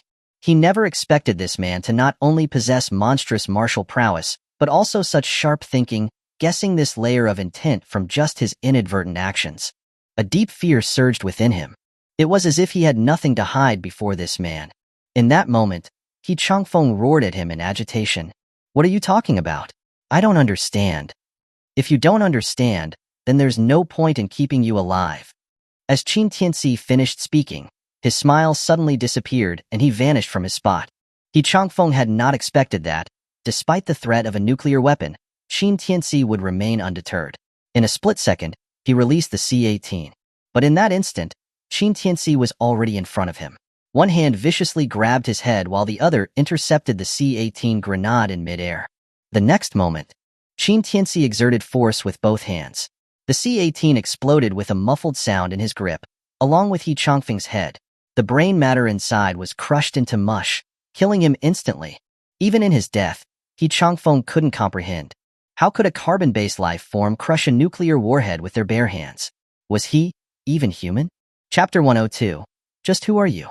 Seeing the powerful C-18 explode in Qin Tianci's hand as if it were a dud, Long Jing's eyes widened to the size of saucers. She would never have believed that Qin Tianci wouldn't be afraid of such a weapon, even handling it as if it were just a toy. Was this truly just a random man her father found for her? But Qin Tianci paid no mind to her inner shock. He casually tossed He Changfeng's body aside, turning to her with a smile. "Looks like we won't be seeing any houses today." Long Jing snapped out of her daze and rushed forward, spreading out his left hand. Looking at the crushed remains of the C-18, she couldn't help but ask in alarm, How did you do that?" Qin Tianci shook his head, smiling faintly. "It's just a toy. Why treat it so seriously? You were just tricked by him." Long Jing was speechless with shock. She knew that it was impossible for He Changfeng to carry a toy that looked so real. The only way to suppress that much power would be with even greater power. Meaning, the power of the warhead was not enough to withstand the grip of Qin Tianci's hand. Was he even human? "What should we do with the body?" Qin Tianci asked Long Jing, turning his head. Long Jing was startled. Then she looked at the dead He Changfeng on the ground. Collecting herself, she smiled. "I'll take care of it." Then Long Jing used her connections to dispose of He Changfeng's body cleanly. The so-called master assassin trainer had disposed of countless bodies in his life, only to have his own disposed of the same way. A truly ironic twist. After that was done, Long Jing called Xiao Shui. "Sister Jing, did that trainer do anything to you?" Long Jing looked at the spot where the body had already been cleaned. After a moment of silence, she replied, "I'm fine." "That's good."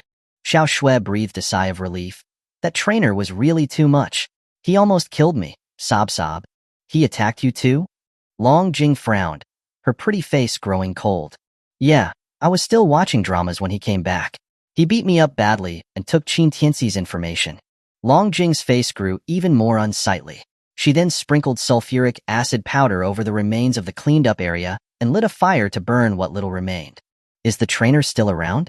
"Sister Jing, I'm scared." "He won't be back," Long Jing said calmly. "Why?" He's dead. Silence filled the other end of the phone for a long while before Xiao Shui gasped in shock. Dead? He's dead?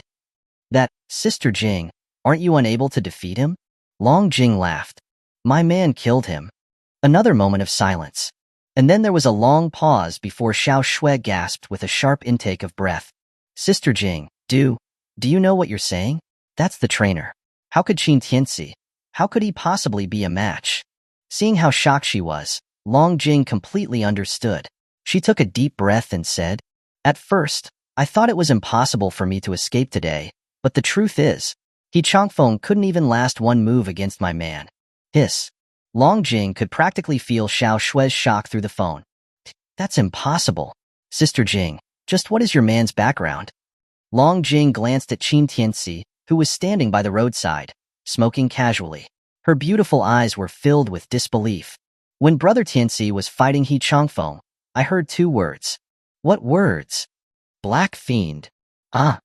A loud crashing sound of a chair falling could be heard from the other end of the phone. Xiao Shui clearly couldn't sit still. Even her voice was trembling. BL, Black Fiend? That's the organization personally trained by the Underworld King. Could it be that your man is? Long Jing nodded in agreement. Following her guess, he should be a member of the Black Fiend and a core member at that. Then that makes sense. Xiao Shui felt an unprecedented shock. She tried her best to control her excited emotions. Sister Jing, I never thought that even though you didn't marry the Underworld King, you'd marry his subordinate. It's a dream come true, right? Hee. Long Jing's cheeks flushed red. She scolded her. What are you saying? Brother Tianci is no worse than the Underworld King. Oh my. Xiao Shui playfully teased her. I remember someone constantly saying in my ear that they wouldn't marry anyone other than the Underworld King. Now they're calling him Brother Tianci.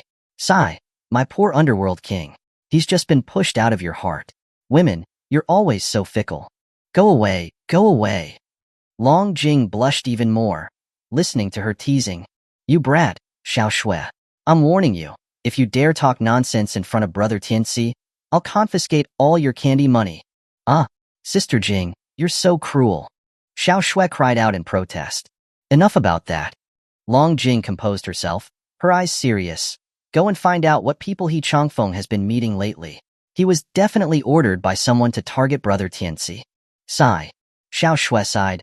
I got beaten up by the trainer, disliked by my sister, and now I have to do all this work. I'm so miserable. Hey, you brat, Xiao Shui. Long Jing was about to explode, but Xiao Shui quickly laughed and said, Give me a day. Bye. Click. The call ended. Long Jing looked at the playful girl and didn't know whether to laugh or cry. She then walked up to Qin Tianci and said, Brother Tianci, I've sent people to investigate the mastermind behind He Changfeng. We should get some news soon. But Qin Tianci smiled faintly. It doesn't matter whether we investigate or not. Think about who I've offended recently, and you'll understand. Long Jing was slightly stunned. After a moment of thought, she realized. The Jiang family? During her time with Xiao Qinxue, she had heard from her about the previous situation where the Jiang family and Su family targeted the Xiao family. She naturally knew that the Jiang family was destroyed because of Qin Tianci. Qin Tianci nodded. The Jiang family had been entrenched in Jiangling for so many years and had even managed to support the Su family in just 3 years. It's impossible that they didn't have anyone backing them. The Jiang family was destroyed because of me. Those behind them must hate me to the bone. Long Jing frowned. In that case, the people behind them are definitely not simple. Brother Tianci, give me some time. I will definitely find out who they are. But Qin Tianci shook his head. With Blood Shadow's intelligence system, even if they investigate, they'll only find small fry. Long Jing pouted, somewhat indignantly. Brother Tianci, you think too little of Blood Shadow? Qin Tianci chuckled. It's not that I'm looking down on Blood Shadow. It's just that some things are outside of their reach. So Black Fiend could get involved? Long Jing suddenly asked. Qin Tianci paused, then smiled, as if finding the situation funny. You did hear it after all. Long Jing looked at him without disagreement. She asked seriously, Brother Tianci, who exactly are you? Chapter 103. How could you possibly be him? Faced with Long Jing's sudden question, Qin Tianci was obviously taken aback. But it made sense. Even a top assassin like He Changfeng couldn't even last one move against him. Long Jing was a perceptive woman, so she could probably guess a thing or two. He smiled. What kind of person do you think I am? Even though I am the second in command of Blood Shadow, I know more about the Black Fiend than He Changfeng does. Long Jing began to analyze methodically. Black Fiend is divided into 4 halls: the Scarlet Fiend Hall, Azure Fiend Hall, White Fiend Hall, and Black Fiend Hall. These 4 halls are all overseen by the 4 Heavenly Kings.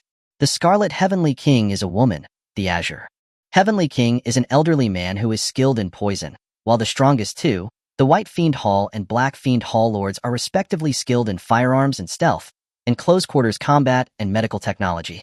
Qin Tianci chuckled. You've done your research.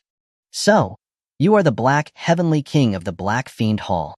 Long Jing said, her beautiful eyes fixed on Qin Tianci, as if trying to see right through him. Black Heavenly King? Qin Tianci was stunned.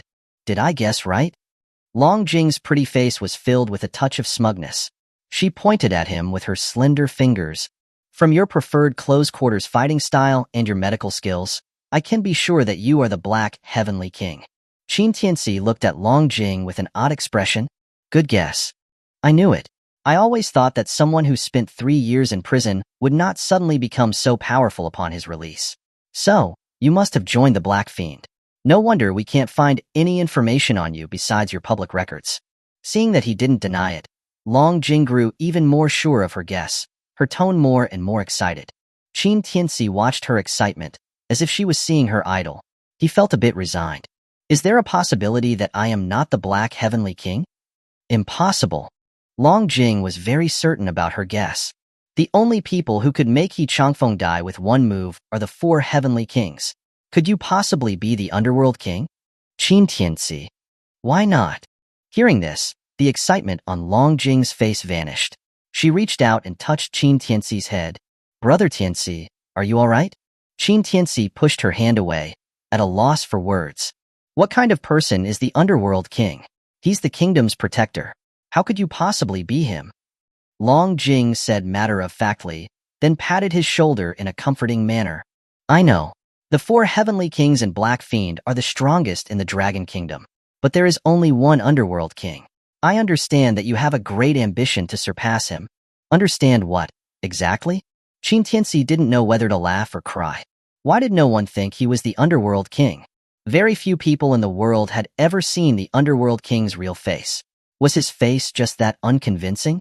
But before he could speak, Long Jing pounced on him, hugging him tightly, hopping with her slender legs, even her hips were swaying.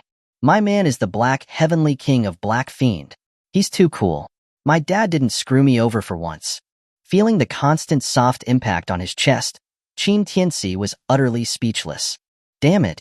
What are you so excited about? Is marrying the Black Heavenly King this exciting?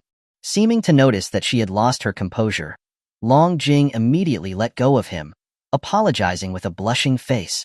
Sorry, Brother Tianci. I just couldn't help myself. Qin Tianci's mouth twitched. He opened his mouth to say something, but decided against it. His second wife was already this excited knowing he was the Black Fiend Hall Lord. If she knew his real identity, she might just faint on the spot. Oh well, he would indulge his woman. But when did the Black Heavenly King become this famous? Damn, it felt like he was somehow being labeled. The next time they met, he'd have to teach the guy a lesson. Then, he feigned anger at Long Jing, raising his hand to smack her butt. The impact instantly created a wave of cheek jiggle. Long Jing cried out in shock. What are you doing? This is your punishment for being a gold digger. Qin Tianci said angrily. If I weren't the Black Heavenly King, would you have broken off the engagement? How could I? Long Jing leaned onto him, giggling. Even if Brother Tianci wasn't the Black Heavenly King, I would still wholeheartedly serve you. Stop it. Naturally, Qin Tianci didn't believe a word of her nonsense. But as adults, there were some things that didn't need to be said outright. He was unlike the 18-year-old boys who would always try to get to the bottom of every fight, ending up in an endless feud. Long Jing was smart enough to stop the topic. Although she was happy to know Qin Tianci's identity, she was definitely not the type of girl who would only see the benefits. Then the two flagged down 2 taxis and headed back to Jiangling. That night, Qin Tianci was smoking on the balcony. Suddenly, a figure flashed in the darkness, landing on the roof. King, Blood Shadow's assassins have all been dealt with. It was a man's voice, full of magnetism. Qin Tianci wasn't surprised at all and said calmly, "Any survivors?" A few were left, but they had all hidden poison beforehand and committed suicide after being captured. I've sent people to investigate their identities. Qin Tianci took a puff, seemingly expecting this. Investigating their identities won't be useful. They are all suicide soldiers. The man was silent for a moment. King, I found an Nguo pearl on one of them. Nguo pearl? Qin Tianci raised his eyebrow slightly, a smile playing on his lips. A product from the capital? Yes. The man replied, this kind of expensive Nguo pearl must have come from the capital. I guess it was used by the person behind the scenes to pay for the job. Heh. Qin Tianci sneered. It seems that the destruction of the Jiang family and Su family has affected the interests of some people in the capital. The man didn't dare speak, waiting for further instructions from Qin Tianci. After taking a few more puffs of his cigarette, Qin Tianci spoke. Leave it alone for now. Make sure to protect my mother and my sister. From today onwards, whenever it involves them, you can take action first and report later. Yes. The man responded immediately. Also, Blood Shadow is currently without a leader.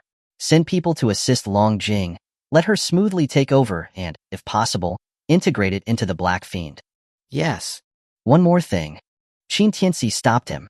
Your orders are my command. The man replied respectfully. Keep a low profile and avoid having female fans chasing you all over the Dragon Kingdom. Qin Tianci didn't seem to have any orders, but said something completely out of the blue. With that, he waved his hand, and the man left. But when he returned to the Tianlong Bay, his subordinate asked, Black Heavenly King, does the king have any new instructions? The Black Heavenly King repeated Qin Tianci's orders, but when he got to the last sentence, as if remembering something, he couldn't help but ask his subordinate, Has my reputation been too high lately? The subordinates looked at each other in confusion. No, you've been very low-key lately, Lord. The Black Heavenly King was even more puzzled. Then why did the king tell me to keep a low profile and say I have many female fans? Chapter 104. A Benevolent Old Man. The capital. Inside a luxurious estate, a young woman lay naked on a dining table. Though her private parts were covered with food, her smooth, pale body and its alluring curves could not be concealed. The woman's expression was vacant, her eyes lifeless, as she lay on dry ice, surrounded by rising white mist. Then, a pair of chopsticks appeared above her, slowly lifting a slice of tuna from her lower abdomen and guiding it into the mouth of a white-haired old man. The old man closed his eyes, chewing slowly, a blissful expression on his aged face. He occasionally sighed with contentment. Not bad. Today's ingredients are quite fresh. Just then, a bodyguard led a handsome young man in a white suit toward them. Upon seeing the old man, the young man immediately stood up straight and said respectfully, Master Zhao. Haha, Qingfeng is here? Come, have some. This is bluefin tuna, freshly imported from overseas. The old man, known as Master Zhao, beckoned the young man with a smile. However, the young man remained unmoved. He only glanced at the bodyguards around him. The old man understood and immediately waved for them to leave. Once they were alone, the young man approached the old man and said quietly, He Chongfeng is dead. The old man was about to pick another piece of fish from the woman's body when he heard this. He paused, put down his chopsticks, wiped his mouth, and the smile on his face gradually disappeared. His tone was indifferent. If he couldn't even handle a rapist, then he was just a waste of air. Let him die. Zhao Qingfeng immediately picked up a cup on the table and went to the woman's side, collecting an unknown liquid below her abdomen and passing it to the old man. The old man blew on it, took a sip, and said with a faint smile, This thing is still the best for refreshing the mind. After a few sips, he casually asked, What exactly happened? Zhao Qingfeng shook his head. I don't know. Don't know? The old man finally showed some emotion, his brows slightly furrowed. Zhao Qingfeng nodded. None of the people he Chongfeng took with him survived. They all died, so no one knows what happened. Ha! The old man scoffed. It seems I've been raising a bunch of useless things all these years. Zhao Qingfeng saw the displeasure on the old man's face. After thinking about it, he spoke. What about He Chongfeng's family? The old man glanced at him. Do I still need to teach you about that? Hearing this, Zhao Qingfeng sighed. Over the years, He Chongfeng has been secretly eliminating many troubles for us. We wouldn't have been so carefree without him. Master Zhao, perhaps? However, before he could finish, the old man slammed his cup lightly on the table, his anger evident. Zhao Qingfeng immediately shut his mouth. Qingfeng, I have told you many times. A man of great ambition must treat his subordinates with respect. He Chongfeng has helped our 4 great families a lot. Now that he is dead, understand? If we don't let him be reunited with his family, it would be disrespectful to the dead. The old man's tone was sincere and solemn, like that of a benevolent old capitalist. Zhao Qingfeng listened to his teachings and nodded respectfully. Master Zhao, you are right. The old man calmly took out a match, lit the incense next to him, and said indifferently, a rapist who spent 3 years in jail, and a Shao family with no martial arts power, managed to drag Jiang Dihai down, and Su Lian as well. Even with all the arrangements I made in secret, they still couldn't escape. It seems that there is an expert supporting the Shao family from behind. Then, Zhao Qingfeng took out a tablet computer and handed it to the old man. The old man took it and looked at it, raising his white eyebrows. Long Jing? The Long family? Zhao Qingfeng said, it must be the Long family interfering. Otherwise, this young man surnamed Qin and the Shao family would not have been able to bring down the Jiang and Su families. Heh. The old man laughed strangely. The Long family, the Tunglong consortium. How could they get involved in such a thing? Long Tianxiao, this opening, you've made a big mistake. Seeing this, Zhao Qingfeng asked, Master Zhao, what about the situation in Sanjiang province? The old man put down the tablet and said faintly, let Sunji go to Jiangbei. The things that the Su and Jiang families lost are very important to us. Make sure to retrieve them. We must also clean up the mess that Jiang Dihai left behind. Sanjiang province must remain under our control. Yes. Zhao Qingfeng nodded. Then, the old man slowly rose, picked up his chopsticks again, and took a slice of raw fish from the woman's chest, placing it in his mouth. Back then, our 4 great families had schemed for over a decade. We were about to succeed when the Underworld king secretly obstructed us, causing all our efforts to be ruined. We have yet to recover. For the past 2 years, our 4 great families have been working hard. We cannot allow any mistakes to happen at this crucial time. Zhao Qingfeng replied again, but there was a hint of ambition flashing in his eyes, though he quickly reverted back to his usual calm. He asked again, Master Zhao, it seems the sorcerers hiding in Sanjiang province are being pressured by Chen recently. They'll probably be caught soon. Should we do something about it? The old man laughed. They're just a bunch of rats running around. I took them in only because they understood some crooked sorcery. If they get caught by Chen, then so be it. They're expendable pieces. Zhao Qingfeng was taken aback. Master Zhao, aren't we going to use them for alchemy? The old man's expression was indifferent. Ever since the Underworld king intervened, the Gu sect is no longer at its peak. How would the real alchemy techniques be passed down to these small fry? Upon hearing this, Zhao Qingfeng's pupil shrank. Master Zhao, are you saying that the real alchemy techniques are already in your hands? The old man raised his hand to interrupt him. Don't talk about it. The elixir hasn't been completed yet. Everything is based on perseverance. Understood. Zhao Qingfeng nodded, trying to control his excitement. The old man continued, his tone tinged with a hint of excitement. As long as we refine the immortal elixir, we can raise a grandmaster for our 4 great families. Then, not only the royal family, but even the Underworld king will not dare to mess with us. As he said this, he turned to look at Zhao Qingfeng. How is your progress with Qin Liao recently? Hearing this, Zhao Qingfeng looked embarrassed and sighed. That woman is too difficult to handle. Nothing I say or do affects her. Her temper is so stubborn. She doesn't give me any chances. The old man sneered. No matter how stubborn she is still just a woman. As long as you conquer her in bed, she will be your pet. I don't care how you do it, you must capture her within 6 months. If we get the royal family to lean on our side, coupled with having a grandmaster overseeing us, the entire dragon kingdom will be in our control, not that ignorant. Underworld king. With that, he suddenly grabbed the head of the naked woman in front of him. The woman seemed to sense a threat and began to struggle frantically. But after a moment, her hands fell limp, as if she had lost all signs of life. And the old man's hair visibly changed from white to black. Chapter 105. I'm his second fiancée. I'm so angry. In the Shao family's villa, Shao Qianci sat on the sofa with a pout, gulping down a large glass of water. Qin Tianci and Long Jing came downstairs, seeing her angry expression and asked, "What's wrong, Sister Qianxue? Why are you so angry?" Xiao Qianxue looked worried. She rubbed her temples and said, "The company was going to acquire a pharmaceutical company today. The price had been negotiated before, but for some reason, today the person in charge suddenly demanded a higher price and wouldn't budge." Hearing this, Qin Tianci went over and put his arm around her shoulders. "It's just a pharmaceutical company. If they don't want to sell, we'll just find someone else." Xiao Qianxue leaned her head against his broad chest, murmuring, "Jisher Pharmaceutical is the largest pharmaceutical group in Jiangbei. Over 80% of the medicine in the entire Sanjiang province is developed and manufactured by them. If the Xiao Corporation wants to enter the medical industry, it's impossible to avoid cooperating with Jisher." Hearing this, Qin Tianci raised an eyebrow, as if sensing something was amiss. 80%? Isn't that a monopoly? Xiao Qianxue nodded.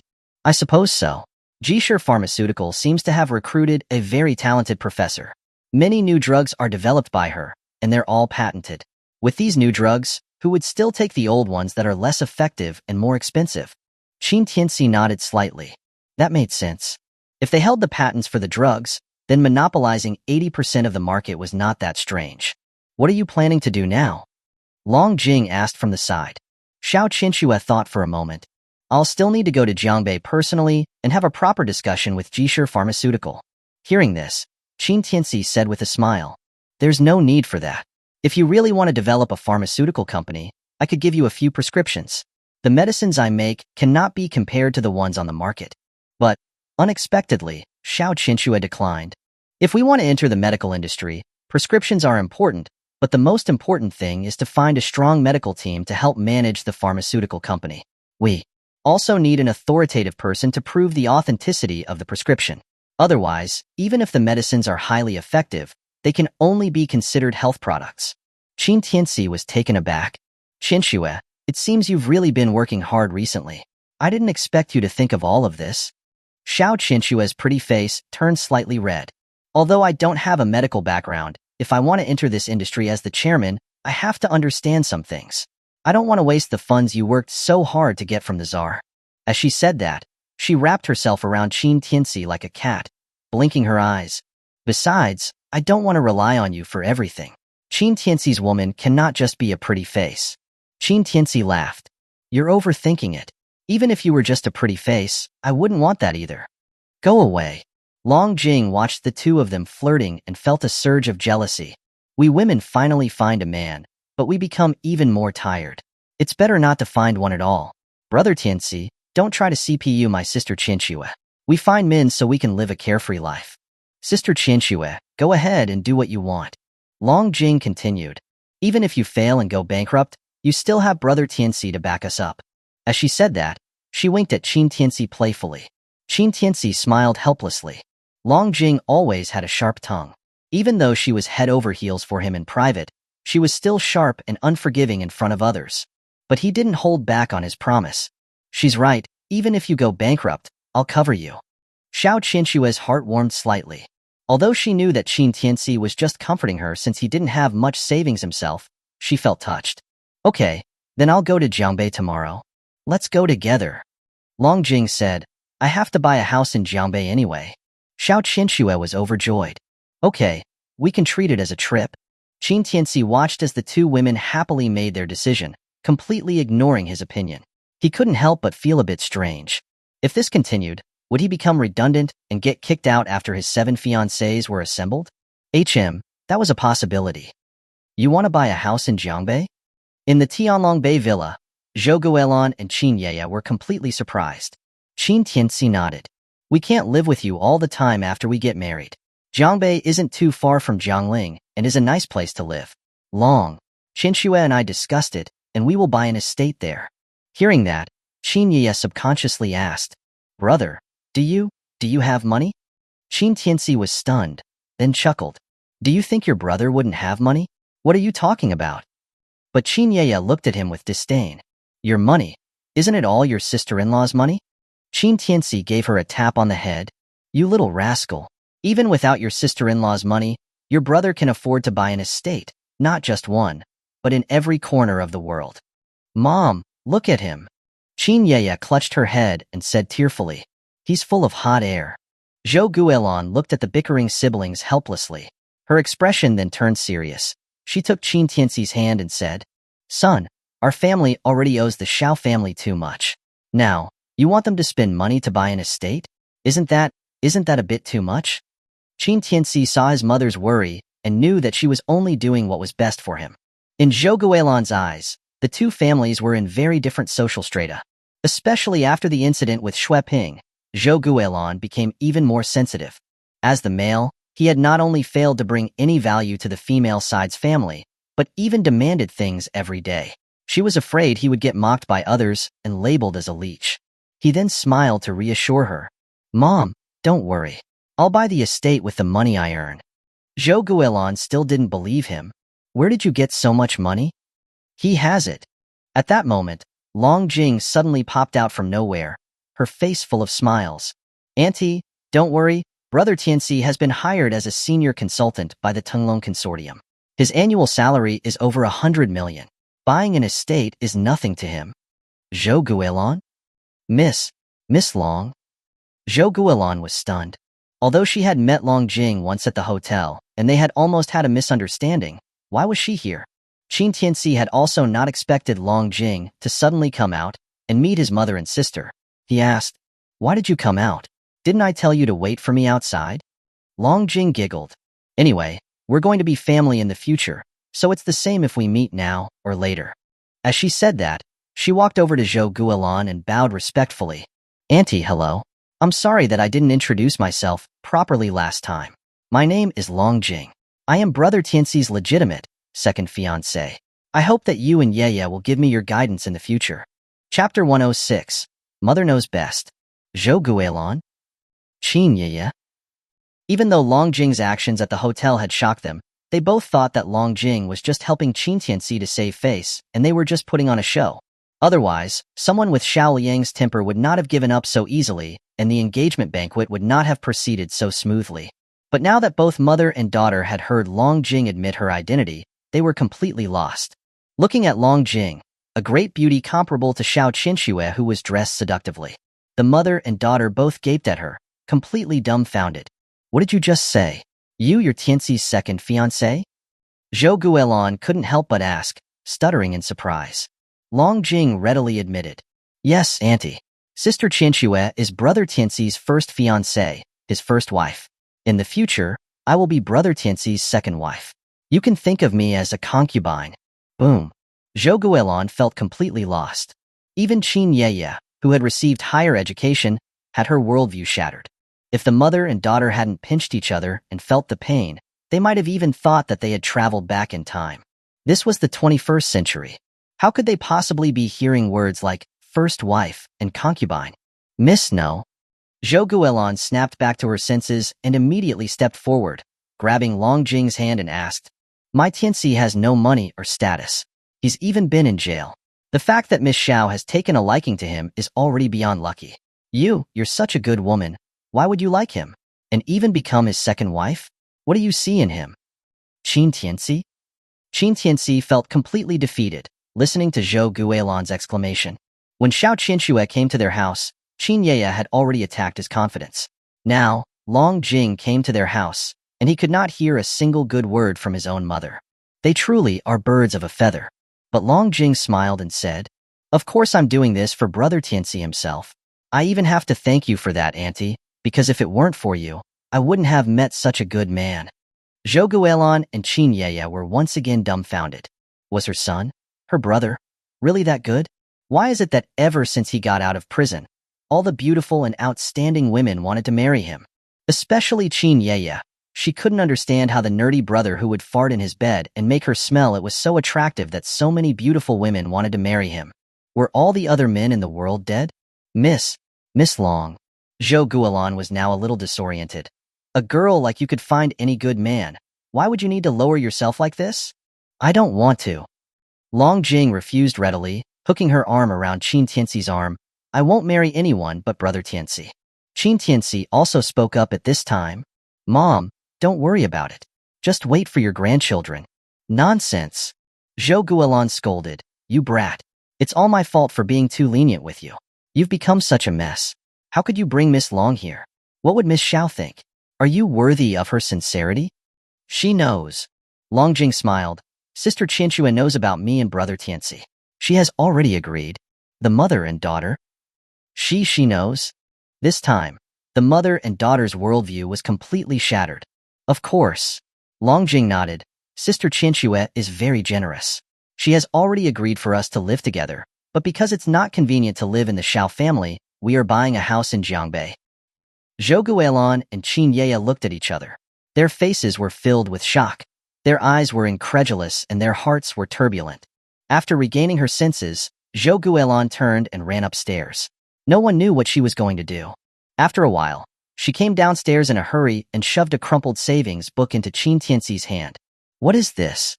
Qin Tianci was dumbfounded. This is all the money Mom has saved over the years. It's not much, but it's a small contribution to your new home. You must buy a large house, especially one with many rooms. Hearing that, Qin Tianci was stunned. Indeed, Mother knew best. He had not even told Zhou Guilin about his plan, but his mother already knew what he wanted. Mom, it's not necessary. Yaya needs the money for school. Keep it for her. We have money. How can that be? Zhou Guilin refused outright. This is also a little something from your mom. As long as you can get along with Miss Xiao and Miss Long in the future, I'm satisfied. Qin Tianci watched his mother's trembling hands and couldn't help but laugh. Qin Ye suddenly spoke. Mom, is there a possibility that I might have more than 2 sisters-in-law? Qin Tianci, 6. That's what a good sister is. Zhou Guilin was also stunned and turned to glare at Qin Tianci. Is what she said true? Qin Tianci touched his nose.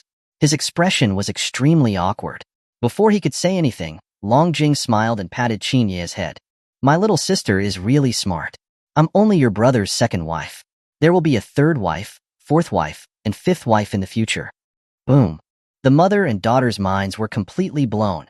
Their expressions were as if they had seen ghosts, making Qin Tianci's hair stand on end. Let me explain. Qin Tianci was about to speak, but saw Zhou Guilin turn around and go up the stairs again. After a while, she came down with another bank card and shoved it into Qin Tianci's hands. Buy it. Buy a big house. As big as you can. This time, not only was Qin Tianci stunned, but even Longjing could not help but laugh. Mom, so you still have so many savings? Where did they come from? Why do you ask so much? Zhou Guilin directly pushed him, pretending to be angry. Anyway, I can't control you anymore. As long as Qianxue and Jingjing don't object, I won't ask about how many wives you marry in the future. Just pretend I don't have a son like you. Get out? As she said that, she angrily drove Qin Tianci and Longjing out of the house. They both looked at each other in confusion, wondering why Zhou Guilin was suddenly angry. But Longjing quickly understood. Her face was full of amusement. Your mother is so cute. She can't let you do what you want in front of me, but she still wants to give you money to buy a house and get more wives. Qin Tianci looked at the bank card and savings book in his hand and felt that they suddenly became heavy. Longjing teased. It seems that the more daughters-in-law a mother chooses, the more she likes them. Qin Tianci, looking exasperated, smacked her on the bottom. It's all your fault for talking too much. Did you handle everything I told you to? Longjing blushed and stuck out her tongue, then said, Don't worry. I've already cleaned up Blood Shadow. It's all my people now. They will arrive at the Xiao family tonight and protect them secretly. Qin Tianci nodded.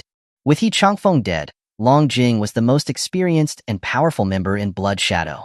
It was best to let her lead the assassin organization. Since the people in the capital had already set their sights on him, even though he was not afraid, his people were just ordinary humans. It was wise to leave a safeguard. Let's go, Brother Tianci. Sister Qianxue is already waiting for us. Okay, to Jiangbei.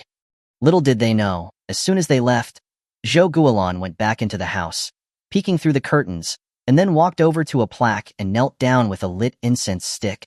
Old Qin, did you see that? Our son is doing so well. He's going to marry so many wives. Our Qin family line won't have to worry about dying out anymore. Chapter 107. Perfect. Let's get your deafness treated. Jiangbei, the provincial capital of Sanjiang Province. As the most economically developed city in Sanjiang, it sees an influx of millions of people every year. Although not comparable to the imperial capital or Tianhai, The pace of life and work is much slower, making it one of the most livable cities in Dragon Country. In the bustling heart of Jiangbei, a traditional pharmacy stood incongruously amidst the surrounding financial skyscrapers. The pharmacy's interior and exterior were all decorated in an antique style, resembling an ancient medical hall where medicines were dispensed. Even at the entrance, an elderly gentleman in a hemp robe was offering free pulse-taking and diagnoses to passers-by.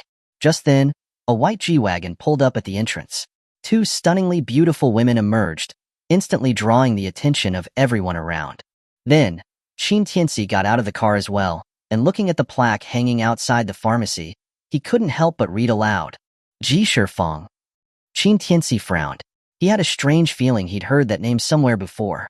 He pulled out his phone and opened the message the old man had sent him earlier. Well. Wasn't his never-before-seen fiancée, Lin Mushi, the attending professor at this very clinic? What a coincidence. Xiao Qianxue, seemingly unaware of his reaction, explained. Don't underestimate this small pharmacy. Ji's Pharmaceuticals' biggest partner is Ji Shifeng. It's said that 90% of their new drugs are developed by someone called Professor Lin here. Professor Lin? Qin Tianci's heart skipped a beat. Could it be Lin Mushi? The youngest medical professor in Dragon Country. Before he could speak, Long Jing asked, Qianxue, since Ji's biggest partner is here, why not just offer a high salary and poach their team? Plus, with Tianci's medical skills, entering the healthcare industry would be a piece of cake, right? Xiao Qianxue shook her head. Jing, it's not as simple as you think. Aside from the fact that Ji's and Ji Shifeng have been partners for years, Ji Shifeng's goal isn't to make money, so it wouldn't be easy to poach them. If it's not to make money, then what is it for? Long Jing was puzzled. People die for wealth, and birds for food. If there's anyone in this world who can't be swayed by money, then it's just that they haven't been offered enough. Qin Tianci chuckled lightly. That may be true, but there are always people who have a patriotic spirit to help the world. Have you ever met someone who aimed to be corrupt before they even became an official? Long Jing was left speechless. Xiao Qianxue nodded in agreement. That's right. It said that Professor Lin turned down an astronomical annual salary from a globally renowned pharmaceutical company in the US. I guess she isn't someone who craves fame and fortune. Long Jing pouted. That's easy then. I'll just have her kidnapped and tortured for 3 days and nights. I guarantee she'll obey you. Xiao Qianxue. Her best friend was great in every aspect except for one thing. Whenever they faced a problem, she always liked to solve it with violence. Qin Tianci sneered. If I didn't plan to marry you, would you have me kidnapped as well? Of course. Long Jing nodded without thinking, but then quickly paused, her flirtatious eyes blinking. Hee, I can't beat you, but even if I can't beat you, can't I seduce you? With that, she puffed out her proud chest. Xiao Qianxue. Qin Tianci. Let's go meet this professor first. We can discuss the rest later. Xiao Qianxue then headed towards Ji Shifeng. Just then, a Ferrari sports car suddenly sped towards them. The deafening roar instantly grabbed everyone's attention. Qin Tianci immediately pulled Xiao Qianxue back. The car came to a screeching halt right in front of them, its tires protesting loudly. A handsome young man wearing sunglasses and carrying flowers stepped out. The sudden commotion left Xiao Qianxue startled. Seeing this, Long Jing immediately stepped forward to defend her. Hey, how do you drive? This is a pedestrian zone. Are you blind? Huh. The young man had initially not planned to acknowledge the group, but when he saw Xiao Qianxue and Long Jing, his eyes behind the sunglasses instantly lit up. What beautiful women. Such beauty was only matched by Lin Mushi and Ji Shifeng. Even this womanizer found it rare. He immediately felt a surge of excitement from his feet up. He took off his glasses, revealing what he thought was a handsome face, and smiled gentlemanly. I'm terribly sorry, ladies. I was in a hurry and didn't see you. In a hurry to be reincarnated? While Long Jing was docile with Qin Tianci, she didn't hold back her words when dealing with other men. The young man's face stiffened. He didn't expect Long Jing to be so blunt. He quickly turned his attention to Xiao Qianxue. Miss, were you hurt just now? Xiao Qianxue's beautiful face was cold. She didn't want to get entangled with this pampered young man. She pulled Long Jing and said, Let's go. Hey. To her surprise, the young man blocked their path as she tried to leave. What do you want? Xiao Qianxue regained her usual high-powered CEO aura and stared at him coldly. Don't be angry. I'm Jifeng. I'm very sorry that my recklessness frightened you ladies. How about I treat you two to dinner tonight to personally apologize? He believed that with his $1 million sports car and handsome looks, no woman could resist such temptation. Moreover, the two women in front of him were exceptional beauties. If he could spend the night with both of them, his life would be worth it. As for Qin Tianci standing next to them, he completely ignored him. This man, dressed in cheap clothes, clearly looked like a loser. He couldn't possibly be their boyfriend. Even if he was a male companion to one of the two women, he didn't care. After all, playing the role of a cuckolder was more exciting, and he had done it quite a few times. However, Xiao Qianxue and Long Jing's faces darkened when they heard his words. As adults, how could they not understand what this guy meant? Furthermore, their man was standing right there, and yet he shamelessly extended an invitation. It was clear he did not hold Qin Tianci in any regard. Xiao Qianxue immediately rejected him coldly. "I'm sorry, we're not interested. Please move." She then took Qin Tianci's hand and tried to weave her way past him. Seeing this, Ji Feng immediately confirmed that Xiao Qianxue was Qin Tianci's woman and Long Jing was unattached. That decided who his focus would be for the night. However, before he could think further, Long Jing stepped forward and grabbed Qin Tianci's arm, snuggling even closer to him, ready to pass by. Ji Feng? What was going on? So both these women were with this kid? Damn. As the only son of the chairman of Ji's Pharmaceutical, even he didn't dare to be so blatant with his pursuits of women. Either of these women were rare finds, yet some nobody had them both. Why? By the time he came to his senses, the trio had already bypassed him and continued forward. Ji Feng instantly woke up. Not giving up, he ran in front of them and brandished his Ferrari keys. "Ladies, whoever goes to dinner with me tonight, this car is theirs. Get lost." Xiao Qianxue was fed up with his harassment and coldly shouted. Ji Feng's face changed. He said with a grim look, "Beautiful, don't be so rude. I'm from Ji's Pharmaceutical." Before he finished the sentence, Hey, what the hell? What are you doing? Let go of me." However, before he could finish his threat, Qin Tianci made his move. He reached out and grabbed his ear, asking him fiercely, "Can't you hear me when I'm talking to you? Perfect. There's a clinic right in front. I'll pay for your treatment for deafness." He then ignored the shocked looks around them, pinching Ji Feng's ear tightly, and dragged him towards the clinic. Chapter 108. First Meeting with Lin Mushi. "You motherf******. Let go of me. Let go. Did you hear me? Do you know who I am? Believe me, I'll get people to kill you." Ji Feng kept barking furiously as Qin Tianci pulled his ear, but he dared not try to break free with force. The other man's hand felt like a clamp. He was afraid his ear would break if he exerted too much force. However, Qin Tianci acted as if he hadn't heard him, one hand in his pocket while the other pulled his ear, leading him toward Ji Shifeng. At that moment, the bodyguards who had just ran over with the Ferrari were shocked and angry. They pointed at Qin Tianci and shouted, "What are you doing? Let go of young Master Ji." Seeing that his bodyguards had finally caught up, Ji Feng roared as if he saw a savior. "You useless trash. Why did you take so long? Come and save me, and by the way, break this dog's legs." The bodyguards immediately pulled out their batons from behind them and surrounded Qin Tianci. The patients and onlookers at Ji Shifeng backed away, afraid they would be caught in the middle of it. Xiao Qianxue's expression changed when she saw this scene. She was about to step forward but was stopped by Long Jing. "Qianxue, don't panic. This is nothing for Tianci, not even a warm-up." Xiao Qianxue hesitated for a moment and nodded, choosing to watch the scene unfold. At this time, Qin Tianci looked at the bodyguards surrounding him, his face as calm as ever. He even pulled a cigarette from his pocket, lit it up, and took a drag. Ji Feng, seeing this, cursed and roared, "Boy, you better listen to me. Who in the entire city of Jiangbei would dare mess with me, Ji Feng? I advise you to let me go now, or you won't be able to handle the consequences." Ah! As soon as he finished speaking, Qin Tianci applied pressure with his fingers, crushing the cartilage on Ji Feng's ear. The pain made Ji Feng scream in agony. "You're courting death." The bodyguards, seeing their master being hurt, could not sit still any longer. They brandished their weapons and charged at him ferociously. Just as everyone thought that the young man was about to suffer a terrible fate, they heard a series of miserable screams. Then, they saw 7 or 8 bodyguards lying on the ground, writhing in pain, some with broken arms, some with broken legs. They were completely incapacitated. Meanwhile, Qin Tianci continued to smoke, as if nothing had happened. He had not loosened his grip on Ji Feng's ear. Ji Feng was now dumbfounded. He didn't expect that the bodyguards he paid a fortune for couldn't even last a single move against this kid. What kind of monster was he? But despite all that, he continued to curse. You dog, how dare you hit me? How dare you hurt my people? You're done for. You won't be able to stay in Jiangbei. Those 2 women of yours, I'll get them in my bed and you can watch me have my way with them, ah? Before he could finish his sentence, Qin Tianci exerted force and ripped his ear right off his head. Ji Feng fell to his knees, screaming in agony.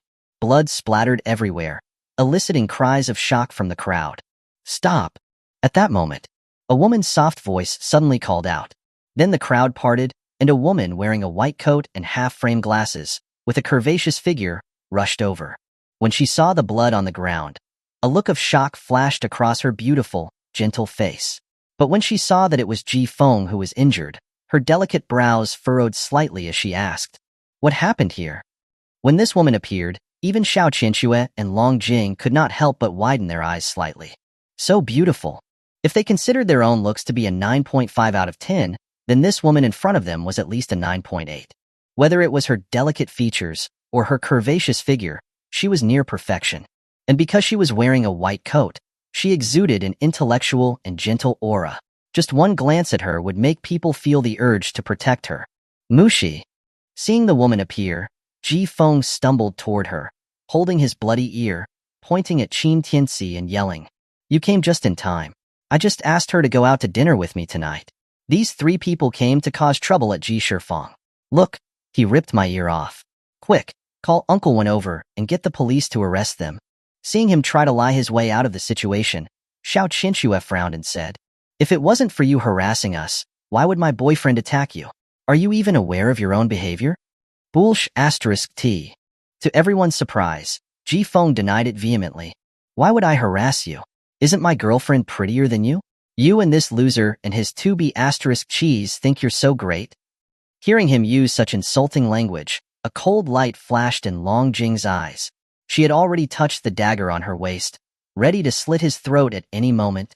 However, Qin Tianci quickly took a few steps forward, grabbed Ji Feng from next to Lin Mushi, grabbed him by his hair, and slapped him across the face. Slap. It was crisp and loud. With a cigarette still hanging from his mouth, he smiled menacingly and said, "Looks like your ears aren't working, and your mouth isn't either. Hey, aren't you a doctor? After I loosen his bones up, you can give him a good treatment." Then, he took the burning cigarette and jammed it into Ji Feng's mouth. His vicious appearance was that of a gangster. Ji Feng screamed again, crying to Lin Mushi, "Mushi, do you see that? Ah, stop him. He's a villain." However, to his surprise, Lin Mushi simply stood there with her hands crossed, quietly watching the 2 of them. She didn't even say a word to stop them. Qin Tianci also noticed something was wrong. He glanced at Lin Mushi from the corner of his eye, only to see that she was staring at him, as if she was sizing him up. Actually, from the moment Lin Mushi came out, Qin Tianci had recognized her, but he didn't know if she knew his identity. "Young man, stop. This is Ji Shifeng. If you cause trouble here, the consequences will be severe." At that moment, a passerby could not stand it any longer and stepped forward to try to dissuade him. "That's right. Don't think this is just a clinic. This place has a special decree from the governor of Jiangbei, forbidding anyone from fighting here. Although Dr. Lin has a good heart, she will never tolerate those who cause trouble. If you're put on Ji Shifeng's blacklist, then you'll be crying." Hearing everyone's attempts to persuade him, Qin Tianci remained unmoved. On the other hand, Ji Feng seemed to have found new support. He yelled at him, "Did you hear that? Causing trouble at Ji Shifeng? You don't want to live. Hurry up and let me go." However, as soon as he finished speaking, Qin Tianci kicked him in the stomach. Ji Feng almost threw up the alcohol from the night before. He rolled several times before stopping. Clutching his stomach, he kneeled on the ground in pain. With shaking hands, he shouted to Lin Mushi, "Lin Mushi, are you just going to watch this dog ruin Ji Shifeng's reputation? He has hurt me like this. How can you just do nothing?" Lin Mushi's expression was indifferent.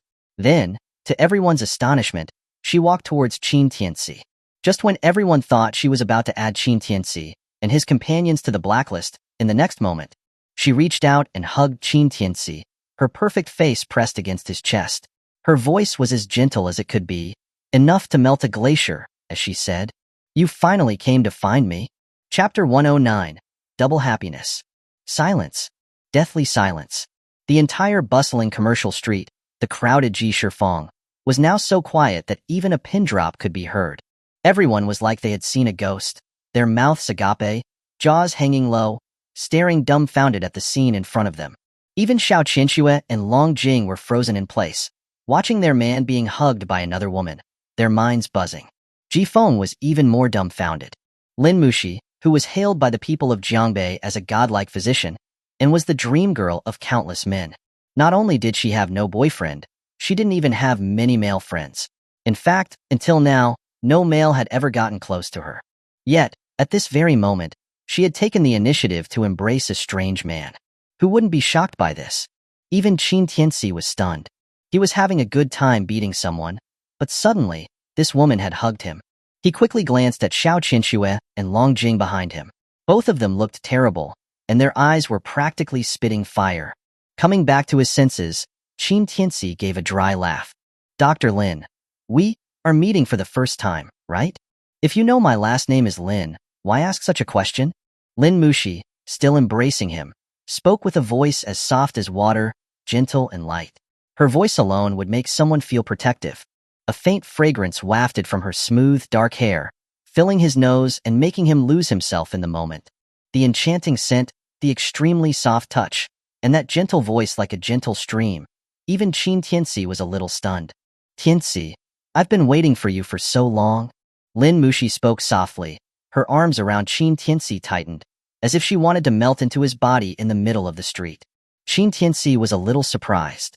He did not expect his third fiancée to not only recognize him at a glance in the crowd, but also express her feelings for him in public.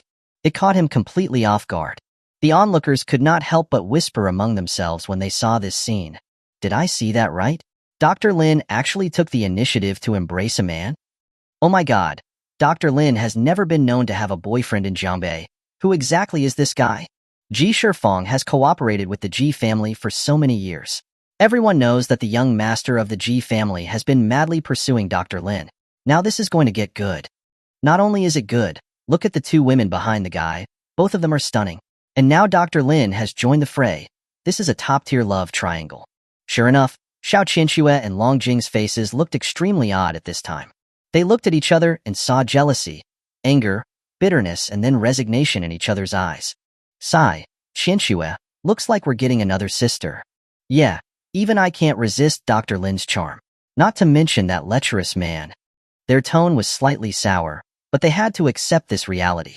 At that moment, Ji Feng snapped out of his shock, watching the woman he had pursued for so many years embrace a stranger. The physical pain and emotional trauma caused his anger to flare up. Lin Muxi, you let go of him. Boy, immediately take your dog paws off of her, or I'll kill you. Hearing his roar, Lin Muxi knew that now was not the time for sweet nothings. She released Qin Tianci and smiled at him with a gentle smile that could melt ice. Wait for me a moment. With that, she turned and walked in front of Ji Feng. Her expression was detached, completely different from her gentle demeanor before. I'm sorry, Mr. Ji. My fiancé injured you. Ji Shifeng will cover all your medical expenses for free. If you want him to compensate for your loss of work and mental damage, I, Lin Muxi, will also pay for him. You, what did you just say? Ji Feng's eyes widened. Who is he to you? Fiancé? That's right. Lin Muxi nodded. He is my fiancé. I will only marry him in this life. So please, from tomorrow on, don't come to bring me flowers, lest he misunderstands. Hearing this, Ji Feng was stunned. Then his expression became distorted. He pointed at Lin Muxi and roared hysterically. Lin Muxi, you better start over with your words. Who is he to you? Lin Muxi took a deep breath, and her tone was firm. Listen carefully, he is Lin Muxi's only fiancé. Lin Muxi. Ji Feng completely lost it. I've been pursuing you for 2 years, and you've never agreed to go on a date with me or even held my hand. And now a wild child appears, and you're telling me he's your fiancé? Is there a problem? Lin Muxi frowned, her voice still soft but with an icy distance. I have never let you pursue me, and I have clearly rejected you. It is you who have refused to leave. Now that my fiancé has come to find me, I would appreciate it if you show some self-respect in the future. Haha, Show self-respect? Ji Feng's expression became more twisted. His eyes were red. Okay. Lin Mushi, you brought a wild child to disgust me, right? Believe me, I'll get my dad to pull out all investments from Ji Shifeng right now. You want to pull out your investment? Lin Mushi looked delighted. That's great. Double happiness. You. Ji Feng did not expect Lin Mushi to be so straightforward. He furiously said, Lin Mushi, do you know what will happen to you after my dad pulls out Ji Shifeng's funds? There will be some consequences. Lin Mushi nodded seriously. Ji Feng's face was triumphant. Then you'd better come and beg me. The consequences will be that we will develop even better. Lin Mushi interrupted him with a smile. If it wasn't for your father bringing in Professor Zhang and interfering, I would always have opposed it. Without Ji's pharmaceuticals interference, Ji Shifeng will surely become the best medical clinic in the hearts of the people. Besides, here, she looked at Qin Tianci with affection. You insulted my fiancé, and from today onwards, Ji Shifeng will stop providing all formulas to your Ji's pharmaceutical and terminate all collaborations. Are you serious? Ji Feng was completely dumbfounded. He never expected that Lin Mushi would be so resolute for a man. Have I ever joked with you? Lin Mushi ignored him. She went to Qin Tianci's side, took his arm and smiled. Let's go, let's talk inside. Qin Tianci looked at Lin Mushi and then smiled. Okay. Then, he waved at Xiao Qianxue and Long Jing, and followed Lin Mushi into Ji Shifeng's door under Ji Feng's shocked gaze. After what felt like an eternity, Ji Feng came back to his senses, his expression extremely gloomy. His raging jealousy stirred the anger within him. He kicked the flowers on the ground hard. Fuck you, Lin Mushi, and that wild child named Qin. You just wait. If you offend the Ji family, you won't be able to survive in Jiangbei. Chapter 110. Who chooses in adulthood? After Lin Mushi brought Qin Tianci back to Ji Shifeng, she noticed Xiao Qianxue and Long Jing behind him and asked with a smile. And these two are? Qin Tianci plopped down on the sofa and introduced them openly. Like you, they are also my fiancés, Xiao Qianxue and Long Jing. However, to the surprise of the two women, Lin Mushi did not get angry. On the contrary, she smiled even more kindly. So, we're all sisters. Nice to meet you. From now on, you can just call me Mushi. Xiao Qianxue and Long Jing looked at each other and saw a hint of surprise in each other's eyes. Long Jing could not help but ask, You're not angry? Lin Mushi was stunned. She looked a little confused. Why would I be angry? Long Jing was dumbfounded. Both me and Qianxue are Tianci's fiancés. We will marry him and be his wives in the future. Don't you mind? Lin Mushi pushed up her glasses and said with a smile, Why would I mind? Instead of getting caught up in constant jealousy and fights, why not just accept it and live a good life? Anyway, Tianci will not only have the three of us as his fiancés. Xiao Qianxue and Long Jing? This woman, who looked so refined, was actually so progressive in her thinking. By comparison, they now felt like Xiao Qianxue and Long Jing lacked class. Qin Tianci was also a little surprised at Lin Mushi's words and could not help asking, You know I have more than just one fiancé? Of course. Lin Mushi nodded and smiled very knowingly. Tianci, if I ask you to choose just one among your 7 fiancés, would you choose? Qin Tianci shrugged and replied honestly, Who chooses when they are adults? That's the point. Lin Mushi continued with a smile. I know what you think, so I've been waiting for you at Ji Shifeng for 2 years, because I'm sure you would come to find me. Hearing Lin Mushi's words, Qin Tianci's eyebrows rose slightly. He looked at the calm and gentle woman in front of him with disbelief. Then he shook his head with a smile. I haven't met my first wife, but she knows my heart. That old man's eyes aren't too bad. At least he did one thing right. Listening to Qin Tianci's affectionate words, Xiao Qianxue's jealousy exploded. She said angrily, You jerk, what do you mean by that? Are you implying that Jing and I are not doing things right? Exactly. Long Jing was not afraid of making things worse and fanned the flames from the side. The phrase was, I haven't met my first wife, but she knows my heart. Sigh, we are also new wives, but we don't get such high praise. Sigh, this is just going to make us feel bad. Looking at the two women's sarcastic behavior, Qin Tianci was speechless. However, Lin Mushi was not angry at all. Instead, she smiled, walked to them, took their hands and said, My dear sisters, please don't say that. I am a newcomer, so I am a junior. We will live under the same roof in the future. Please be understanding. Lin Mushi's voice was soft and gentle, like magic, which instantly dissolved most of Xiao Qianxue's and Long Jing's anger. Then Xiao Qianxue sighed. Mushi, it's not that we're angry. We just feel that a nice girl like you will be taken advantage of by that jerk. We're just heartbroken for you. Hey. Qin Tianci quickly interjected. We can talk, but no personal attacks. I'm talking about you, you jerk. Xiao Qianxue stuck her tongue out at him and made a face. Lin Mushi was sincerely happy that she had been accepted by them. Actually, she was also worried about whether her appearance would bring trouble to Qin Tianci, or if Xiao Qianxue and Long Jing would be hostile to her. But now it seems that she had worried too much. Tianci, did you come to Jiangbei to handle something? Lin Mushi asked at that moment. Xiao Qianxue nodded and briefly explained their plans to buy a house in Jiangbei and her group's future development plans. There's no rush to buy a house. Recently, many developers in Jiangbei are having promotions. When the time comes, I will go with you to check it out. As for the pharmaceutical industry the eldest sister's group is planning to develop.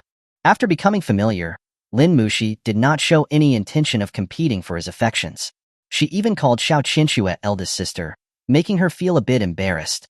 It would be better if we could work with Ji's pharmaceutical, but that Ji Feng from before? Xiao Qianxue did not continue speaking. Ji Feng, as the eldest son of Ji's pharmaceutical, had just offended them to death, so that road was definitely blocked. It's okay. Lin Mushi reassured her.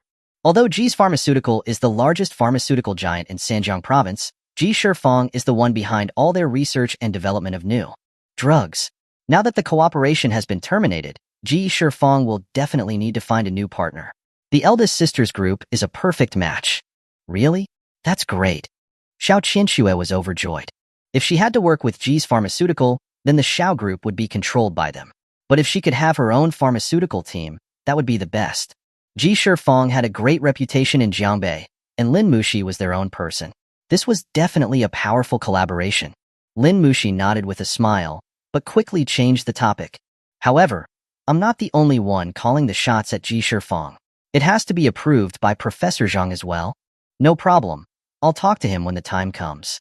Xiao Qianxue didn't think too much about it. Getting a professor on board was easier than getting a local tyrant to agree.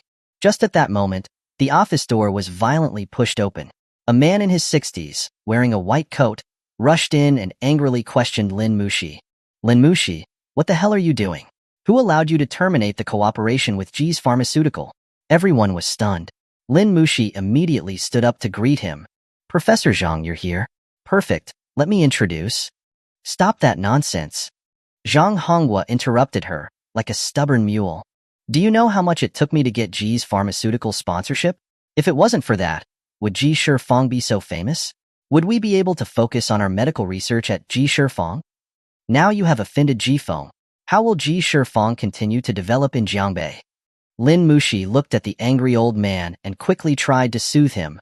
Professor Zhang, you know how Ji Feng feels about me. I can't accept him. Even if you can't accept him, you can't drag Ji Shifeng down with you. Zhang Honghua glared angrily, his beard quivering.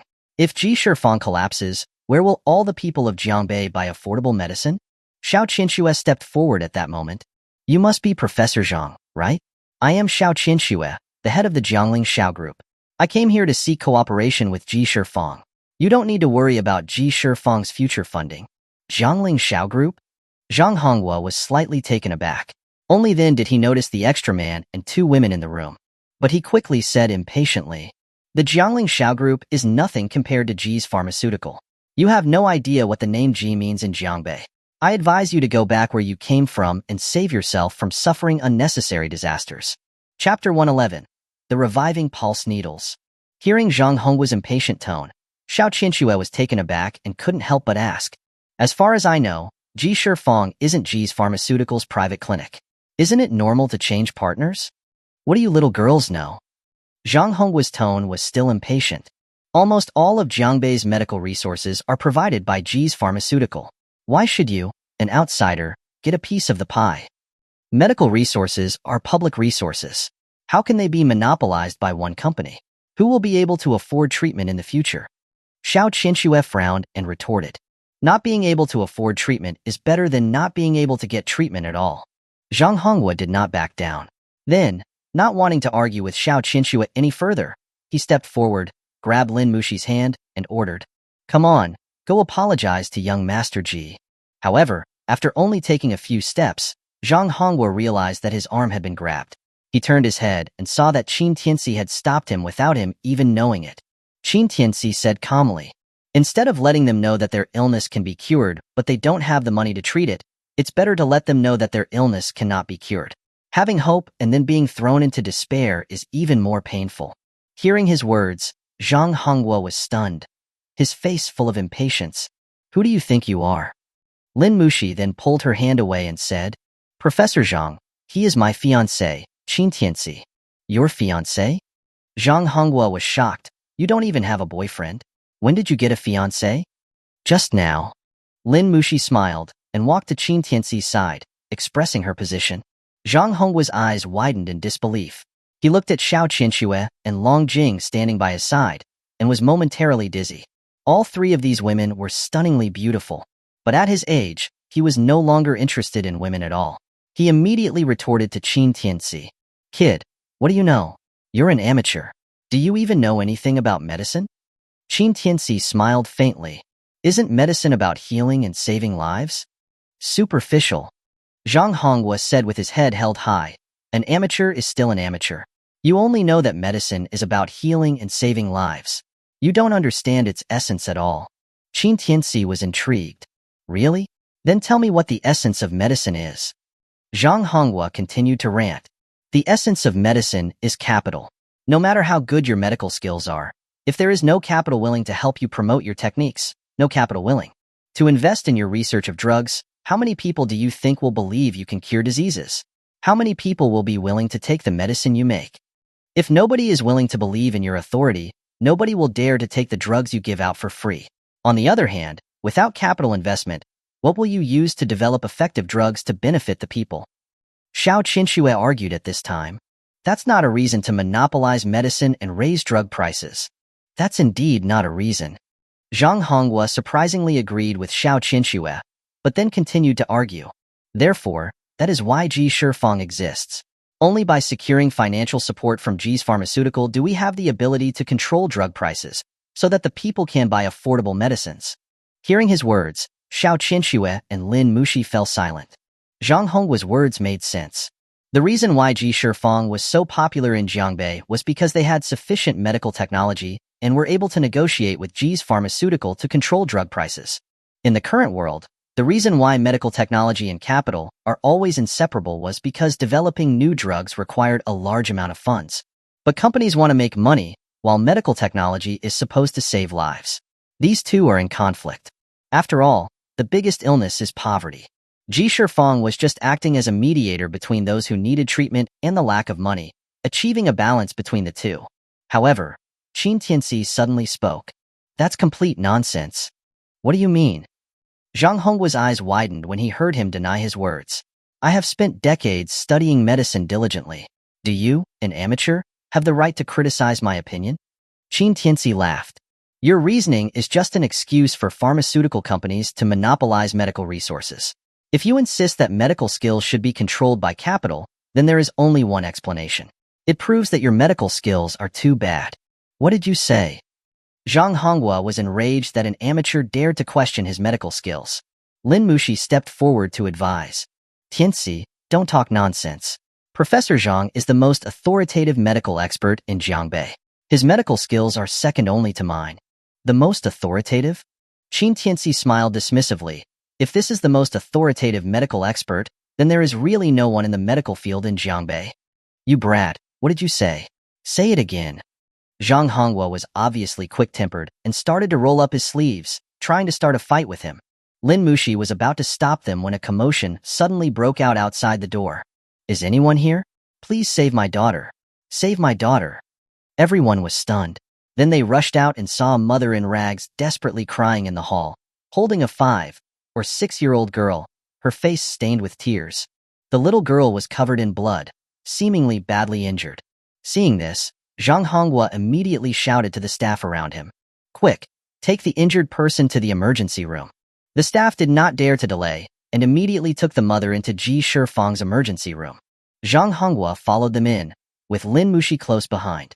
Qin Tianci thought for a moment, and also followed them into the emergency room. After a series of diagnoses, Zhang Hongwa's face was solemn. She fell from a high place. All of her internal organs are damaged. Her pulse is extremely weak. Hearing this, the mother felt like the sky was falling down and cried out in despair on the floor. "Dr. Zhang, please, save my daughter. She's only 5 years old."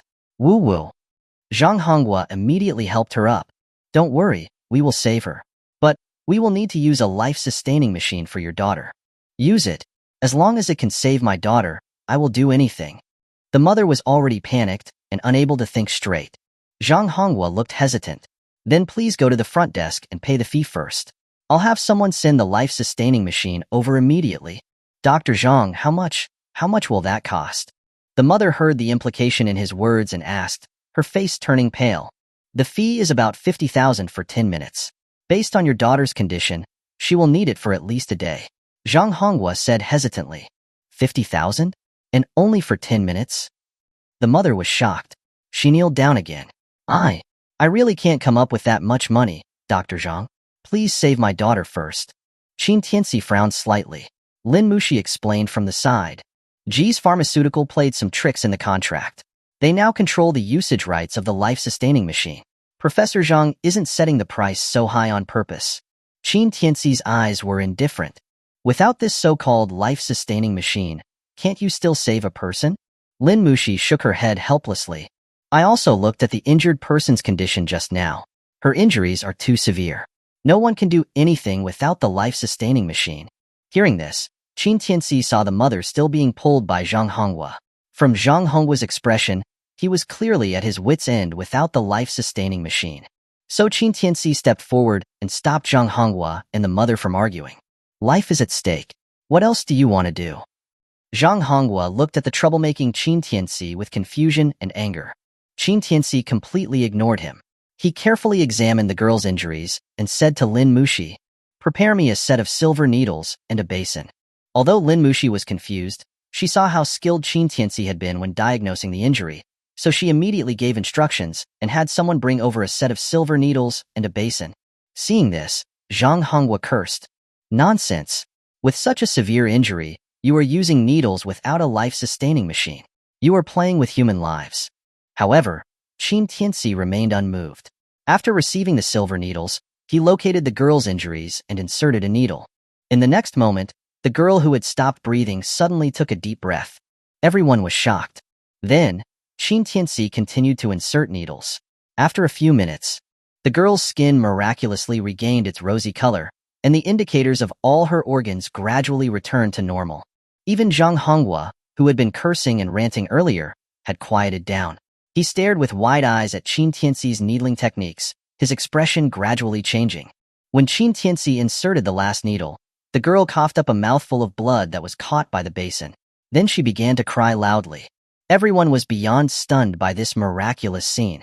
At this moment, Zhang Hongwa had a contemplative look on his face. Finally, he seemed to have remembered something and suddenly felt a chill down his spine, his entire body covered in goosebumps. In the next second, he cried out in terror. "Reviving pulse needles. How do you know this long-lost needling technique?" Chapter 112. I don't take disciples. What's all the fuss? Qin Tianci frowned and said coldly, "The little girl's organs have just returned to normal functioning. Do you want to scare her to death by being so loud?" Zhang Hongwa's expression was awkward, but he had completely lost his arrogant demeanor from before. He lowered his voice meekly. "You're right, you're right." Then, Qin Tianci wiped the blood off his hands, checked the little girl's pulse, turned, and walked in front of the mother to instruct her. "Your daughter is fine now. I'll have Dr. Lin write you a prescription later, and she can be discharged in a few days." "Really?" The mother couldn't believe it. Her daughter had been playing and fell from the 7th or 8th floor. She had thought that it was hopeless, but she had not expected that her life would be saved so smoothly. She burst into tears of joy and knelt in front of Qin Tianci. "My benefactor. You are my benefactor." Qin Tianci helped her up, but the mother's face looked worried. She asked hesitantly, But I don't have that much money to pay for the medical fees, benefactor. How about you give me a few days to gather the money?" However, Qin Tianci shook his head. "It's just a few needles. Consider it a free consultation." The medication that you'll take are also common medicines. They don't cost much, so don't worry too much about it. And please watch after your child carefully in the future. Hearing this, the mother was once again moved to tears. Thank you, benefactor. Thank you, benefactor. However, these words made Zhang Hongwa blush with shame. If you insist that medical skills should be controlled by capital, then there is only one explanation. It proves that your medical skills are too bad. Remembering how he looked down on Qin Tianci earlier, these words were like a thunderclap that continued to echo in his mind, deafening him. Lin Muxi was also shocked by the medical skills that Qin Tianci had just demonstrated. She could not believe that her never-before-seen fiancé had such a profound mastery in the field of medicine. In an instant, the throbbing in her heart was like a surging river, and she could no longer contain it. After they left the operating room, Zhang Hongwa immediately stopped him. That Mr. Qin. Mr. Qin, may I ask if the medical technique you just performed is the long-lost reviving pulse needles? Qin Tianci lit a cigarette and looked at him with a calm gaze. It's just a trash needling technique. Is there a need to be so excited about it? A trash needling technique? Zhang Hongwa was dumbfounded. Others may not know, but how could he not? This so-called reviving pulse needles was a needling technique passed down by the saintly physician of Dragon Country that could resurrect the dead and regrow flesh. He had only seen some remaining fragments of it at a top-tier academic conference, and he never thought that he would see a complete set of techniques in this man's hands. For his knowledge, this was extremely shocking. This set of needling techniques was a genuine treasure of Dragon Country. But in the mouth of the man before him, it was just a trash needling technique? Looking at his shocked expression, Qin Tianci said indifferently, with just such a little injury, you want a poor family to spend 50,000 every 10 minutes to stay alive, and they might not even make it. Are you trying to save the little girl's life? Or are you trying to take her mother's life? Is that your understanding of medical skills? As the words fell, Zhang Hongwa's mind seemed to explode. His face turned pale, then purple. He stood there and did not know how to refute him. Seeing this, Qin Tianci was too lazy to continue talking to him. He turned and wanted to leave. Thud. However, in the next moment, Zhang Hongwa directly kneeled in front of Qin Tianci in front of everyone at Ji Shifang. Mr. Qin, no. Master, please take me as your disciple. Whoa. The entire scene erupted in chaos, and everyone was in shock. Who did not know that Zhang Hongwa was a renowned doctor in Ji Shifang and a partner of the genius doctor, Lin Muxi? His medical skills were famous throughout Jiangbei. Even getting an appointment with him was difficult. Yet now, he was kneeling in front of a young man to take him as his master. This was unbelievably shocking for the staff of Ji Shifang who worked with him every day, and for the citizens who came to see a doctor. I don't take disciples. However, Qin Tianci did not show any emotion when he saw this. He simply rejected him. Master! Seeing that he had been rejected, Zhang Hongwa lost his composure. He moved his knees and blocked Qin Tianci's way. Master, I, Zhang Hongwa, have devoted most of my life to the medical field. I only want to be able to help people while I'm still alive. But I am incompetent, and I really can't break through the bottleneck. Please, Master, guide me. As he spoke, tears streamed down his face. He looked extremely heartbroken. If he had medical skills as miraculous as Qin Tianci, how could he be limited by the idea that medical skills must be controlled by capital? Qin Tianci looked at him with a calm expression, unmoved. Seeing this, Zhang Hongwa started banging his head on the floor, making loud thuds in the quiet hall. Lin Muxi couldn't bear to watch him. She stepped forward to help him up. Professor Zhang, please get up. No. Zhang Hongwa had now stubbornly made up his mind. If Master doesn't agree, I won't get up. Qin Tianci was amused. Don't try to guilt me. I said I don't take disciples. Then, he looked at Lin Muxi. If you really want to learn this set of needles, I will teach it to Muxi. You can ask her for guidance then. Hearing this, Lin Muxi was stunned.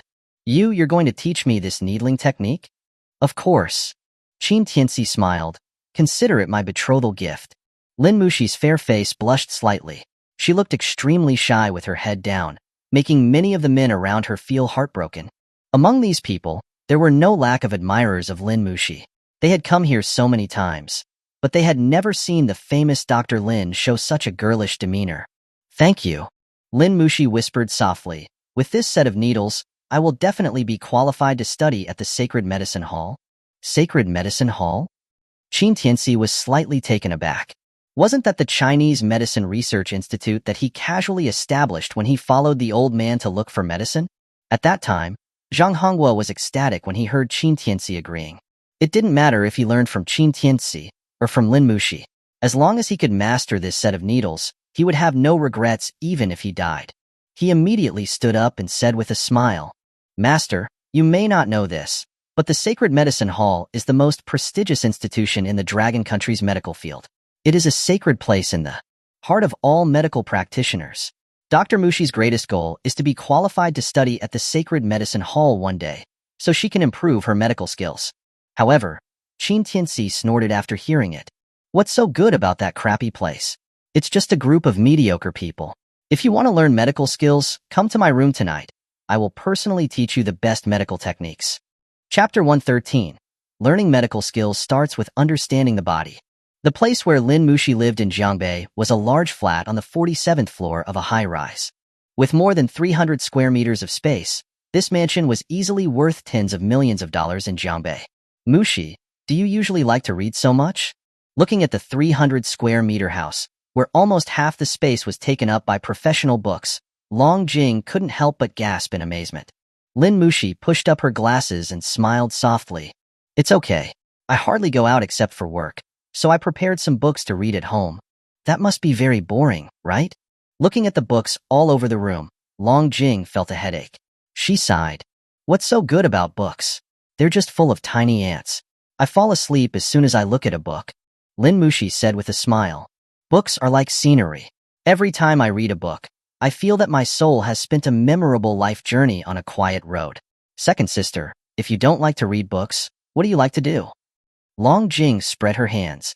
"There are many things I like to do, such as researching how to make knives sharper, researching how many jowls a gun needs to inflict serious damage, and when I'm in a bad mood, I'll just go kill a couple of people for fun."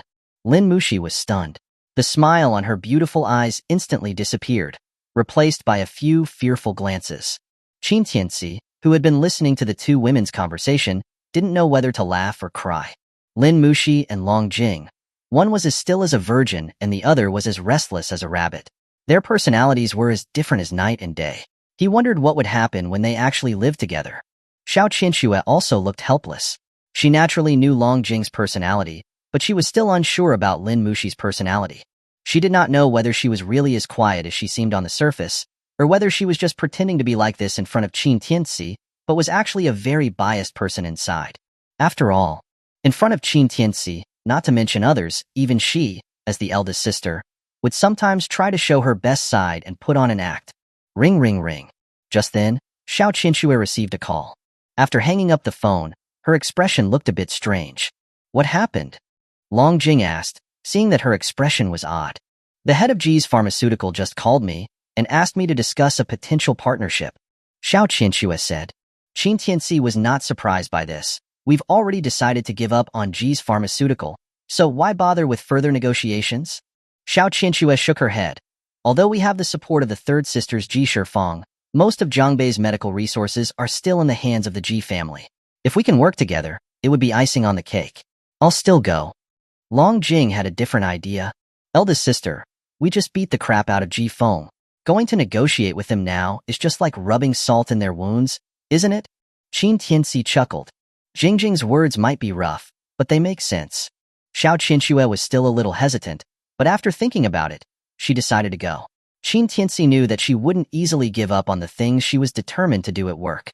He immediately said, "Then have Jingjing go with you." "Huh." Long Jing looked suspicious. "Tianci, why are you so eager to send the two of us away? You wouldn't happen to be planning to do some intimate things with Muxi while we're gone, would you?" It's true that a newly engaged couple who are all alone and have a strong desire for each other are bound to end up in a passionate encounter. Hearing this, a blush appeared on Lin Muxi's fair face. She kept her head down and said nothing. Qin Tianci's face darkened. He stared at Long Jing with a fake smile. "You can stay too. A threesome isn't impossible." All three women were stunned. Although Long Jing was a little shy, she immediately showed excitement in her eyes and said, "Really?" Xiao Qianxue rubbed her temples helplessly and immediately acted like the eldest sister. Okay, enough with the jokes. Let's get down to business.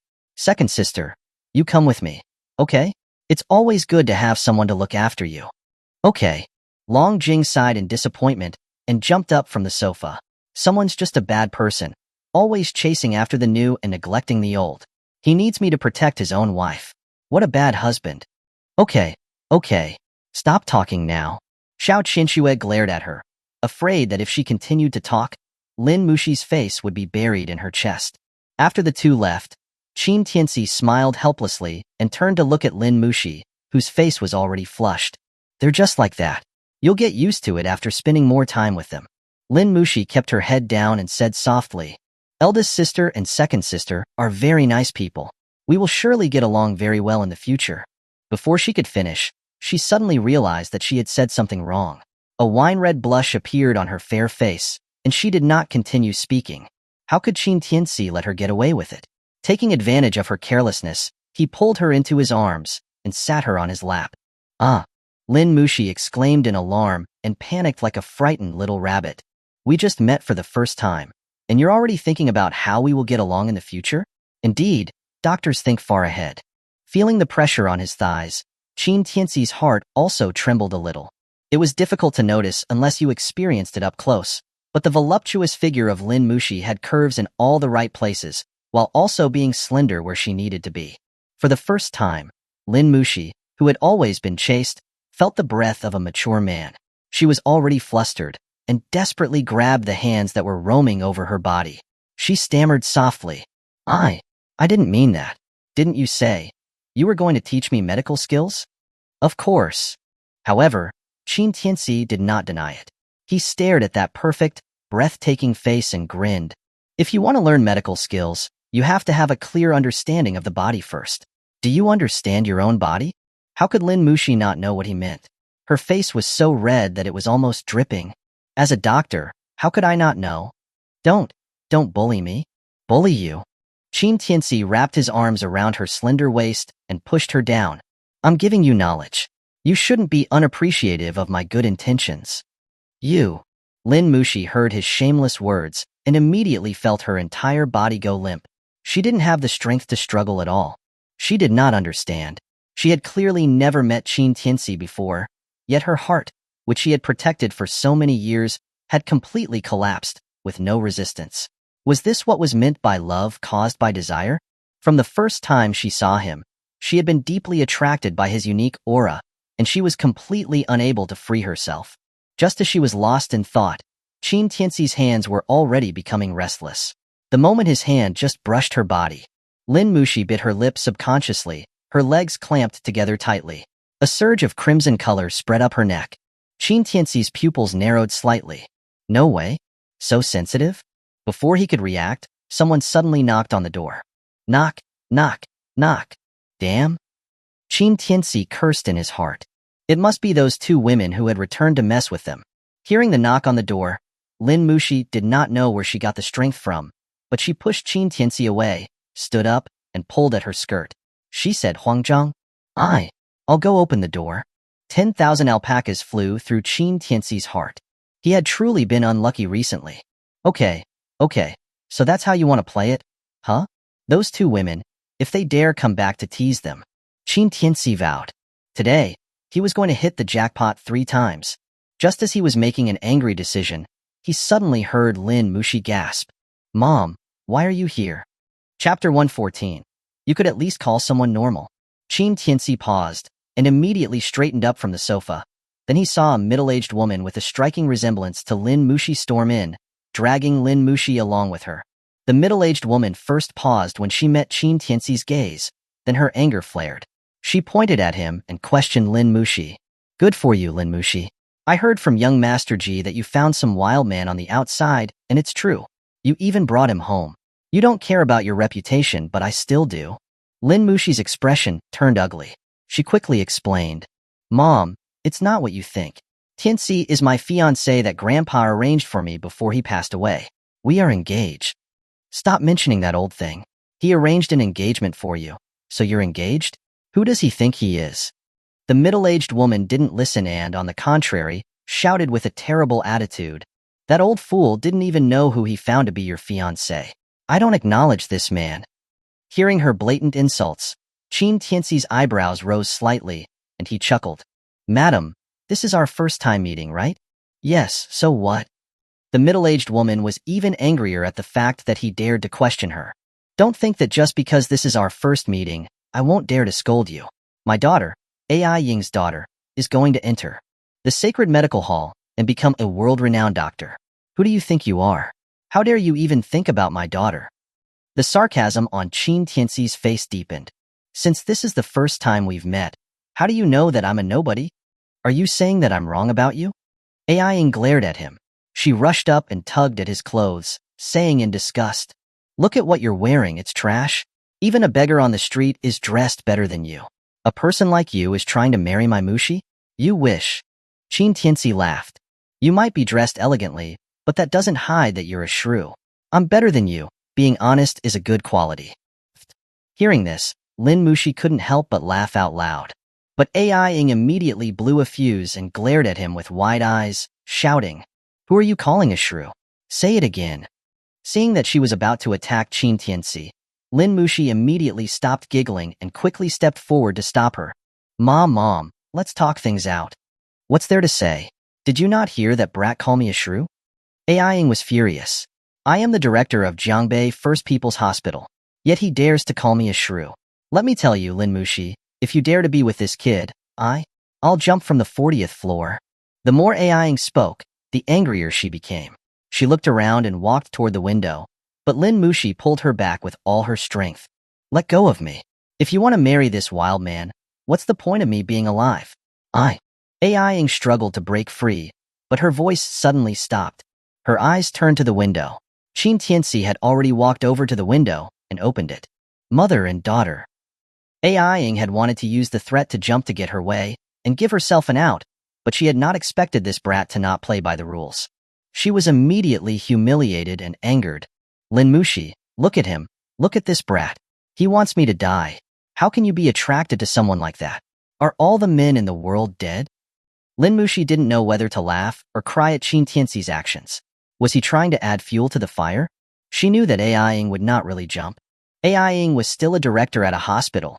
If she really jumped, she would be on the news tomorrow. She didn't want to lose face like that. So she glared at Qin Tianci fiercely. You're not leaving, right? Then we're leaving. With that, she grabbed Lin Mushi and headed for the door. Lin Mushi wasn't strong enough to resist and was dragged and pulled out. Mom, where are you taking me? Didn't you say that you didn't like Jifeng? Mom has already found you a new prospect. They are waiting for us at Tianbei Hotel, Ai Ying said as she pulled her. When Lin Mushi heard that she was going on a blind date, she became anxious and tried to break free. Her beautiful face was filled with indignation. Mom, I have a fiancé. What does it mean that you're making me go on a blind date with someone else? Fiancé? Him? Ai Ying said with disappointment. Let me tell you, unless I die, you can forget about it. A homeless beggar is trying to marry my daughter. What a fantasy. With that, she grabbed Lin Mushi again and dragged her towards the door despite Lin Mushi's protests. Lin Mushi could not resist her mother and could only look towards Qin Tianci for help. But Ai Ying didn't give Qin Tianci a chance to interfere and slammed the door shut. Seeing this, Qin Tianci looked down at himself helplessly. Did he really look that much like a beggar? After thinking about it, he decided to pull out his phone. He didn't have any interest in this NTR-esque situation, where his fiancée was going on a blind date with another man. Master, do you miss me? Hearing Xia Zifu's seductive voice, Qin Tianci didn't feel like teasing her. Are there any of our people in Jiangbei? Jiangbei? Xia Zifu was very good at understanding Qin Tianci's emotions. Based on his tone, she could tell that he was in a bad mood, so she did not joke any further. There are quite a few of our people in Jiangbei. Glutton, Longke, Phoenix Feather, and the Red Heavenly King are also in Jiangbei. Qin Tianci said helplessly. You could have at least called someone normal to come. Calling ghosts is only going to scare someone to death. Then, he added, find someone normal. Xia Zifu thought for a moment, then said, yes, the director of the Sacred Medical Hall, Rinyang, is there. Sacred Medical Hall? Qin Tianci was slightly taken aback. He hesitated for a moment and then said, he's at least a normal person. It'll be him. Have him pick me up at Runbei and take me to Tianbei Hotel. Okay, but... Xia Zifu immediately agreed, but then spoke again. Master, Are you talking about the most luxurious Tianbei hotel in Jiangbei? What's wrong? Is there an issue? Qin Tianci asked. It's not an issue, mainly because the owner of Tianbei Hotel is the Ning family of Jiangbei, and they are also our people. How about having a representative of the Ning family come pick you up? No need, just have Renyang come. Qin Tianci refused. Isn't he the director of the Sacred Medical Hall? Maybe someone will have a broken arm or leg. His medical skills might be useful. Xia Zifu? After Qin Tianci hung up the phone, he received another new message. It was from Xiao Qianxue. Husband, we're eating at Tianbei Hotel. The main purpose of sending the message was to let him know that they were safe. After all, Xiao Qianxue's negotiations that night felt like a trap. However, what Qin Tianci had not expected was how coincidental it was that they would all meet up at Tianbei Hotel. The corners of Qin Tianci's mouth curved up slightly. It seemed that there was going to be a fun night. On the other side, Xia Zifu was a little depressed after the call. If Qin Tianci was in a bad mood, her mood would not be good either. After thinking for a moment, she opened her phone and sent a message to a woman named Ning Xian. Master is going to Tianbei Hotel tonight. Chapter 115. Just because she doesn't have a boyfriend doesn't mean she doesn't have a fiancé. Master, this is the Tianbei Hotel? Inside the car, Renyang smiled respectfully at Qin Tianci, his brow showing nervousness. He was stunned when he found out that the saintly doctor of Dragon Country wanted him to take him to Tianbei Hotel. This kind of legendary figure, the founder of the Sacred Medical Hall, was someone that he was not even qualified to meet on a regular basis. Yet, he was being asked to take him as his chauffeur. While he was flattered, he was also confused and speculated. Did he make some mistake recently? Or was he about to be promoted?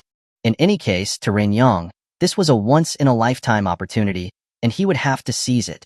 Qin Tianci nodded and looked out at the palace-like hotel. He casually said, "Thank you, there's nothing for you to do, so you can go back now." "You're joking, Master.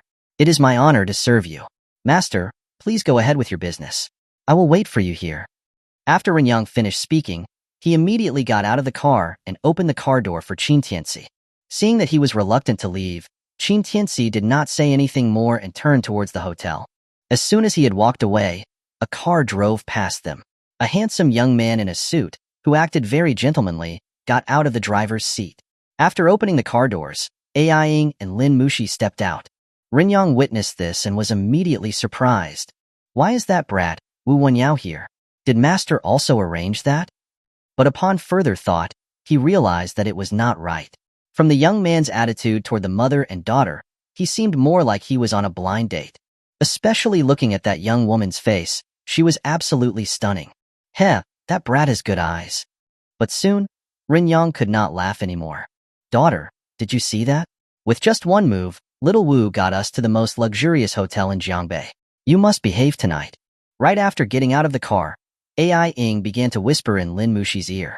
Lin Mushi, having been dragged out by her from their home, had clearly bought an expensive dress at some store.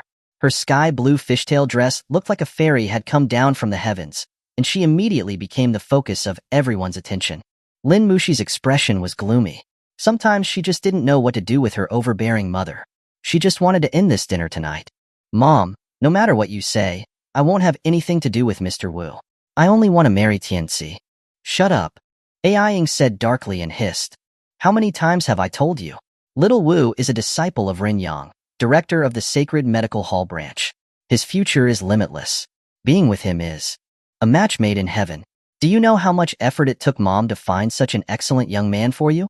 If you dare to ruin this, I won't forgive you." Lin Mushi said unwillingly, "Who is he to me?" Ai Ying's eyes widened. "What do you mean he has nothing to do with you? In the future, you'll still need to rely on him to get into the Sacred Medical Hall. I can rely on myself. Why would I need to rely on an unrelated man?" Lin Mushi's eyebrows were already tightly knitted together. "Once you're married, he won't be unrelated anymore." Ai Ying completely ignored her emotions and held her hand tightly, afraid she would run away. "Aunt Ai Mushi, what are you two talking about?" At this moment, Wu Wenyao asked with a smile, after having a valet park his car. "Haha, little Wu, my daughter says you've gone overboard. Why did you choose this place? Isn't any random place fine?" Ai Ying immediately changed her expression and welcomed him with a smile. Hearing her words, Wu Wenyao could not hide the superiority in his eyes, but still said with a gentlemanly tone, Beautiful women like Mushi and Aunt AI. Only this place is worthy of your status. Going to other places will only sully your beauty. Little Wu is so good with words. Daughter, you must drink a few more glasses with Little Wu tonight.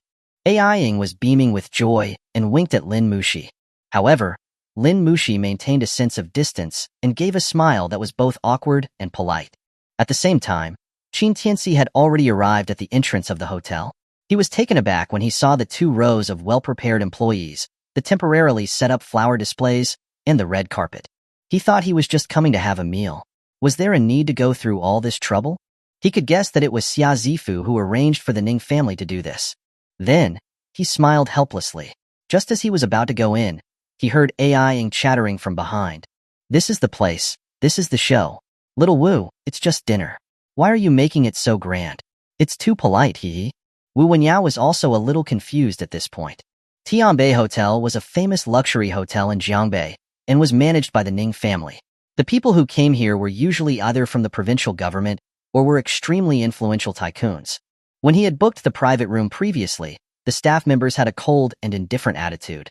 Why were they now going through with this grand welcoming ceremony? Could it be that after he introduced himself, the receptionist didn't know him, but the head of the hotel had heard of his name and therefore was taking this seriously? That was very likely. So he gave a dry laugh. It's the first time Mushi and I have met. I haven't chased after any girls before. The owner of this hotel is very familiar with me. When he heard that I brought a girl over, he temporarily arranged this, just a small gesture. I hope Aunt AI doesn't laugh at it. It was of course a good thing to have a surprise. This would allow him to increase his favor in front of AI-ing. Why not? Not only did Wu Wenyao believe that this welcoming ceremony was arranged by the hotel for him, but even AI-ing subconsciously thought that Wu Wenyao had arranged it. Hearing his modest words, AI-ing smiled even more widely and immediately urged Lin Mushi. It's good that you've never chased after girls before. It shows how sincere you are. Hee. Mushi, look at how enthusiastic he is to you. Hurry up and stand next to Little Wu, and let's walk the red carpet. Lin Mushi was naturally reluctant to do so. She was about to refuse when she suddenly heard a familiar and kind voice by her side. Mushi, you're here? When Qin Tianci's voice fell, the 3 were stunned.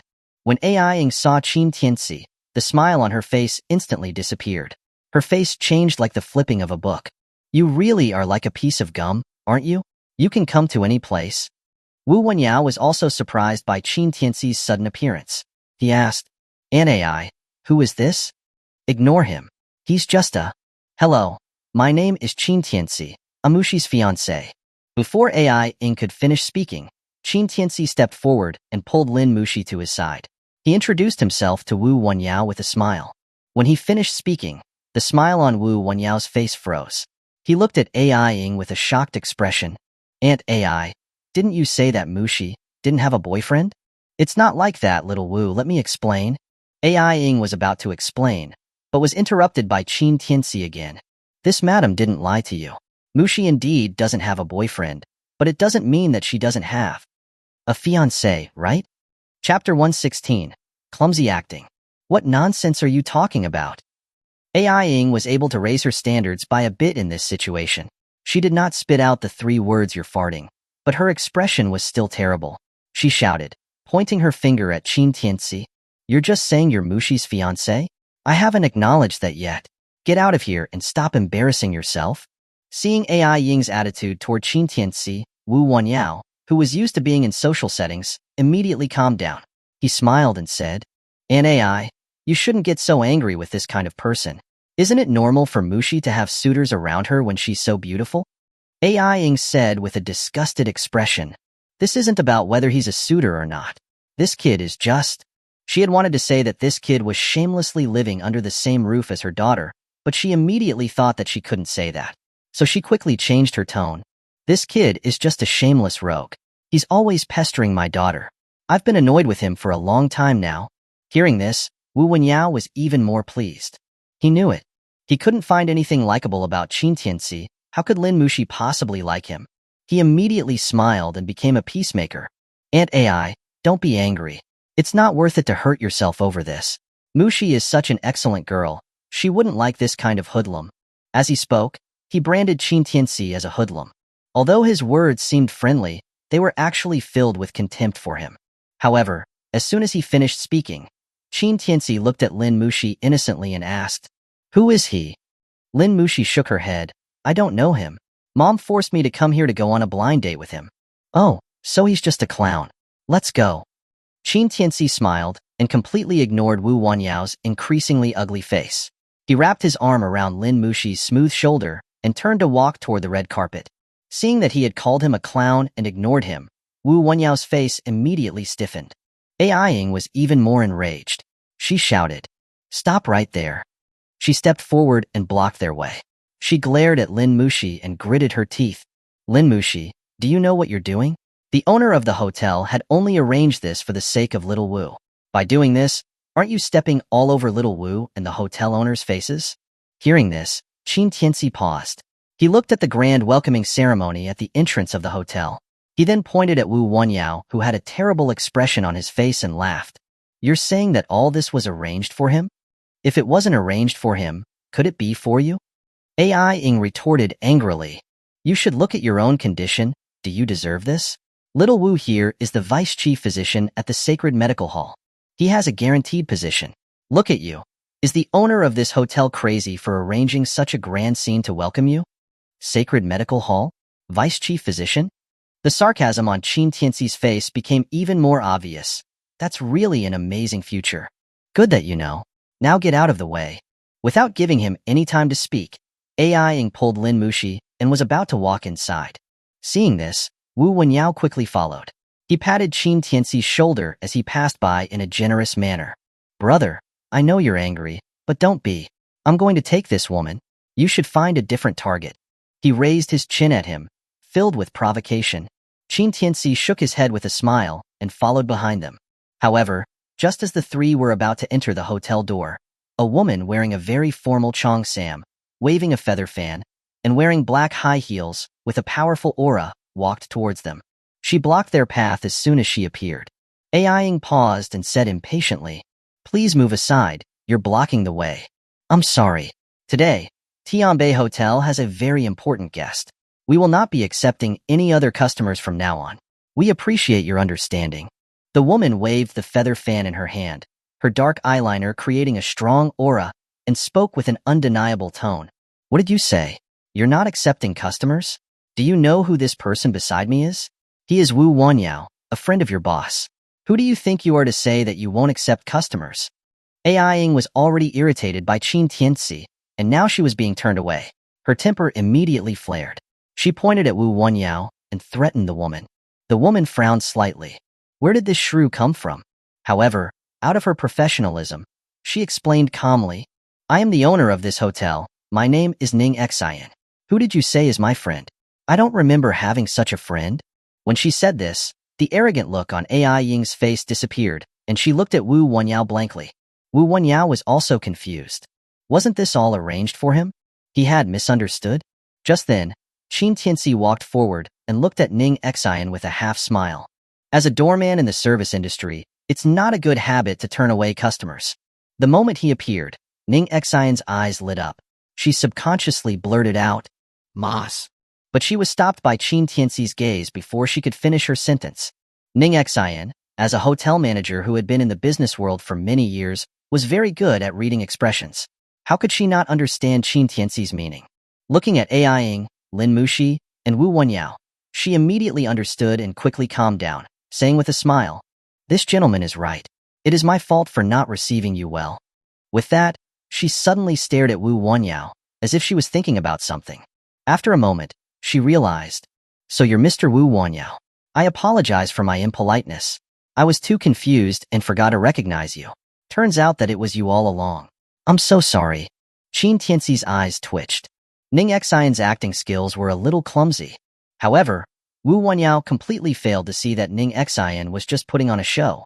Although he couldn't understand when he had met Ning Xian, he took the opportunity and a smug look appeared on his face.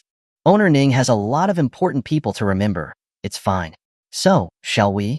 Ning Xian seemed to have transformed. She was no longer as cold as before.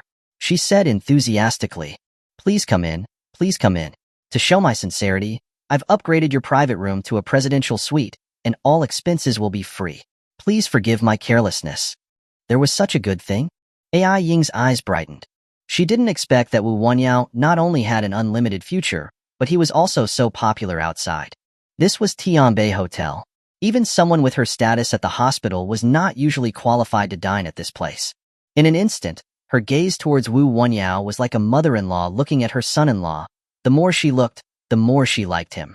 On the other hand, Qin Tianci, she had no idea when he had followed her in.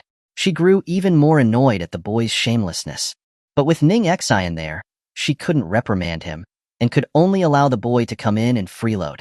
When Lin Mushi saw that Qin Tianci had also come in, she breathed a sigh of relief and stayed close to him while Ning Xian was leading them. Ning Xian noticed this and casually asked AI-ing a few questions that seemed ordinary. She immediately analyzed Qin Tianci's situation very clearly. After leading them to the presidential suite, the smile on her face disappeared and she turned and gave an order. Bring up the Manchu Han Imperial Feast. Let's show off for the master. Let this ignorant Wu Wanyao see clearly what level he is at to dare to compete with the master for a woman. Chapter 117. Are you misunderstanding something? Wow, this is magnificent. At this time, AI Ying, who had entered the private room, looked at the golden and splendid decorations, her eyes flashing with greed. She frantically took selfies with her phone, wanting to show off to her colleagues when she returned. Lin Mushi, who was watching her mother's behavior by the side, shook her head helplessly and whispered to Qin Tianci, "My mother's just like this. Don't mind her." Qin Tianci shrugged and smiled. Understood. But Wu Wanyao, who was not far away and was watching how intimate they were, had a rather unpleasant expression. He was clearly able to eat in this amazing private room because of his own status. Why was he not getting Lin Mushi's attention? Instead, a person who had snuck in was able to talk and laugh with her? Although he had played with many women, he had never seen anyone like Lin Mushi. He had to get her tonight, no matter what. Then, he forced out a gentlemanly smile and said to AI Ying, "Aunt AI, the dishes will be served soon. Why don't we take our seats first?" Hearing this, AI Ying nodded repeatedly. Yes, we should eat first. Let's eat first." Any normal person could tell that AI Ying was very happy. This was not only because Wu Wanyao was the vice director at the Sacred Medical Hall, but also because they were able to come to such a distinguished place like the presidential suite. However, as soon as she sat down at the table, she saw Qin Tianci and her daughter talking and laughing by the side. Especially when Qin Tianci was whispering some lewd jokes in her ear, making Lin Mushi blush with embarrassment. She seemed like a blooming flower. The two of them looked like a couple. This made her good mood that she had just picked up disappear in an instant. "You, surnamed Qin, I gave you face in front of everyone outside. But now, in front of Mushi, I'm going to make it clear. You and my daughter are impossible. You should leave immediately, and I'll act as if nothing ever happened." Qin Tianci and Lin Mushi's heated conversation suddenly stopped. Qin Tianci turned his head and smiled. He completely ignored AI Ying's terrible attitude and leisurely lit a cigarette. Wu Wanyao immediately seized the opportunity to show off. "Do you have any manners? You're smoking in this closed private room? Do you even know how dangerous secondhand smoke is?" But Qin Tianci didn't care. He blew smoke in his direction and laughed. "Aren't you the vice director at the Sacred Medical Hall? If you get lung cancer, you can just cure yourself, right?"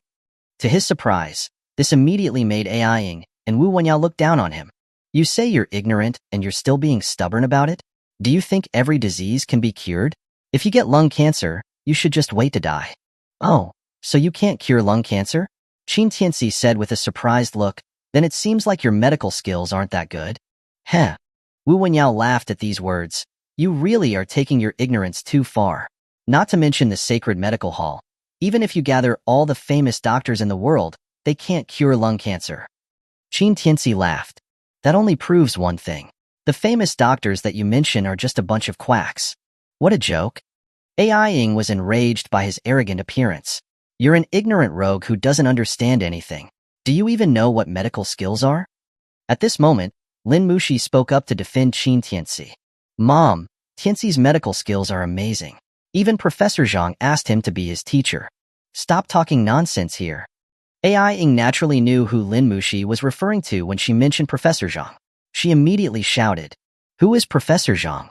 How could he possibly want to have this ignorant brat as his teacher?" "Lin Mushi, are you lying now? You're making things up as you go, aren't you?" That's right, Mushi. Wu Wenyao also laughed and said in agreement with AI-ing, even if you want to help Mr. Qin out, you have to say something believable. Professor Zhang was a consultant at the Sacred Medical Hall. Someone like him probably can't even hold a scalpel properly. And he dares to be Professor Zhang's teacher? Lin Mushi frowned, looking very displeased. She didn't like people insulting her fiancé like that. Just as she was about to speak, Qin Tianci laughed again.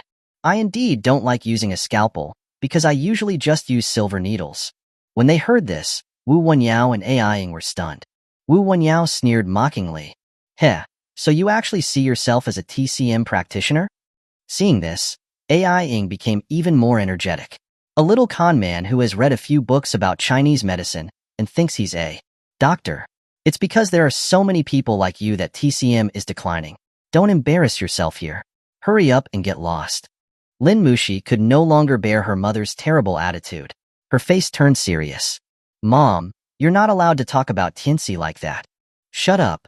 AI-ing retorted angrily. Little Wu is hosting this dinner tonight. Why are you siding with him? Whatever you want to say. Lin Mushi rarely got angry. If you chase Tianci away, then I won't eat this meal either. Seeing that she was serious, AI-ing was a little confused. Wu Wenyao quickly smoothed things over. All right, Aunt AI, you don't need to argue with him. This is the first time Mushi and I are meeting. It doesn't matter if there is one more rogue like him or not. With that, he clapped his hands in a showy manner. Waiter, serve the dishes. When his words fell, nobody responded, which made Wu Wenyao look embarrassed. But at that moment, Qin Tianci snapped his fingers. Ning Xian then personally led a row of servers, who came forward. Each of them held a plate of luxurious dishes, which made AI-ing dazzled. Ning Xian had been observing what was happening in the private room, and knew that Qin Tianci was being targeted by AI-ing and Wu Wenyao. Wu Wenyao was also shocked when he saw this scene. He had never expected to have so much face, that he had the owner of Tianbei Hotel, Ning Xian, arrange such a grand scene. He forced down his excitement and said with a smile, Owner Ning, you're too kind. Quickly bring the dragon and phoenix dishes to Aunt AI. AI-ing was also very happy. She was a very vain woman. After hearing Wu Wenyao's words, she was smiling from ear to ear, and was thinking about taking 100 or so pictures when the dishes were all served, so that she could show them off to her friends. However, Ning Xian acted as if she hadn't heard Wu Wenyao's words at all. She placed the 3-meter-tall dragon and phoenix dish in front of Qin Tianci and Lin Mushi, saying respectfully, Mr. Qin, Miss Lin, this is the dragon and phoenix dish that we have prepared for you. We hope that you two have a harmonious relationship and have children soon. As soon as these words came out, AI-ing and Wu Wenyao's faces instantly froze. And after hearing Ning Xian say, harmonious relationship, Lin Mushi's face turned as red as a ripe persimmon, filled with shyness. Qin Tianci glanced at Ning Xian. This woman truly had an eye for details. Coming back to her senses, AI-ing became indignant and stood up, shouting at Ning Xian. Owner Ning, what's going on? Can't you see who the main character is today? Mr. Wu is still sitting here. Why are you giving the best dish to an outsider? However, Ning Xian had already lost her patience with this shrewish woman.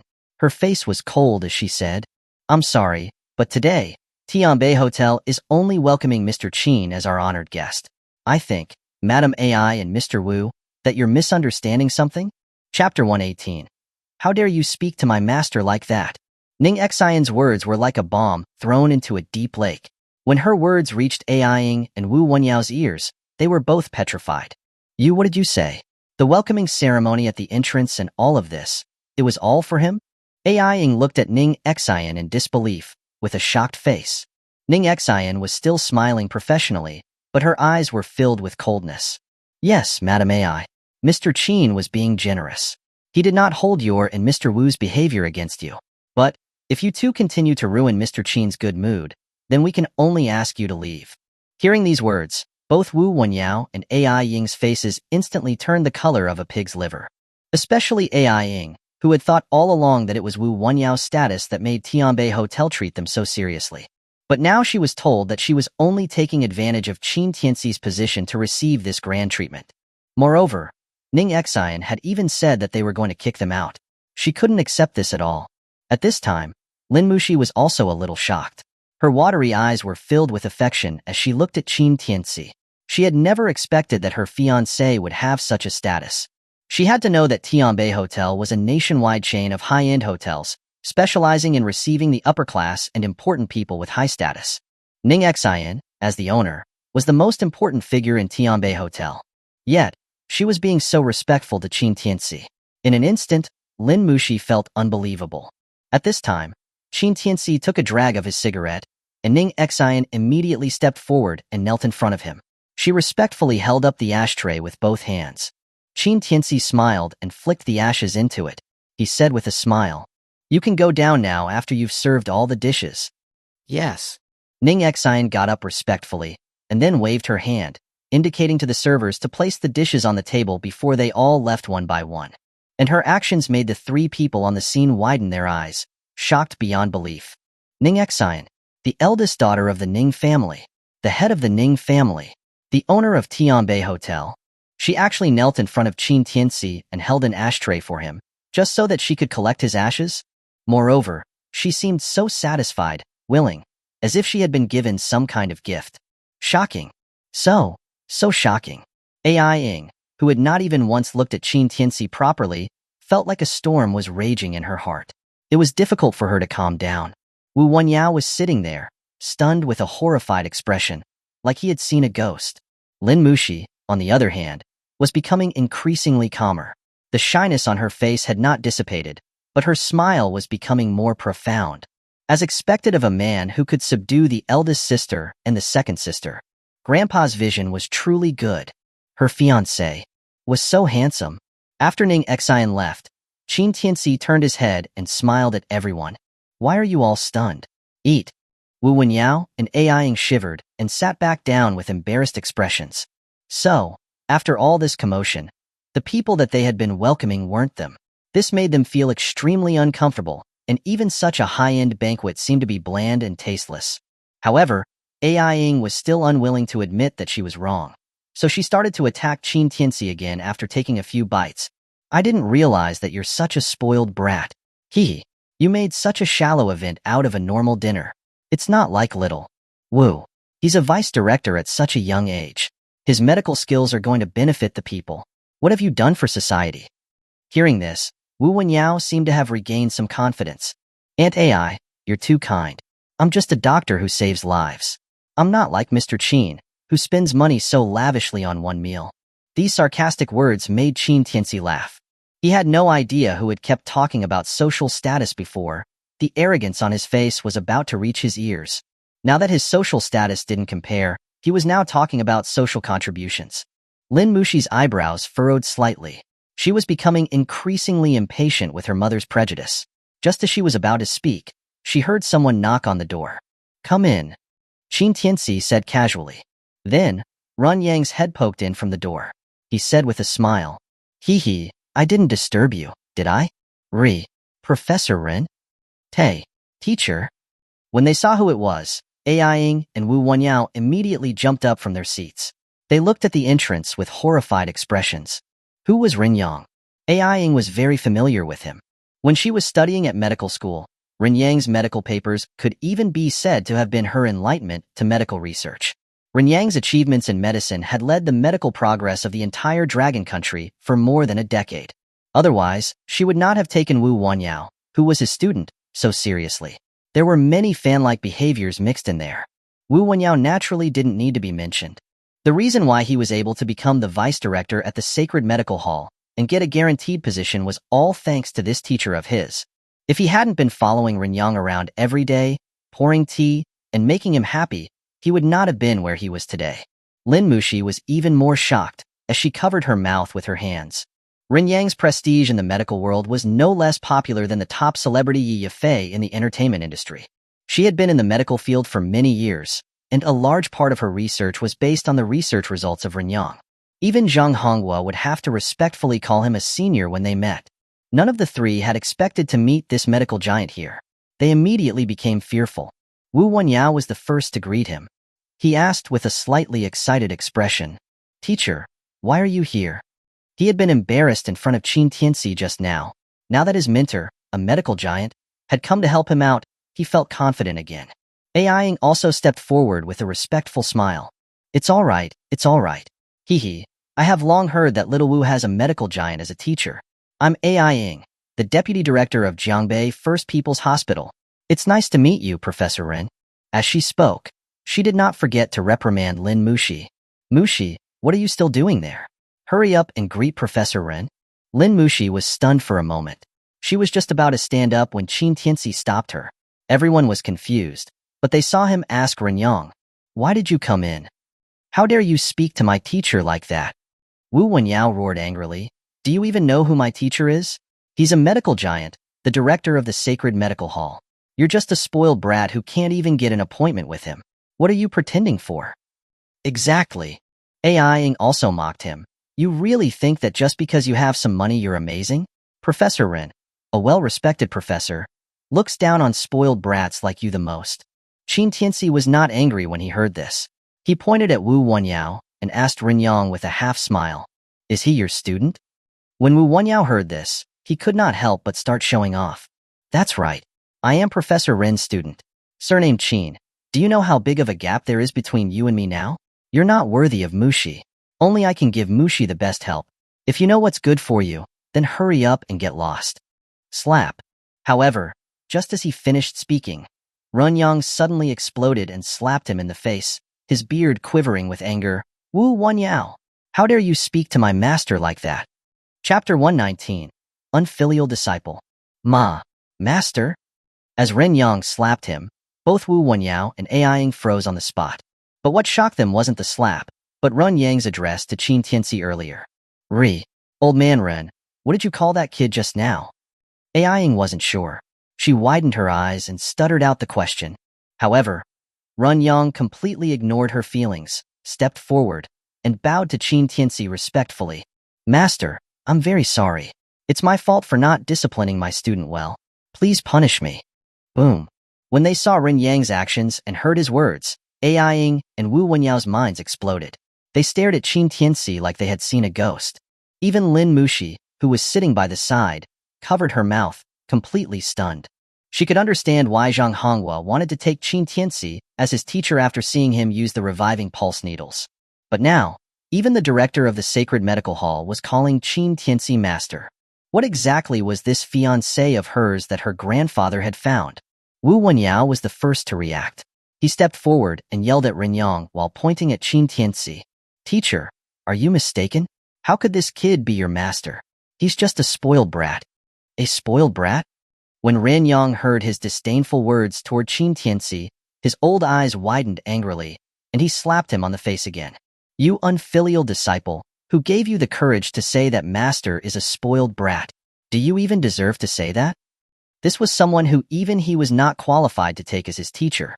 Yet, Wu Wenyao dared to say that he was a spoiled brat? How could he tolerate this? Wu Wenyao covered his face in a daze. He did not understand why Ren Yang would appear here and why he would call Qin Tianci master as soon as he had come. If he had known that even Ren Yang's title of master to Qin Tianci was only a title of respect, and that he did not even have the qualification to become his student, who knows what he would have been feeling. Ai Ying had finally snapped out of her shock and stepped forward. "Old man Ren, what are you talking about? How could this kid be your master?" It's impossible. This is absolutely impossible," Ren Yang said coldly. "You're right, he's indeed not my master." Hearing this, Ai Ying and Wu Wenyao both breathed a sigh of relief. That was right. How could this kid possibly be? Because even I don't have the qualifications to take him as my teacher, and I am not even qualified to be recognized as his disciple. This sentence, master, is just something that I call him shamelessly. Ren Yang spoke again, interrupting their thoughts. Wu Wenyao? Ai Ying? Ren Yang was calling him master shamelessly? And the other man wouldn't even recognize him as his student? The two of them were completely dumbfounded. All of their insults towards Qin Tianci earlier were now like loud slaps, hitting their faces hard. They couldn't compare to him in terms of social status or contributions. Wu Wenyao now felt a burning pain on his face. And this pain was not from the two slaps that Ren Yang had given him, but because he was so embarrassed he didn't know where to put himself. If even Ren Yang had to call Qin Tianci master, wouldn't he have to call him grandmaster? Damn. Wu Wenyao's face turned as black as coal. He would rather die than call out that title of grandmaster. He couldn't lose face like that. AIing wasn't doing much better. She had thought that with Wu Wenyao's status, this arrogant Qin kid could never catch up to him even after chasing for a few lifetimes. As long as she could match Wu Wenyao up with her daughter, both Lin Muxi and her future would be bright. But now the reality was, even Ren Yang, a medical giant in their field, had to call Qin Tianci master respectfully. The most important thing was that the other man didn't even acknowledge him as a disciple. This completely confused AIing. Why had she never heard of such a figure as Qin Tianci after being in the medical field for so many years? Where did this kid come from? While the two were lost in their shock, Qin Tianci turned to Lin Muxi and smiled. I told you before, the sacred medical hall is just full of quacks. It's useless for you to go there. It's better to follow me. I'll teach you. Hearing this, Lin Muxi finally came back to her senses. Her eyes, which were filled with surprise as she looked at Qin Tianci. Tianci, you exactly what? Ren Yang gave a dry laugh by the side. Master, there are still a lot of classic medical texts in our sacred medical hall. If Miss Lin wants to study them, there's no need for her to go inside. I can send everything to her. Ah. AI couldn't help but exclaim, Send it over? Everyone knew that there were two great treasures in the sacred medical hall. One was its reputation for gathering famous doctors from all over the country, and the other was the classic medical texts of the sacred medical hall, especially the latter. Looking at the entire dragon country, all of the medical knowledge and skills had come from this place. It could be said to be the compendium of medical knowledge in the dragon country. But now, with just one sentence from Qin Tianci, Ren Yang was already eager to send all of these classic medical texts to Lin Muxi, just to please him? What the hell? Had the sacred medical hall gone crazy? Lin Muxi was unable to contain her excitement as she cried out, Professor Ren, is this really okay? Oh, no. Miss Lin, please don't do that. Ren Yang quickly waved his hand, his face filled with panic. I'm just a gopher of Mr. Qin. You're his wife. I really can't accept this. Ren Yang, a gopher. Both AIing and Wu Wenyao gasped, their faces pale. If Ren Yang was a gopher, what were they? A trash collector? However, Lin Muxi's heart warmed when she heard Ren Yang call her Qin Tianci's wife. She would often look at Qin Tianci, with love shining in her eyes. Qin Tianci said without any politeness, All right, stop talking. I still need to eat dinner with my wife. Are you going to eat? If you're not, go wait for me in the car. After I'm done, you can drive us back. Okay. Ren Yang did not show any displeasure. But these words, when they reached Wu Wenyao and AI Ying's ears, were like a bomb exploding on the surface of a lake, causing a huge commotion that was difficult to calm. Teacher, you drove him here? You're his driver? What else? Ren Yang said impatiently. If it wasn't because I saw you and Master having a conflict at the door and was afraid that you'd offend him, do you think I would have come to see you? Wu Wenyao was frozen on the spot. He staggered back to his seat, his face full of disbelief. His teacher, who was usually serious and righteous, was actually working as a driver for Qin Tianci. With just this one point alone, how could he even compare? Forget it. It seems that we won't be able to finish this meal today. Let's go, Muxi. Qin Tianci sighed helplessly. With that, he pulled Lin Muxi up and left the private room. Seeing this, everyone looked at each other and then quickly followed them. Ning Xian, who had been observing the situation outside, immediately stepped forward to guide them. She was incredibly nervous. She thought that she had angered Qin Tianci. She silently cursed at those people for being fools. Just as Qin Tianci and Lin Muxi and the others arrived in the hall, they suddenly heard an argument coming from the next room. Mr. Ji, please respect yourself. Chapter 120. Go apologize to young Master Ji. Hearing this familiar voice, Qin Tianci stopped in his tracks and looked over. He saw Xiao Qianxue walking out of the corridor with a gloomy expression. Long Jing followed closely behind, her hand already on the dagger at her waist, her face exuding murderous intent. Behind them were Ji Feng and a few middle-aged men in suits with ties, who were holding wine glasses and blocking their way. They were laughing and looked very lewd. Miss Xiao, Miss Long, no need to be so angry. This is a long-term collaboration between our two families. The profits are over $1 trillion. Why don't we sit down and discuss this? Ji Feng had a bandage on his head, and his right ear was bleeding through the bandage. But he was smiling, and the whole person looked a bit creepy. Xiao Qianxue slapped him across the face and said angrily, Shameless scum, I have nothing to talk to you about. Get lost. Ji Feng was slapped in public and the wine splashed all over the floor. The smile on his face instantly froze. When the middle-aged men behind him saw their master being hit, the lewd smiles on their faces disappeared. They immediately surrounded Xiao Qinshui and Long Jing. "Miss Xiao, you're being too presumptuous in our Jiangbei. Are you not giving Ji's pharmaceutical any face? We could have talked peacefully, but since you hit our young Master Ji, it looks like you won't be able to leave today. Young Master Ji, don't waste your breath on these two women. Take them upstairs. It's impossible that two women from out of town would be able to bully us at Tianbei Hotel."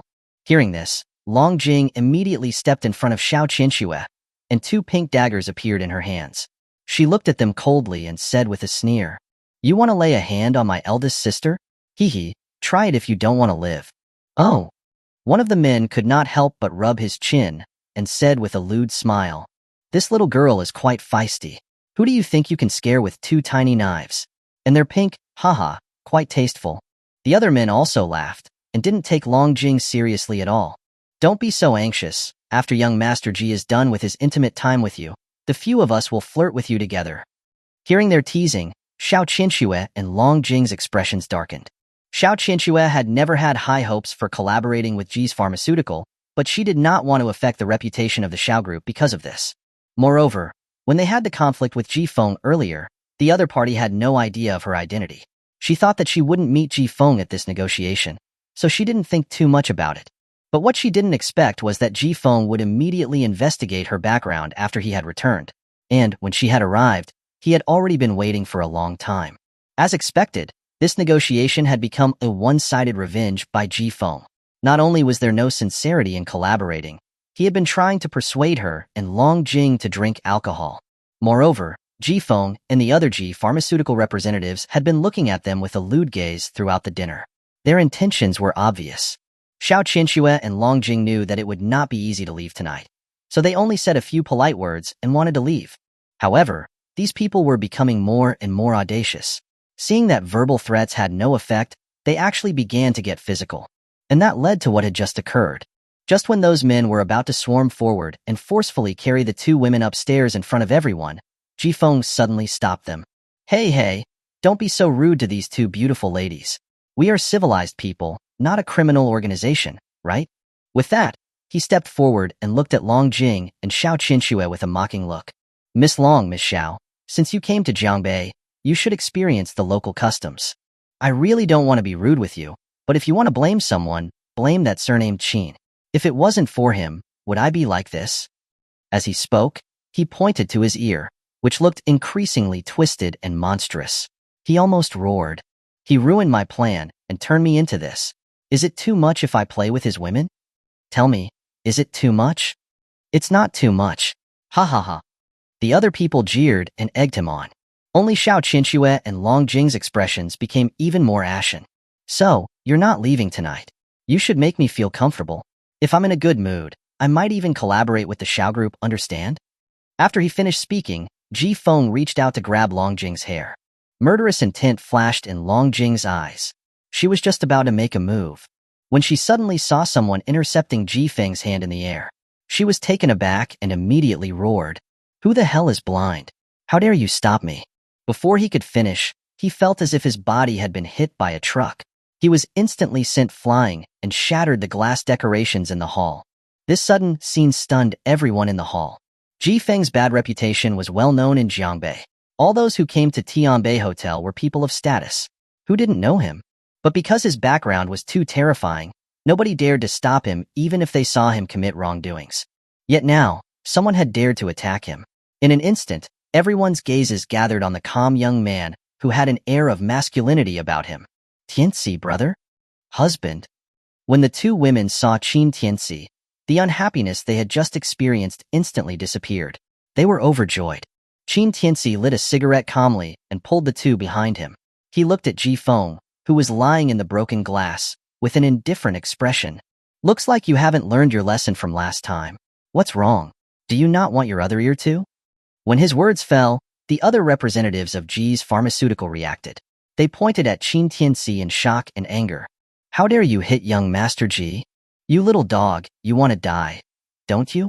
At this moment, Ning Xian, Aiying, Wu Wenyao and the others who had followed after them also saw Qin Tianci kick Jifeng.